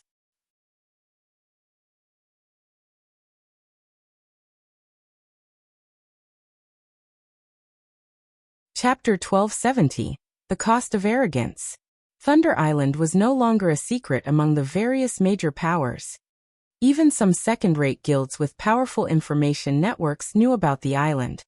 Various superpowers were frantically collecting Thunder Passes, but these weren't easily obtainable, requiring a lot of manpower and resources. Each additional Thunder Pass would allow them to bring 10 more experts to Thunder Island. When the contest for Thunder Island's authority began, the superpower with the most Thunder Passes would have a greater advantage. Hence, the various superpowers constantly offered to purchase Thunder Passes at a high price, attracting plenty of adventurer teams to sail the Sea of Death and kill sea monsters. Only, there had been no news of any adventurer team obtaining passes even now. Nevertheless, the candlelight trading firm was selling a Thunder Pass. It was truly hard to imagine that an upstart guild's auction could consecutively offer 2 treasures that could tempt the various superpowers. Moreover, they had already announced the final item, the Holy City slots. How could these major powers not be shocked? Now that everyone has seen our second auction item, without further ado, we will begin the bidding at 3,000 magic crystals. Each increment cannot be lower than 100 crystals. Begin. Melancholic smile announced the starting price. This price surprised many of the players in the first floor hall. They all thought it was outrageously high. However, the various superpowers on the second floor made nothing of it. On the contrary, they all felt it was considerably cheap. After all, they normally offered 1,000 gold per pass. 4,000 crystals. 4,300 crystals. 5,000 crystals. As soon as Melancholic Smile opened the floor for bids, the various superpowers, which initially had little interest in the candlelight auction, contested madly for the Thunder Pass. These superpowers gave the players in the first floor hall no opportunities to intervene, raising the price again and again. Even the participating second-rate guilds felt out of their league in this auction. As for the players and guilds that had scolded the Candlelight trading firm for being fraudulent, none of them dared to make a peep. Eventually, Phoenix Rain won the Thunder Pass for 8,300 magic crystals. Pavilion Master, are we letting Phoenix Rain have the pass just like that? Martial Dragon asked curiously. It doesn't matter. Any higher and the pass wouldn't be worth it. In any case, Rain has 10 extra slots. They're not enough to make a difference, Nine Dragons Emperor growled, sneering. After giving the matter some thought, Martial Dragon agreed with his guild leader. They had far more slots than Phoenix Rain. Even if she had 10 more, the increase wouldn't be enough to affect the big picture. Following the end of the second item's bidding, Melancholic Smile gestured to the image above the stage once more. However, the image remained the same as before. Smiling, she said, "Let's begin the auction for the third item." The third item is another Thunder Pass. Like before, the starting price is 3,000 magic crystals. Begin. What? There's more? Gasps echoed throughout the venue. Thunder Passes were extremely difficult to obtain. Obtaining one was already an amazing feat, yet Zero Wing had another to offer. Even Phoenix Rain was surprised. Of course, she was also elated. Although it was only one more entry pass, there was a huge difference between 10 and 20. Fortunately, among the superpowers present, she had the most magic crystals to spend. As soon as the auction began, the Thunder Pass's price instantly rose to 8,000 magic crystals. Unlike before, the various superpowers paid more attention to the Thunder Pass this time. They, too, realized what kind of consequences they would suffer if another power had 20 additional slots. The competition for the second Thunder Pass intensified. Eventually, however, Phoenix Rain obtained the second Thunder Pass for 15,400 magic crystals. Although the price was astoundingly high, Phoenix Rain felt that the money had been well spent. Just when everyone believed that the competition for the Thunder Passes had ended, Melancholic Smile pointed at the Thunder Pass's image once again. This is insane. Just how many Thunder Passes do they have? The players in the auction venue involuntarily shuddered. This was especially true for the various superpowers in the second-floor VIP rooms. They could tolerate a single power obtaining 1 or 2 passes, as it wouldn't significantly impact the outcome. However, if the Candlelight trading firm sold too many Thunder Passes, the balance would change, affecting the contest. Contrary to everyone's expectations, Melancholic Smile did not immediately start the next round of bids. Instead, she took 3 Thunder Passes from her bag, stupefying everyone present. Ow! How do they have so many passes? Nine Dragons Emperor shook as he stared at the 3 Thunder Passes in Melancholic Smile's hand. He found it truly unbelievable that Zero Wing had obtained so many passes. Despite the scarcity of Thunder Passes in the Sea of Death, Zero Wing had 5. The Dragon Pavilion Master previously had only 60 slots more than Phoenix Rain. He could ignore losing the 2 Thunder Passes, as he still had a considerable advantage over Phoenix Rain even then. However, if Phoenix Rain won these 3 Thunder Passes as well, the difference between their teams would be negligible. This won't do. I must obtain these passes. Nine Dragons Emperor commanded. Notify Bell and have him send all our magic crystals immediately. Pavilion Master, I've already notified him. However, it will take at least 10 minutes before they arrive, Martial Dragon reported. 10 minutes. Damn it. Why so long? Regret and anger filled Nine Dragons Emperor's eyes as he stared at the 3 Thunder Passes. Notify Zero Wing's auctioneer. Tell her that we request a delay. Had the Candlelight trading firm stated beforehand that such items would be sold, he never would have been caught off guard. In reality, Nine Dragons Emperor wasn't the only person to react that way. Even guilds such as Pantheon, Miracle, King's Return, Battle Wolves, and Sacred Temple were caught flat-footed. After all, Nobody would have imagined that there would be such frightening items offered at the candlelight auction. They had prepared only the lands required to purchase the Holy City slots. Almost at the same time, the representatives of the various superpowers all reported back to the upper echelons of their respective guilds, having their guilds send magic crystals over. Aside from this, they also contacted the candlelight trading firm asking for a delay in the auctioning of the Thunder Passes, or permission to use other items as collateral. This scene stunned the various major powers and adventurer teams present. After all, asking for a delay in the auctioning of an item was a relatively humiliating thing to do, as this would show that one had insufficient funds. Despite that, the various superpowers of God's domain were actually willing to cast away their reputation. It was truly inconceivable. Guild leader, are we going to delay the auction of the Thunder Passes? Melancholic Smile asked after contacting Sherfong. Currently, 5 superpowers had requested a delay, something not commonly seen. If it were any other first-rate guild holding this auction right now, they would definitely acquiesce without hesitation. We can delay the auction, but tell them that they need to compensate us for the time lost. Every minute's delay will cost them 300 gold. They are welcome to delay the auction for as long as they want. Sherfong replied nonchalantly. Guild leader, Melancholic Smile's heart skipped a beat when she heard his answer. Don't worry about it. Just tell them as is, Sherfong said, chuckling. There were only a few days left until the contest over Thunder Island. At this point, practically all boss-grade sea monsters that could be killed had already been killed once before. Even if one killed the boss-grade sea monsters that respawned, the likelihood of a Thunder Pass dropping would be very low. After all, only a limited number of Thunder Passes could drop during each contest cycle.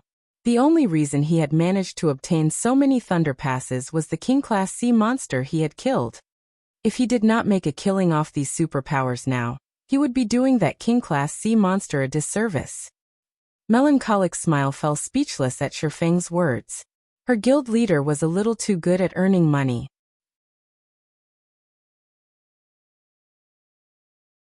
However, since it was a command from her guild leader, Melancholic Smile had no choice but to repeat Sherfang's words to the 5 superpowers.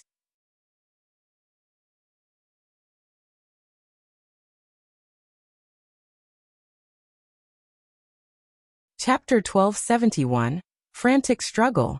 Pavilion Master, Candlelight is clearly trying to extort us. Martial Dragon's expression darkened when he heard Melancholic Smile's reply. They would have to pay 3,000 gold if they wanted to delay the auction of the Thunder Passes for 10 minutes. Such a sum was enough to purchase a considerably good plot of land in an ordinary NPC city. Although 3,000 gold was nothing to the Heavenly Dragon Pavilion, they would be fools to accept this offer. At this moment, Nine Dragons Emperor also had an ugly expression on his face. This damnable Zero Wing. Nine Dragons Emperor pounded his fist on the armrest of his chair. In a chilling tone he said, "Let them have it. Isn't it just 3,000 gold? I'll have Phoenix Rain and Zero Wing pay it back 100-fold in the future." If he did not stop Phoenix Rain from obtaining the remaining 3 Thunder Passes, the struggle on Thunder Island would undoubtedly become more troublesome. Meanwhile, the other 4 superpowers also paid the 3,000 gold without hesitation. After all, acquiring the 3 Thunder Passes would greatly bolster the forces they could send to Thunder Island. In just a brief moment, Sherfong earned 15,000 gold, enough money for him to buy a golden land in a major NPC city. While the bidding for the Thunder Passes was on hold, Melancholic Smile continued auctioning one item after another. Meanwhile, every one of these items was highly contested by the players in the first-floor hall. Some of these items were on commission from other players, while some were dark gold weapons and equipment from Zero Wing's warehouse. The fine gold ranked magic light set equipment that was auctioned managed to garner the attention of those on the second floor. The various major powers knew full well how difficult it was to obtain such high-level set equipment. Despite all their efforts in challenging level 50+ monsters, they had yet to get even a piece of level 50 fine gold equipment, much less fine gold set equipment. In the end, the secret pavilion bought the magic light set equipment for 4,000 gold. Meanwhile, each one of the 100 advanced mana armor kits offered sold for roughly 150 gold. After the auction of the advanced mana armor kits came to an end, the sale of the bronze engineering locomotives began. Nowadays, the various major powers in God's domain were frantically collecting high-ranking mounts as well as equipping their elite members with common mounts. They all understood that the era of mounts had already arrived. If they did not quickly equip their guild members with mounts, they would end up trailing the other guilds before long. After all, once players had mounts, they could save up on plenty of travel time. High-ranking mounts even possess combat capabilities.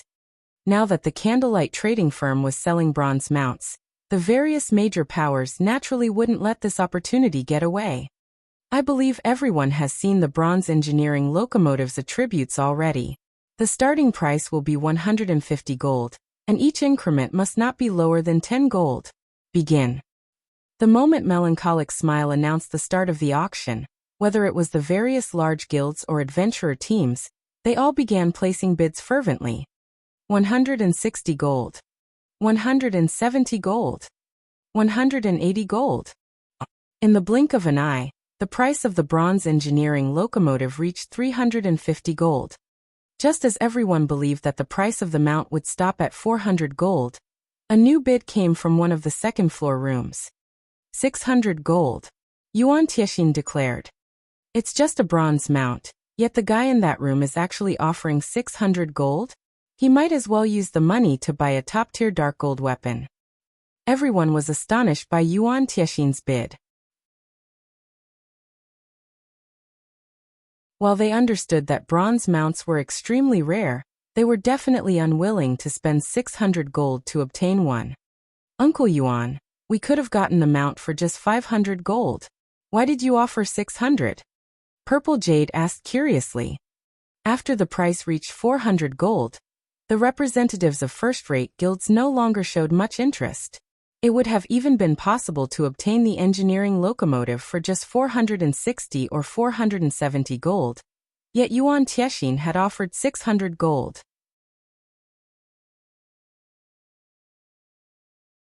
Even if the secret pavilion was rich, they should not be wasting their money in such a way. This is an order from the guild leader. He has tasked us with purchasing every engineering locomotive that comes up. If I only bid 500 gold this time, other people will still harbor some hope of purchasing it later on. If I offer 600 gold at once, they will give up on trying for the mounts that come up later on in the auction. Yuan Tiexin explained, chuckling. What? Didn't we already obtain plenty of engineering locomotives from Zero Wing before? Moreover, many of our experts frequently raid ancient ruins to collect high-ranking mounts. We shouldn't be lacking in bronze mounts, right? Purple Jade asked, confused. It is precisely because we have obtained so many engineering locomotives from Zero Wing that we have even more reason to purchase every one of them that appears today. Yuan Tiexin replied, smiling. Originally, I also thought that there was nothing special about the bronze engineering locomotives. Their base attributes are even weaker than those of other bronze mounts. However, when 50 engineering locomotives are gathered within a certain range, they will gain a buff called Mechanical Heart. The buff increases the mount's movement speed by 15%, and both the riders and mount's defense by 20%. This buff will greatly assist teams in both travel and battle. They actually have such an effect? Purple Jade was shocked.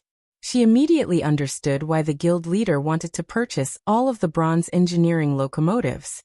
Large guilds often conducted team operations. If they could fully equip a 50-man team with bronze engineering locomotives, the team's efficiency would increase considerably. Following which, the secret pavilion instantly purchased every bronze engineering locomotive that went up on auction. Although some first-rate guilds tried to compete for the mount, the secret pavilion shut them down with a significantly higher bid. None of them got any chance whatsoever. In the end, the secret pavilion purchased all 10 mounts that were offered. Consequently, people also started recognizing the standard of the candlelight auction. At the same time, the atmosphere in the auction venue grew increasingly heated. When Melancholic Smile revealed the 3 thunder passes before everyone once again, the entire hall went into an uproar. The reason for such a reaction was everyone's desire to see the various superpowers going all out in bidding for the passes. Let us begin bidding for the next auction item. The starting price for these 3 Thunder Passes will be 10,000 magic crystals. Each increment may not be lower than 1,000 crystals. Begin. As soon as Melancholic Smile finished speaking, the struggle between the various superpowers present began. Only, before the crowd on the first floor could enjoy the pleasure of watching this auction, they heard a bid that made even the various first-rate guilds present shudder involuntarily. 50,000 crystals. 9 Dragons Emperor shouted. With the bid rising to 50,000 crystals right off the bat, the first-rate guilds present that were entertaining thoughts of competing for the Thunder Passes were immediately disqualified. Meanwhile, everyone present was also shocked by 9 Dragons Emperor's wealth. Just to obtain 3 entry passes, 9 Dragons Emperor had bid the equivalent of a first-rate guild's entire stockpile of magic crystals. 53,000 crystals. 55,000 crystals. 60,000 crystals. Phoenix Rain called out a new price. Now just 1 Thunder Pass cost 20,000 magic crystals. Have these superpowers lost their minds? The players on the first floor hall were stupefied. Melancholic Smile was also shocked. She could not comprehend why the various superpowers were going so crazy over a few entry passes. However, Melancholic Smile and the others did not realize Shifeng's intent in selling 3 Thunder Passes at once.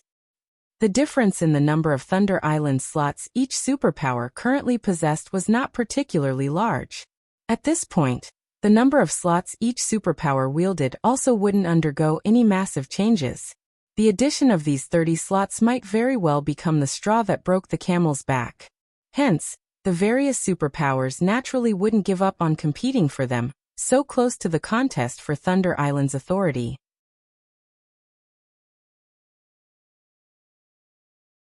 Otherwise, wouldn't all their previous efforts in obtaining Thunder Passes go to waste?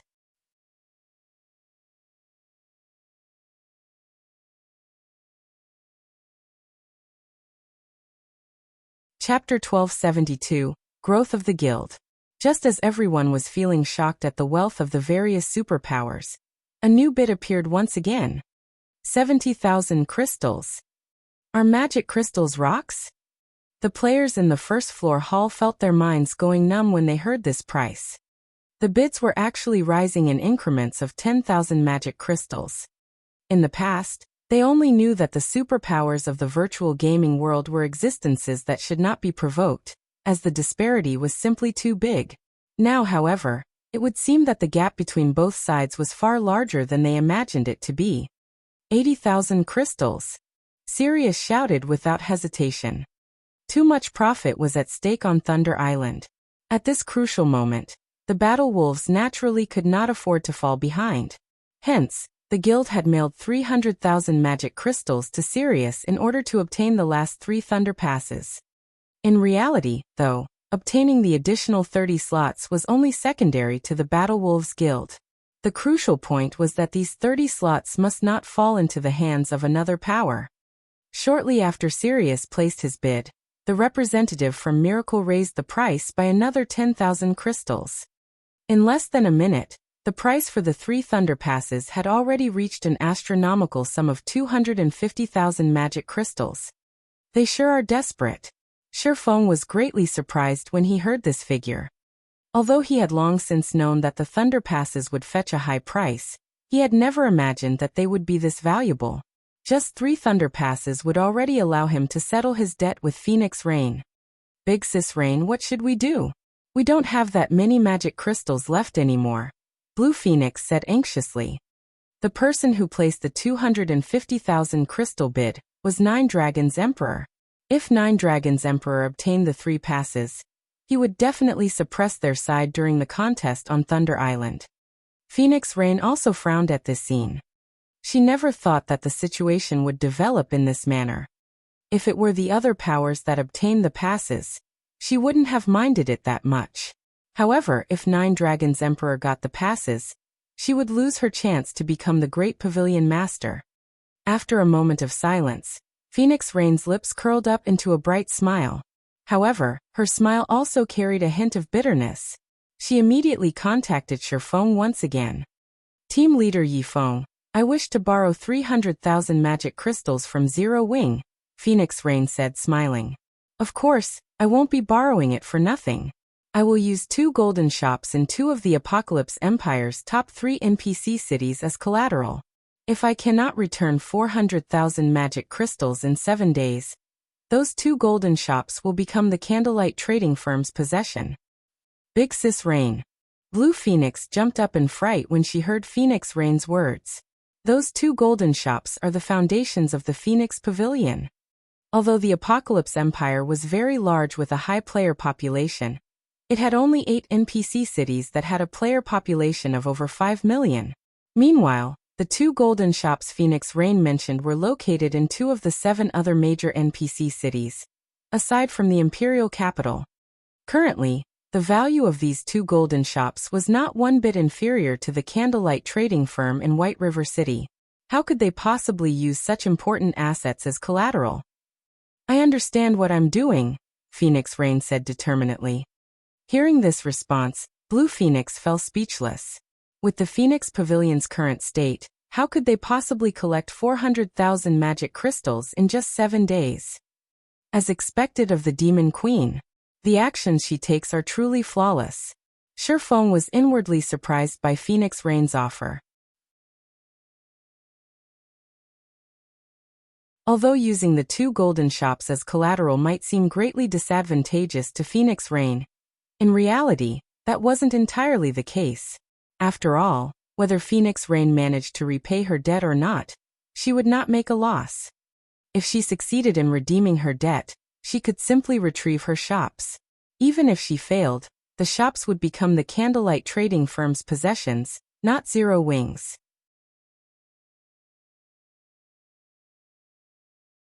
There was a huge difference between the shops falling into the Candlelight Trading Firm's hands and Zero Wing's. After all, Phoenix Rain owned 20% of the Candlelight Trading Firm's shares.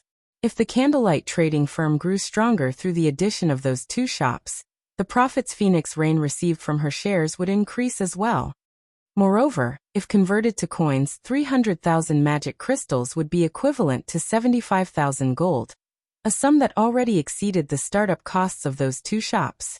While this might seem like a risky deal for Phoenix Rain, in reality, the loss she would make would be minimal. Team leader Yifeng, what is your decision? Phoenix Rain asked, smiling. When Shifeng looked at Phoenix Rain in the screen, he suddenly felt as if he was the one borrowing money from her. From beginning to end, it was as if the initiative in this trade was in her hands, not his. Alright, you have a deal. However, the magic crystals will be left with the Candlelight Trading Firm for now. Once the auction is over, I'll hand over the remainder to you. Shifeng nodded. Phoenix Rain's conditions were indeed difficult to refuse. If the Candlelight Trading Firm could branch out to 2 cities with populations rivaling that of White River City, the potential profits were simply frightening, particularly now that the various large guilds were placing more focus towards exploring ancient ruins. He had even more need for the golden shops of the Apocalypse Empire's major NPC cities to sell the lunar potion. Following which, Shifeng and Phoenix Rain signed a contract through the system. When Blue Phoenix watched Phoenix Rain signing the contract, she suddenly realized an extremely important matter. Despite its extreme importance, her mind had in fact automatically forgotten about this matter every time it occurred, treating it as if it was only natural. Before coming into contact with Zero Wing, the latter had been only a small guild that received help from them secretly. Yet after some time, the guild was now a source of significant income. Zero Wing had even become a guild that could actually be of help to them. When Blue Phoenix thought of Zero Wing's growth speed, she could not help but have goosebumps. Even a guild supported by a major corporation could not compete with Zero Wing in development speed. Meanwhile, during this time, the price for the 3 Thunder Passes had already reached 280,000 magic crystals. This price caused many superpowers to give up on bidding. Of course, if powers like Miracle, Sacred Temple, King's Return, and Battle Wolves wanted to, they could still compete for the Thunder Passes. However, letting 9 Dragons Emperor obtain the 3 Thunder Passes would not have any effect on their performance on Thunder Island. Hence, rather than waste a ton of magic crystals, these superpowers came to a silent agreement not to increase the bid any further. Pavilion Master, with this we will definitely have a huge lead over Phoenix Rain on Thunder Island. Not only will we be able to send more men to harass her group, but we can also dispatch more men to carry out our original plans. Hearing Melancholic Smiles gavel land for the second time, Martial Dragon sneered as he looked towards Phoenix Rain's room. Although I've spent quite a lot this time, as long as I can surpass Phoenix Rain on Thunder Island, all of this will be worth it. A smile appeared on 9 Dragons Emperor's face. Although he had prepared quite a lot, he only had a total of 330,000 magic crystals on hand. If the other powers continued contesting for the Thunder Passes, he would not be able to put up a struggle. Just as the gavel was about to land for the third time, however, a new bid appeared in the auction venue. 300,000. Didn't she run out of magic crystals already? 9 Dragons Emperor was confused as he looked at Phoenix Rain's room. However, a possibility very quickly occurred to him. Damn that Zero Wing.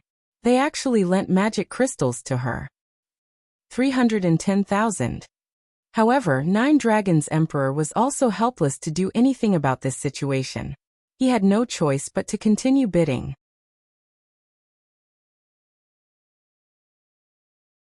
As for the other superpowers, they had already given up on fighting over this bottomless pit, because regardless if Phoenix Rain or 9 Dragons Emperor obtained these 3 Thunder Passes, the two of them would not be able to affect their results on Thunder Island at all.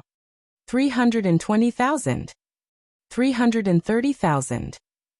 340,000. Phoenix Rain continued increasing her bid without hesitation. When the price reached 340,000 crystals, 9 Dragons Emperor was thoroughly defeated. He could only watch as the gavel in Melancholic Smiles hand landed one time after another. In the end, the 3 Thunder Passes fell into Phoenix Rain's hands. Seeing this outcome, the various major powers grew exceedingly envious of Zero Wing. Zero Wing had managed to earn 340,000 magic crystals just by selling 3 Thunder Passes. This was practically even more profitable than robbing a bank. After the auction for the Thunder Passes came to an end, the remaining items that came up did not garner much interest from the various superpowers. Only the players seated in the first floor hall bid for them. Although the prices of the items were not particularly high, the quantity was much higher. Time passed quickly, as one item after another sold for a high price. One of the highly anticipated finale items finally appeared before everyone. The personal houses of Stone Forest Town.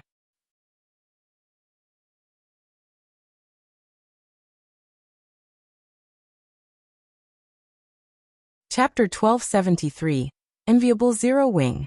The moment the image of Stone Forest Town's personal houses appeared, the players in the first floor hall grew restless. Apart from the Holy City slots, these players had come to the candlelight auction to see Stone Forest Town's personal housing. The various major powers might ignore the personal houses, but to independent players, these houses were extremely important. If I can get a house, I can easily travel to Stone Forest Town's battle arena. I can definitely surpass those other experts. Using the houses in Stone Forest Town as a training ground isn't a bad idea either. Many independent experts and adventurer teams' eyes shone with excitement when they saw the personal houses introduction. Stone Forest Town had undergone a qualitative transformation since the last war. Not only was the town's mana density much higher, but the number of wandering merchant NPCs visiting the town continued to increase. Most importantly, more expert players had been attracted to the town. Every day, Stone Forest Town hosted hundreds of duels between experts, and anyone was free to watch. One could also participate in the battle arena's tournaments, fighting for the chance to learn the rumored combat techniques, and enjoy more benefits in the establishment.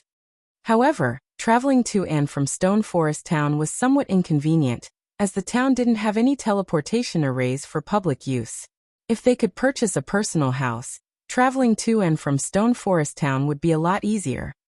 Now that everyone has seen the personal houses, the starting price is 300 gold per unit, and each increment must not be lower than 10 gold. Begin. As Melancholic Smile finished speaking, the first floor's players shouted one bid after another. 310 gold. 320 gold. 500 gold. The price's rise was simply staggering. With 500 gold, one could purchase a considerably good house in an NPC town. However, it was obvious that the price had yet to reach its limit. Only after the price reached 610 gold did it finally stop. After watching the first house sell, the various major powers grew envious. Constructing a house in a player town was extremely cheap, with the cheapest only costing 20 gold, and the pricey houses costing up to 100 gold. However, the more expensive a house was, the more space it occupied. Needless to say, to maximize their land use, Zero Wing would have constructed the 20 gold houses rather than the 100 gold houses. Now every one of these 20 gold houses sold for more than 600 gold. The candlelight auction sold a total of 50 houses, but it was nothing compared to the number of adventurer teams and independent players present. The following houses sold for much higher prices than the first. Among the 50 houses, the most expensive had sold for 740 gold. On average, the houses had sold for 650 gold. By auctioning the 50 houses, Zero Wing had made 32,500 gold. Although this was spare change to superpowers, to first-rate guilds, it was a massive sum of money. It was enough to equip many of their elite members with common mounts. Guild leader, this is a rare opportunity. Why don't we sell a few more units? Melancholic Smile contacted Sherfong and suggested after seeing the players' disappointment. It was clear that the number of houses they had offered was far from enough to satisfy the demand. No. We'll stick with our original plan. We want them to learn about the benefit of Stone Forest Town's houses first. In the future, we'll be able to sell the houses for a higher price. Sherfong instantly rejected the proposal. Although Stone Forest Town could accommodate many more houses, he had other plans for the town, Stone Forest Town's migration plan in particular. By the time that plan came to fruition, they would attack far more players, and the houses would fetch a much higher price. He had simply offered these 50 units to introduce everyone to the benefits of owning a house in Stone Forest Town. When the auction for the personal houses came to an end, the various superpowers in the second-floor rooms focused on the stage. The next auction item was the reason they had come to the candlelight auction. The slots to enter the holy city of Titan. To ordinary guilds, these slots were not of much use.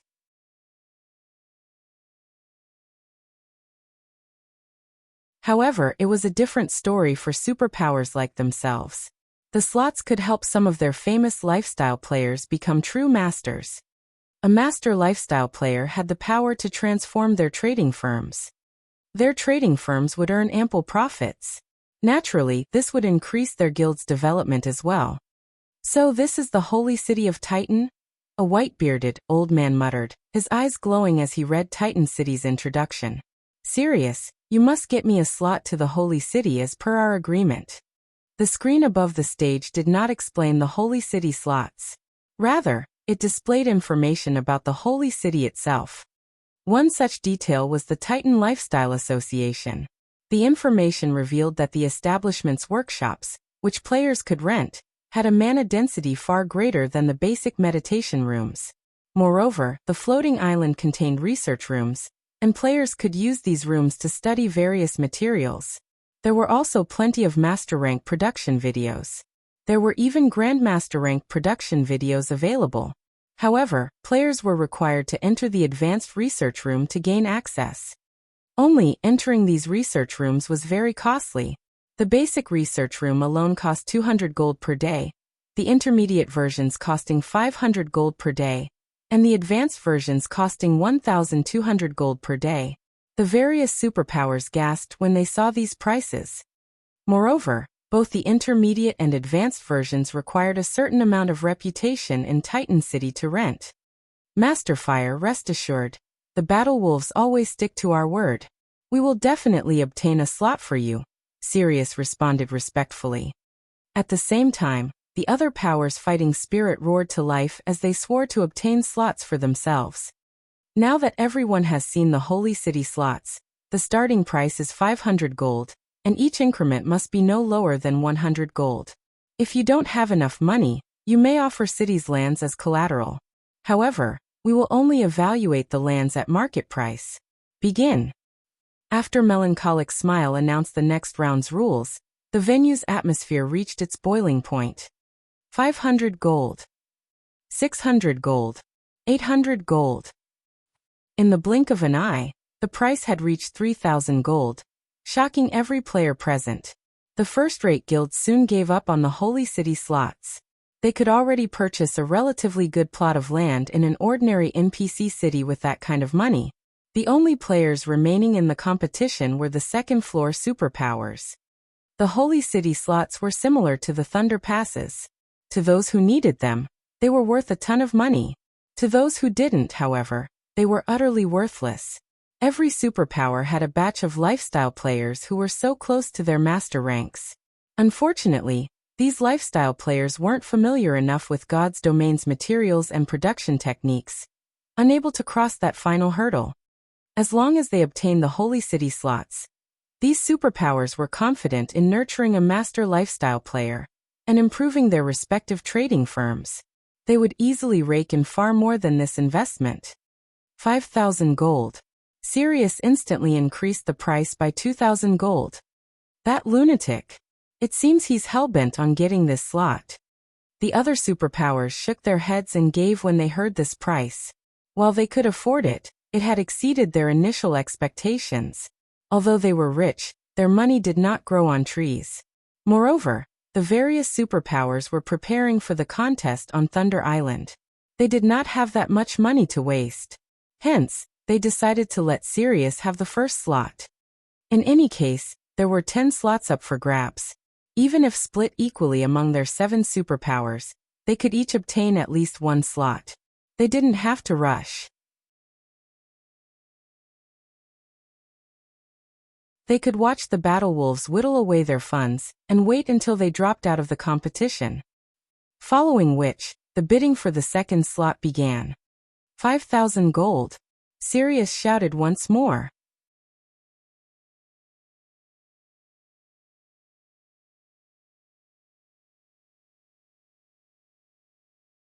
Chapter 1274. Frightening Wealth. Sirius's bid silenced the venue. Is that guy nuts? Wasting 5,000 gold once isn't enough for him? Sirius's generosity stunned the players in the first-floor hall. With 5,000 gold, one could purchase considerably high-quality epic equipment. Meanwhile, Melancholic Smile, who stood above the stage, revealed an excited smile. She had never expected the Holy City slots to sell for such a high price. Although she wouldn't receive a single coin from the sales, Zero Wing could earn so more money. They would have enough for the guild's development, reconstructing Stone Forest Town, and purchasing diamond wood. Like the first round of bidding for the Holy City slots, none of the superpowers contested for the second. Following which, Melancholic Smile started the bidding for the third slot. 5,000 gold. Sirius shouted yet again. Have the battle wolves gone mad? Nine Dragons Emperor frowned. Do they really think we won't challenge them? This time, the superpowers refused to let Sirius have his way. 5,100 gold. 5,300 gold. 5,500 gold. Both Nine Dragons Emperor and Phoenix Rain raised the price again and again. In the end, however, Sirius still won the third Holy City slot for 6,500 gold. As another purchased the first 3 slots, the various superpowers began to grow anxious, bidding even more fervently. In the end, among the 7 remaining slots, the cheapest had sold for 6,100 gold, while the final slot sold for 7,000 gold. The players in the venue were stunned. Meanwhile, the various first-rate guilds turned green with envy. Zero Wing made 62,400 gold by selling 10 slots. If Singular Burial knew about this, he would go mad. Galaxy Pass smiled bitterly as he watched the Candlelight Auction's first phase come to an end. I'm afraid that it won't be long before Zero Wing becomes Star Moon Kingdom's overlord. It seems we'll still have to shift the Star Alliance's development to other kingdoms. A guild's strength was reflected not only in its expert and elite players, but also in its financial prowess. Although Zero Wing had been acknowledged the #1 guild in Starmoon Kingdom, it had far fewer elite players than first-rate guilds. Zero Wing was only superior regarding tools of war and peak experts. In terms of management and deterrence force, wasn't in the same league. The guild's range of influence, in particular, couldn't compare to Blackwater's, for example. After Blackwater's withdrawal from Starmoon Kingdom, Heaven's Burial and the kingdom's second-rate guilds had rushed to take control of the abandoned territory. Even the Star Alliance had gotten in on the action in hopes of replacing Zero Wing as the kingdom's overlord. The Dark Guilds in Starmoon Kingdom had also harbored such thoughts as they frequently killed Zero Wing's members and the players heading into Stone Forest Town. Zero Wing had always walked the path of the elite and as a result, lacked manpower. However, now that the guild had obtained so much funding during the Candlelight auction, it wouldn't be long before the guild could recruit a large number of high-quality elite members, compensating for its flaws. If any guild wanted to challenge Zero Wing's Starmoon Kingdom, they had to think twice.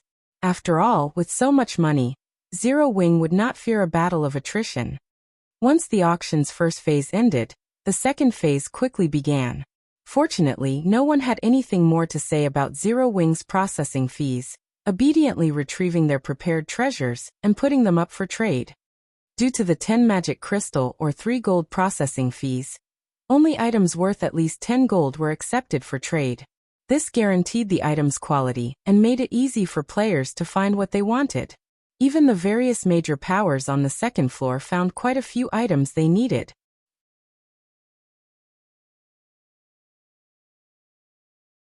As the event died down, everyone's final evaluation of the Candlelight auction was quite high. The Candlelight auction could definitely stand on the same stage as Superpowers auctions. Shifeng similarly browsed the trade list in the hopes of finding the draconic herb. Players from numerous countries had attended the Candlelight auction. Among those present, many were either major powers representatives or independent experts.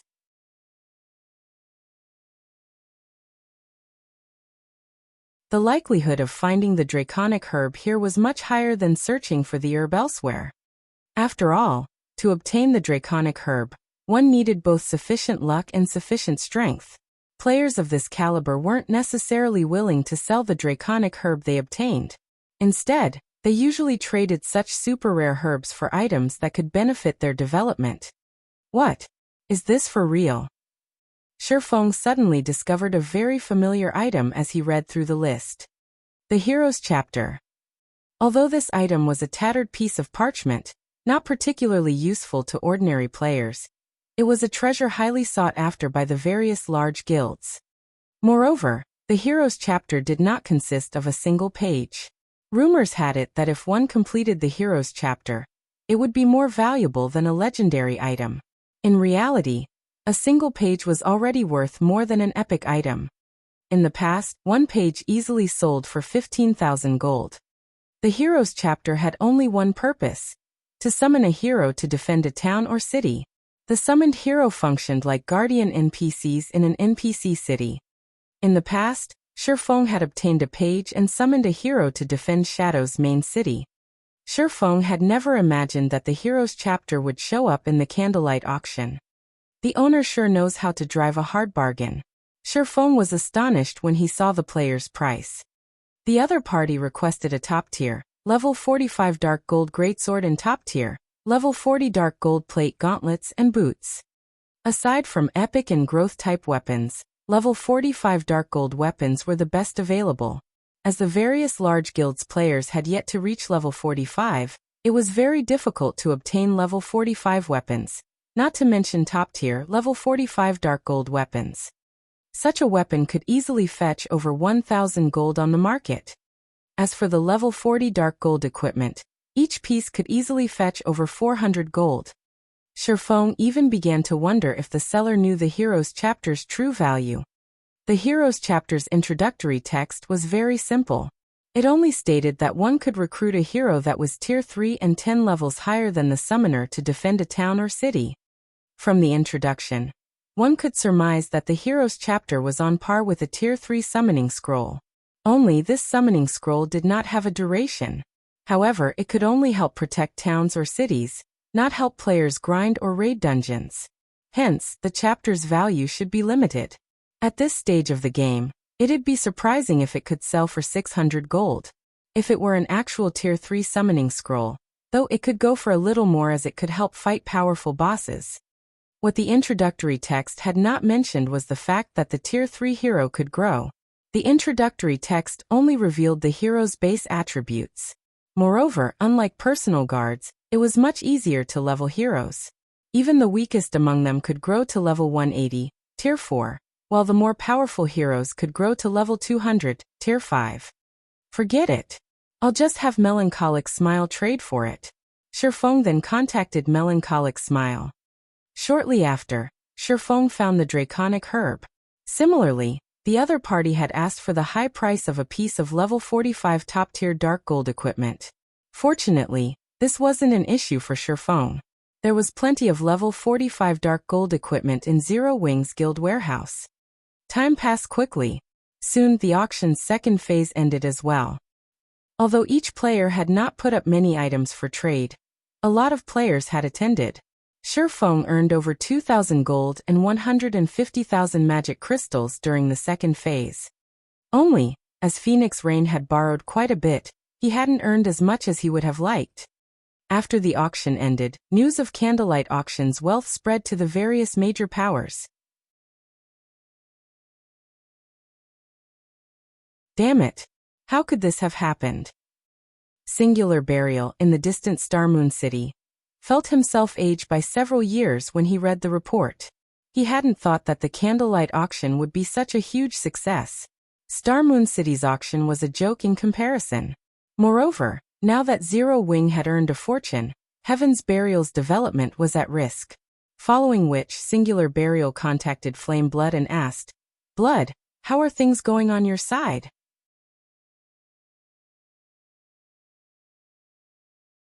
Guild leader, I've tried my best to lure the small guilds and adventurer teams over.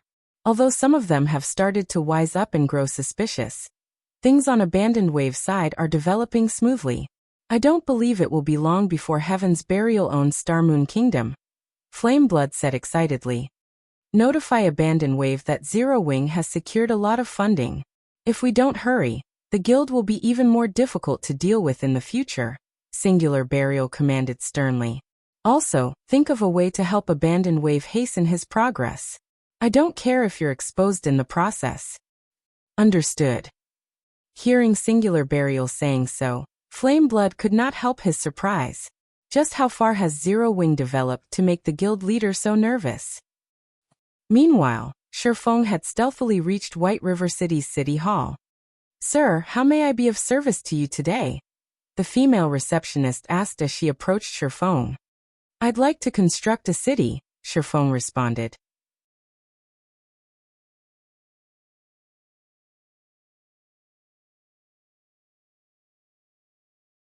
Chapter 1275, Building a City.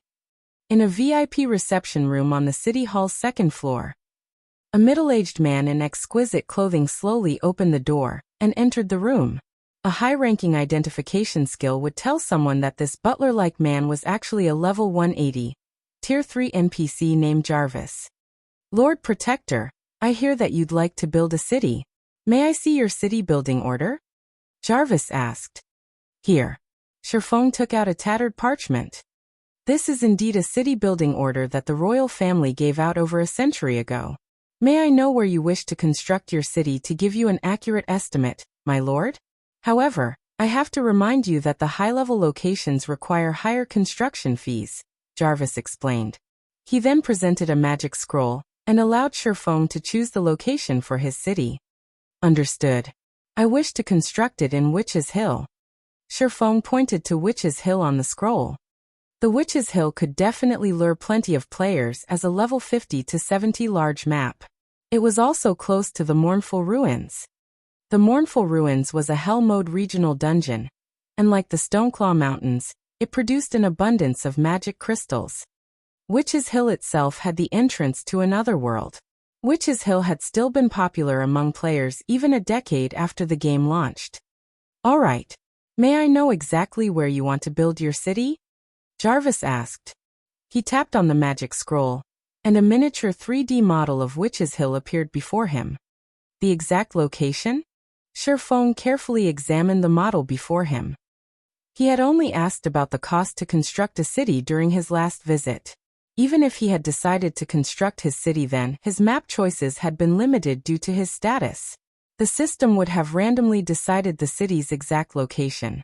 Now that he had the City Protector title, not only did Jarvis, the third most powerful NPC in the City Hall, serve him, but he could also choose his city's exact location.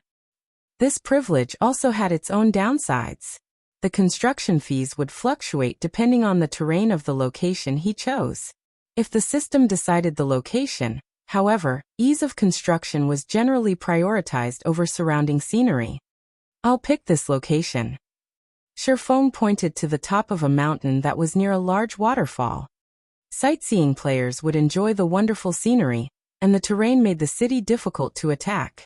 The only inconvenience one would face was ascending and descending the mountain. Level 50 players and above, however, generally had their own mounts, so traveling the distance would not be a problem. Lord Protector, you've chosen a location with complicated terrain. The manpower and resources required will cost at least 60% more to build here. It will also take longer to construct. Are you sure you wish to build here? Jarvis asked. Build it there. Sherfong nodded.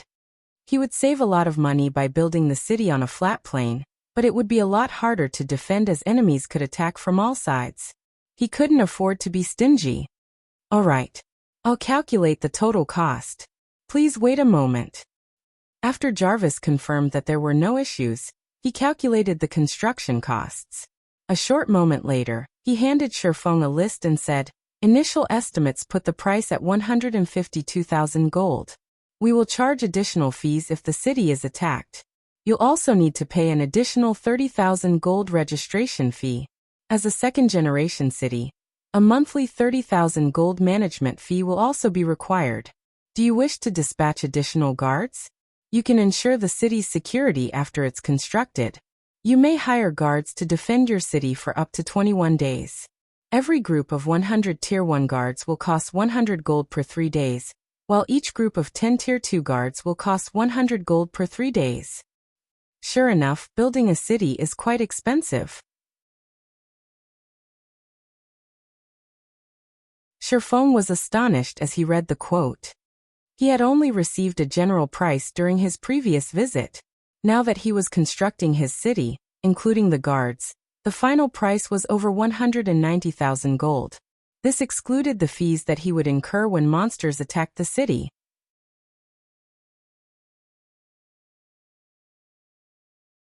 Originally, he had planned to build the city after he finished collecting the required 7 luminaries crystals to construct the 4 towers of elements. Now that he had the hero's chapter, he could repel possible invaders even without the 4 towers of elements. Naturally, he had to construct the city as soon as possible. I wish to hire 1,000 Tier 1 guards and 100 Tier 2 guards for 21 days, Sherfong said. All right. Your total bill comes to 192,000 gold. Jarvis excitedly announced. This was his first large transaction. It will take roughly 6 to 10 days to construct the city, depending on the local situation. Sherfong handed over 196,000 gold. He had earned quite a bit with the sea god's blessings, but he had only decided to take 30,000 gold with him. He had left the remaining funds with Fire Dance for purchasing runic fragments and teleportation fees. Meanwhile, Sherfong made a fortune during the candlelight auction. After deducting the various costs, he had earned over 210,000 gold. The major powers in Starmoon Kingdom felt as if a noose had been placed around their necks. Even a first-rate guild couldn't compete with Zero Wing with such abundant funds. Trying to fight Zero Wing would be a death wish. Lord Protector, here is the deed to your land.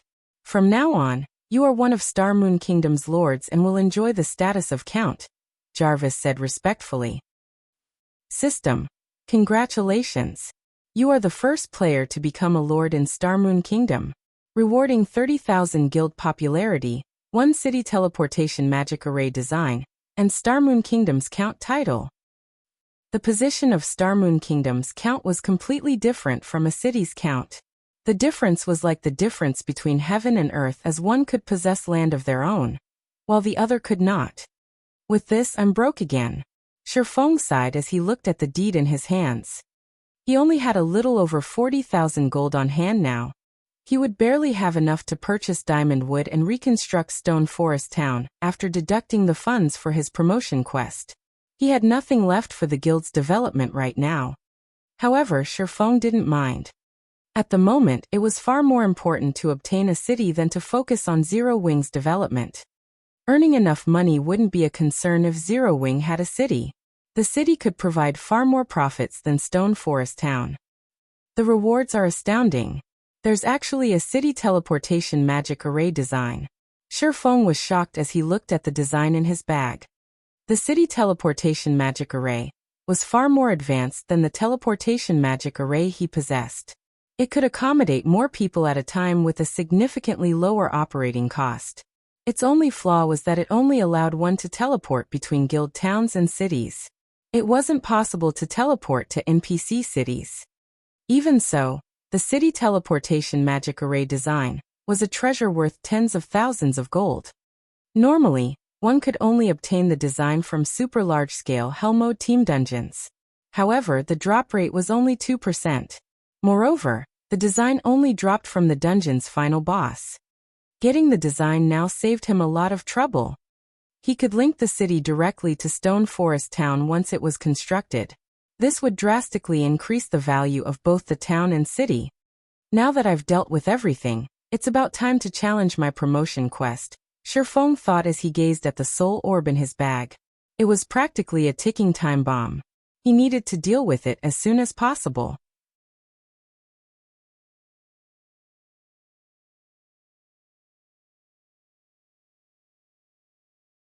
Chapter 1276. Upgrading the Magic Sword. Starmoon City Shadowblade Ruins. The Shadowblade Ruins was the nearest level 40 to level 50 high-resource map to Starmoon City. Every day, tons of players would travel to this map. However, the players currently there were in a panic. The reason for this was the sudden assaults of powerful monsters all over the map. Moreover, among these monsters' numbers were the highly intelligent one-horned humanoid monsters, whose combat standards were significantly higher than elite players, and whose attributes were likewise high. These humanoid monsters were like wolves ravaging a flock of sheep as they charged into the various elite teams in the map. Every one of their attacks easily bypassed the defenses of players, directly landing on vital points on the latter's bodies. Even healers could not keep up with the damage. Only the experts leading these elite teams could keep up against these humanoid monsters, and just barely at that. Leader, our instantaneous movement magic scrolls aren't working. A level 40 swordsman wearing light blue armor reported anxiously. How can this be? Weren't there a few guys that used the scroll to escape from danger an hour ago? The robust level 41 shield warrior holding back a humanoid monster frowned when he saw the number of monsters attacking his team increasing. Currently, the Shadowblade Ruins was still a very dangerous map for players. Hence, when exploring it, every team would prepare some Tier 0 instantaneous movement magic scrolls in order to escape any traps or monster encirclements they encountered. Meanwhile, hundreds of monsters had already surrounded their 100-man team right now. If the team were up against only several hundred elite monsters led by chieftains, they could still manage somehow. Now, however, the monster army they faced had 3 level 50+ lords, and over a dozen level 50+ chieftains. In addition, there was a level 51 one-horned humanoid monster, a greater threat than even the lord-ranked monsters. Meanwhile, standing on high ground a short distance away from this elite team, 2 players were observing the entire battle. One of these players was an assassin wielding a pitch-black crystal. This assassin's skin was entirely gray, save for a blood-red mark imprinted between his eyebrows, his body giving off a dark aura. If Shifeng were present, he would definitely recognize this assassin to be Abandoned Wave, Blackwater Guild's ex-guild leader. Meanwhile, the cloaked cleric with a white jade staff, who was standing beside Abandoned Wave, was Flame Blood. These evil beasts sure are terrifying. Just one of them is already enough to force an expert level 41 shield warrior to activate both his life-saving skill and berserk skill just to cope with it. Flame Blood exclaimed in astonishment as he looked at the distant shield warrior being pushed back by the one-horned humanoid monster. This is nothing, Abandoned Wave said, smirking. That's just a recently created evil beast. Since we now have the entire Shadowblade ruins locked down, let's stop toying around with these people. Saying so, Abandoned Wave tapped on the pitch-black crystal he wielded. Immediately, 5 level 55, Lord-ranked evil beasts appeared before him. Compared to the level 51, Chieftain-ranked evil beast, these 5 evil beasts were not only larger in size but also had a trace of cunning in their eyes. It was clear that these Lord-ranked evil beasts were much more intelligent. So strong. Flame Blood shuddered involuntarily as he looked at the 5 Lord-ranked evil beasts. He was one of the peak experts of Heaven's Burial, and his senses were telling him very clearly that just one of these evil beasts could kill him in 2 or 3 moves. Meanwhile, 5 such monsters in total were present. If such a force charged into a group of elite players, the consequences would be unimaginable. Get rid of them all, Abandoned Wave commanded as he pointed towards the 100-man elite team ahead. In the blink of an eye, all 5 evil beasts disappeared before Abandoned Wave, as they charged at the elite team currently locked in bitter combat. When the 5 evil beasts entered the battlefield, the leading level 41 shield warrior gasped.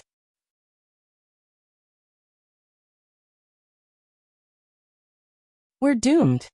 The shield warrior despaired when he saw one of the Lord-ranked evil beasts killing a teammate with one blow. After just a short moment, the 100-man elite team led by an expert was annihilated. Not a single player managed to escape alive.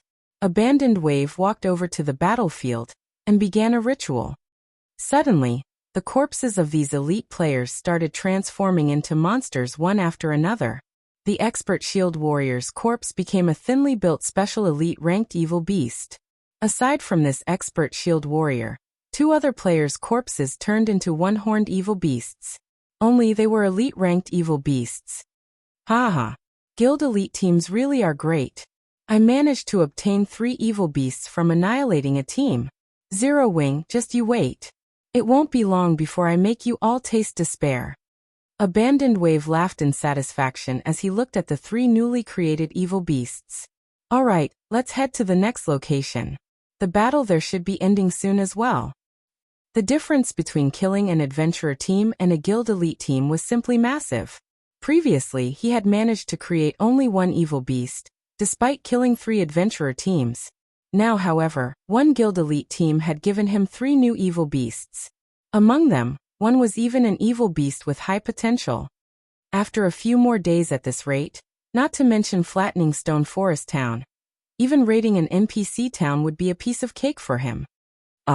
Elsewhere, after Sherfong finished dealing with the construction of his city, he contacted Melancholic Smile, and had her find 5 trustworthy advanced enchanters to become the Candlelight Trading Firm's core enchanters as well as have them sign a strict contract. His Tier 2 promotion quest was extraordinary, and would definitely take a long time to complete. Hence, Sherfong wanted to deal with all guild and trading firm-related matters first. Only then would he be able to focus on his quest. At this point, the Candlelight Trading Firm was already the publicly acknowledged #1 trading firm in Starmoon Kingdom. It also possessed a 3-star shop. As a result, plenty of lifestyle players were applying to join the trading firm every day. Even basic and intermediate lifestyle players did not have much of an advantage when they sought to join the trading firm. They could only become reserve members after passing the trading firm's test. Only advanced lifestyle players got to become official members immediately upon passing the test. Despite such strict requirements, a flood of applicants would still come to the trading firm. Hence, while it might be difficult to find advanced enchanters in other trading firms, the Candlelight Trading Firm boasted quite a few. Whichever one of you is willing to become a core enchanter of the Candlelight Trading Firm, come register with me. Melancholic Smile shouted in the lounge for advanced lifestyle players.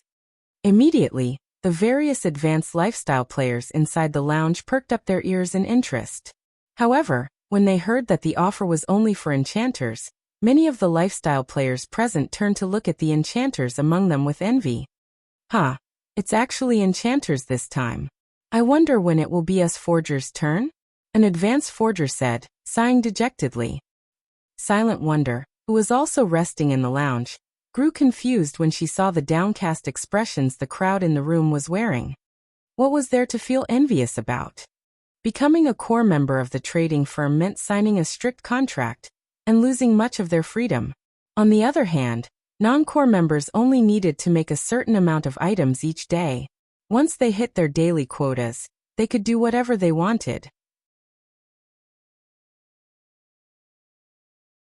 If they decided to quit the candlelight trading firm, they only needed to pay a small severance fee, as well as forget all the recipes and designs they learned from candlelight. As for core members, if they wished to leave the trading firm, they had to not only pay a massive severance fee, but also clear their masteries to zero and forget all the recipes they had learned before. They would have to start all over again from scratch. Silent, you might not know this since you're new, but the candlelight trading firm has the precious slots to enter the holy city of Titan. That is a great opportunity for us to become masters.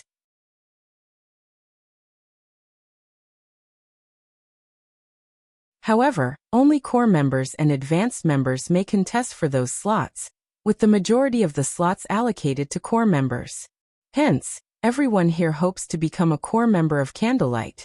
Unfortunately, that depends heavily on luck. The female alchemist seated beside Silent Wonder explained patiently when she saw the dazed look on Silent Wonder's face. Candlelight still has more Holy City slots? Silent Wonder could not help but be surprised by this revelation. She had already gained an understanding regarding the Holy City slots through the recent auction. She knew that the Holy City could greatly help lifestyle players in reaching the master rank. However, she had thought that Candlelight had already sold all of the Holy City slots it had during the previous auction. This revelation tempted Silent Wonder. However, when she remembered the words Shifeng had said to her before, she quickly dismissed the notion from her mind. She had very nearly reacted the way Shifeng had said she would. Inwardly, she thought to herself, with my abilities, I refuse to believe that I won't be able to earn a Holy City slot myself. Just you wait. You will definitely be the one begging me to stay in Candlelight later on. Inside a special forging room on the Candlelight trading firm's 6th floor. 5 advanced alchemists followed Melancholic Smile into the room, and immediately grew nervous. Seated before them was a legendary existence who was both the guild leader of Starmoon Kingdom's #1 guild, as well as the kingdom's #1 expert. I've asked you to come here for a very simple reason. Learn this basic enchantment design. Afterwards, focus on making basic runestones. Don't worry about the materials. In addition, the one who manages to make the most runestones within a certain period will have a Holy City slot with their name on it. Shifeng then placed the basic enchantment design he obtained from the Sea God's temple on the table. The basic runestone was something none of the current major powers possessed. However, it was a common consumable in God's domain. Not only was it cheap, but its effects were prominent as well. As long as the Candlelight trading firm could produce it, there would be no need to fear a lack of demand for it. Currently, he had already spent most of the income from the Candlelight auction. Meanwhile, he needed a lot more money to develop his future city. Hence, he needed to plan for the future right away. Now that the Candlelight trading firm had obtained the 20 shops from the secret pavilion, as well as the 2 golden shops mortgaged by Phoenix Rain, he definitely had a good opportunity to sell the basic runestones and increase Candlelight's fame in God's domain. Upon hearing Shifeng's words, the 5 advanced enchanters immediately grew excited at the opportunity to learn the design for such a precious item, as well as the chance to visit Titan City. Without hesitation, the 5 players clicked to learn the design, and promptly left the special forging room to research the production method of the basic runestone in the hopes of increasing their success rate. Meanwhile, after Melancholic Smile and the others left the room, Shifeng took out 30 level 45 fine gold weapons and 10 level 45 dark gold weapons. The Tier 2 promotion quest was already a tough challenge in the first place. All the more the promotion quest for one of the 10 great saint legacies. Even if he possessed frightening combat power, he still needed to further improve himself in order to be certain of completing his promotion. Hence, he naturally could not leave the Abyssal Blade sitting at level 40. After all, he had already reached level 50. A level 40 weapon was no longer suitable for him. Start devouring.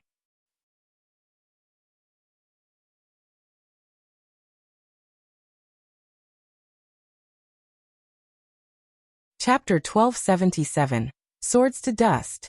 Inside the quiet forging room, the entire space started trembling as soon as Shifeng had the Abyssal Blade devour the weapons on the table. His heart ached as he watched the top-tier weapons turn into dust one after another. Currently, level 45 weapons were extremely rare in God's domain. With many expert players only at level 41 or level 42, level 45 weapons were worth a lot of money.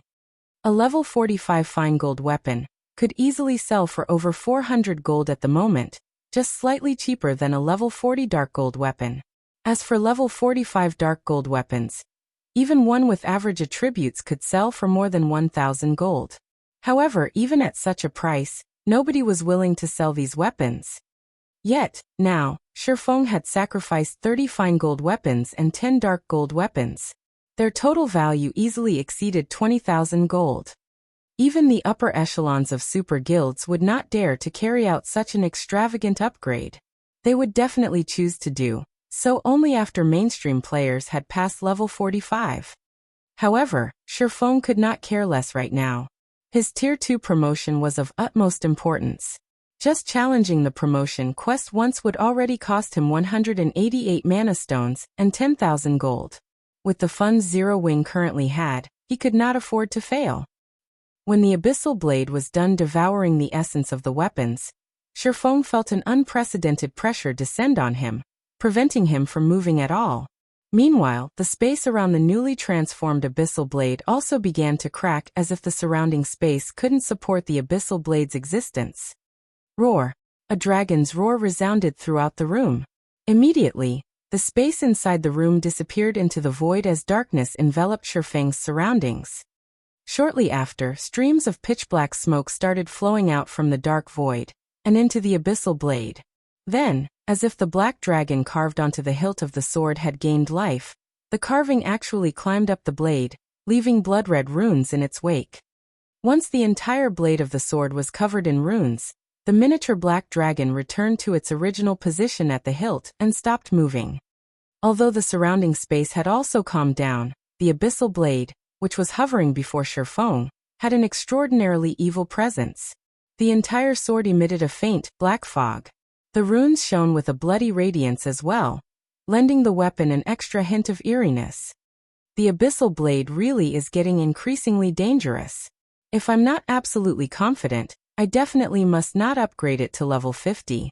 When Shifeng held the hovering Abyssal Blade, he could distinctly feel it pulsating as if he gripped a living creature. He could not help but shudder at this sensation.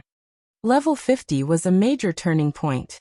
Although he was unsure if a backlash would occur if he upgraded the Abyssal Blade to level 50, he still needed to be extra careful about it. Otherwise, he might lose his life without even knowing how he died at that time. Meanwhile, after being upgraded to level 45, the Abyssal Blade received a significant improvement to its various basic attributes. Upon seeing the magic weapon's attributes, Shifeng felt even more confident in tackling his promotion quest. Abyssal Blade, one-handed sword magic weapon. Attack power plus 1510. All attributes plus 105. Attack speed plus 22. Ignore levels plus 15. Attacks have 65% chance to cause 200% damage. 35% chance to cause 300% damage. Every attack increases damage by 2% to a maximum of 20%. If wielder belongs to a swordsman-related class, all skill levels plus 4. Increase free ability points received for every increase in level by 2 points. Equipment level 45. Can be upgraded. Devour 50 level 50 fine gold weapons and 20 level 50 dark gold weapons to upgrade to level 45. Equipment Tier 1. Can be evolved. Devour 10 mana crystals to evolve to Tier 2.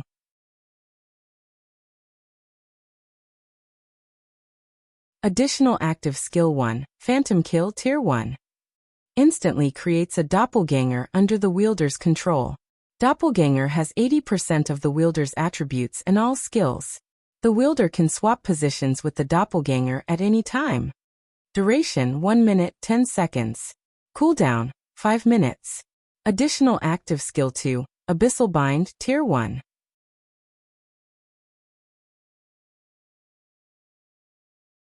Binds enemies and prevents movement, reducing defense by 100%. Duration 4 seconds. Cooldown 50 seconds. Additional active skill 3, 9 Dragon Slash Tier 1. Instantly creates 12 phantoms of the Abyssal Blade for wielder's use. Each phantom sword deals up to 60% damage. Duration 30 seconds. Cooldown 5 minutes. Additional active skill 4, Abyssal Curse Tier 1. Prevents all targets within a radius of 30 yards from moving or attacking for 6 seconds, and reduces their attributes by 20% for 10 minutes. Effect doubles if there is only one target within range. Cooldown 30 minutes. Additional passive skill, Abyssal Will. Improves wielder's physique, depending on the surrounding mana density. The higher the surrounding mana density, the greater the improvement provided. Additional profound inheritance, Black Emperor, Tier 1. When activated, every critical hit will accumulate 1 stack of Death Aura. Each stack can be used to increase all attributes by 2% and attack speed and movement speed by 1% for 10 seconds, or to reduce the cooldown of a skill by 3 seconds. Maximum of 33 stacks of Death Aura. Duration 10 minutes. Cooldown 10 hours. The famed Smitholises personally created the Abyssal Blade, using the Black Dragon King's fangs as material. It is one of 36 famed swords, ranking 31st. However, the Black Dragon King himself has cursed this sword. Beyond the immense strength the blade offers, the wielder must face a backlash after a certain amount of time. However, after Jack had remodeled the Abyssal Blade with a star crystal, the strength of the backlash has been reduced greatly. If the wielder is unable to suppress the backlash, the wielder will receive the Black Dragon King's curse, permanently reducing all attributes by 50%. Unable to be dropped. Unable to be traded. Unable to be destroyed. Its basic attributes sure have increased significantly. Just its attack power can already rival that of an epic two-handed weapon. Its heavy weight is also amazing.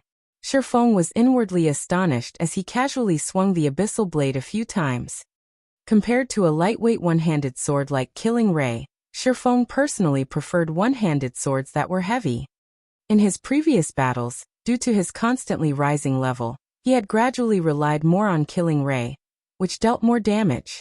As a result, he had mostly kept the Abyssal Blade, which had a higher compatibility with him, on reserve. Now that the Abyssal Blade had risen to level 45, he could now use it as his main weapon again. Following which, Shifeng went to his warehouse and stored some items that he would not need for the promotion quest, clearing out the clutter in his bag. At the same time, he also retrieved some magic scrolls and necessary potions from the guild warehouse. After that, he hurried to the library. On his way to the library, Shifeng suddenly received a call from Aqua Rose. Guild leader, quickly take a look at the official forums. Something big has happened over at Starmoon City. Aqua Rose said urgently. Just a while ago, the Shadowblade ruins got sealed, and none of the players that entered the map managed to escape. They can't even be contacted. Many guilds have already sent out their own teams to investigate this incident. Moreover, aside from the Shadowblade ruins, a few level 30+ high-resource maps were also sealed. A field map was sealed? And even communications have been blocked? Shifeng grew a little confused. He then opened Starmoon Kingdom's official forums. Normally, sealing a map only prevented players from using teleportation-type scrolls. Meanwhile, such large-scale sealings were only possible with a guild war order.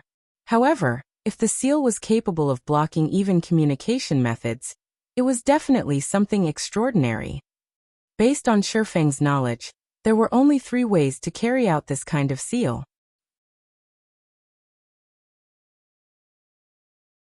After opening the official forums, he found that discussions regarding the sealed field maps dominated the entire forum. Shadowblade Ruins sealed. Over 100,000 players cannot be contacted. Large groups of chieftains and lords suddenly appearing in Bloodmaw camp. Unable to teleport to Red Ridge Town. Every post was about the sealed field maps or missing players. You're tuning in to the Lime's Wuxia Whispers YouTube channel. We're so grateful for your support, and don't forget to subscribe to join us on this incredible journey through captivating stories. Your generosity through donations truly makes a world of difference, as it's the primary source of revenue that allows me to expand and enhance this channel for you. Thank you from the bottom of my heart for being a part of this adventure.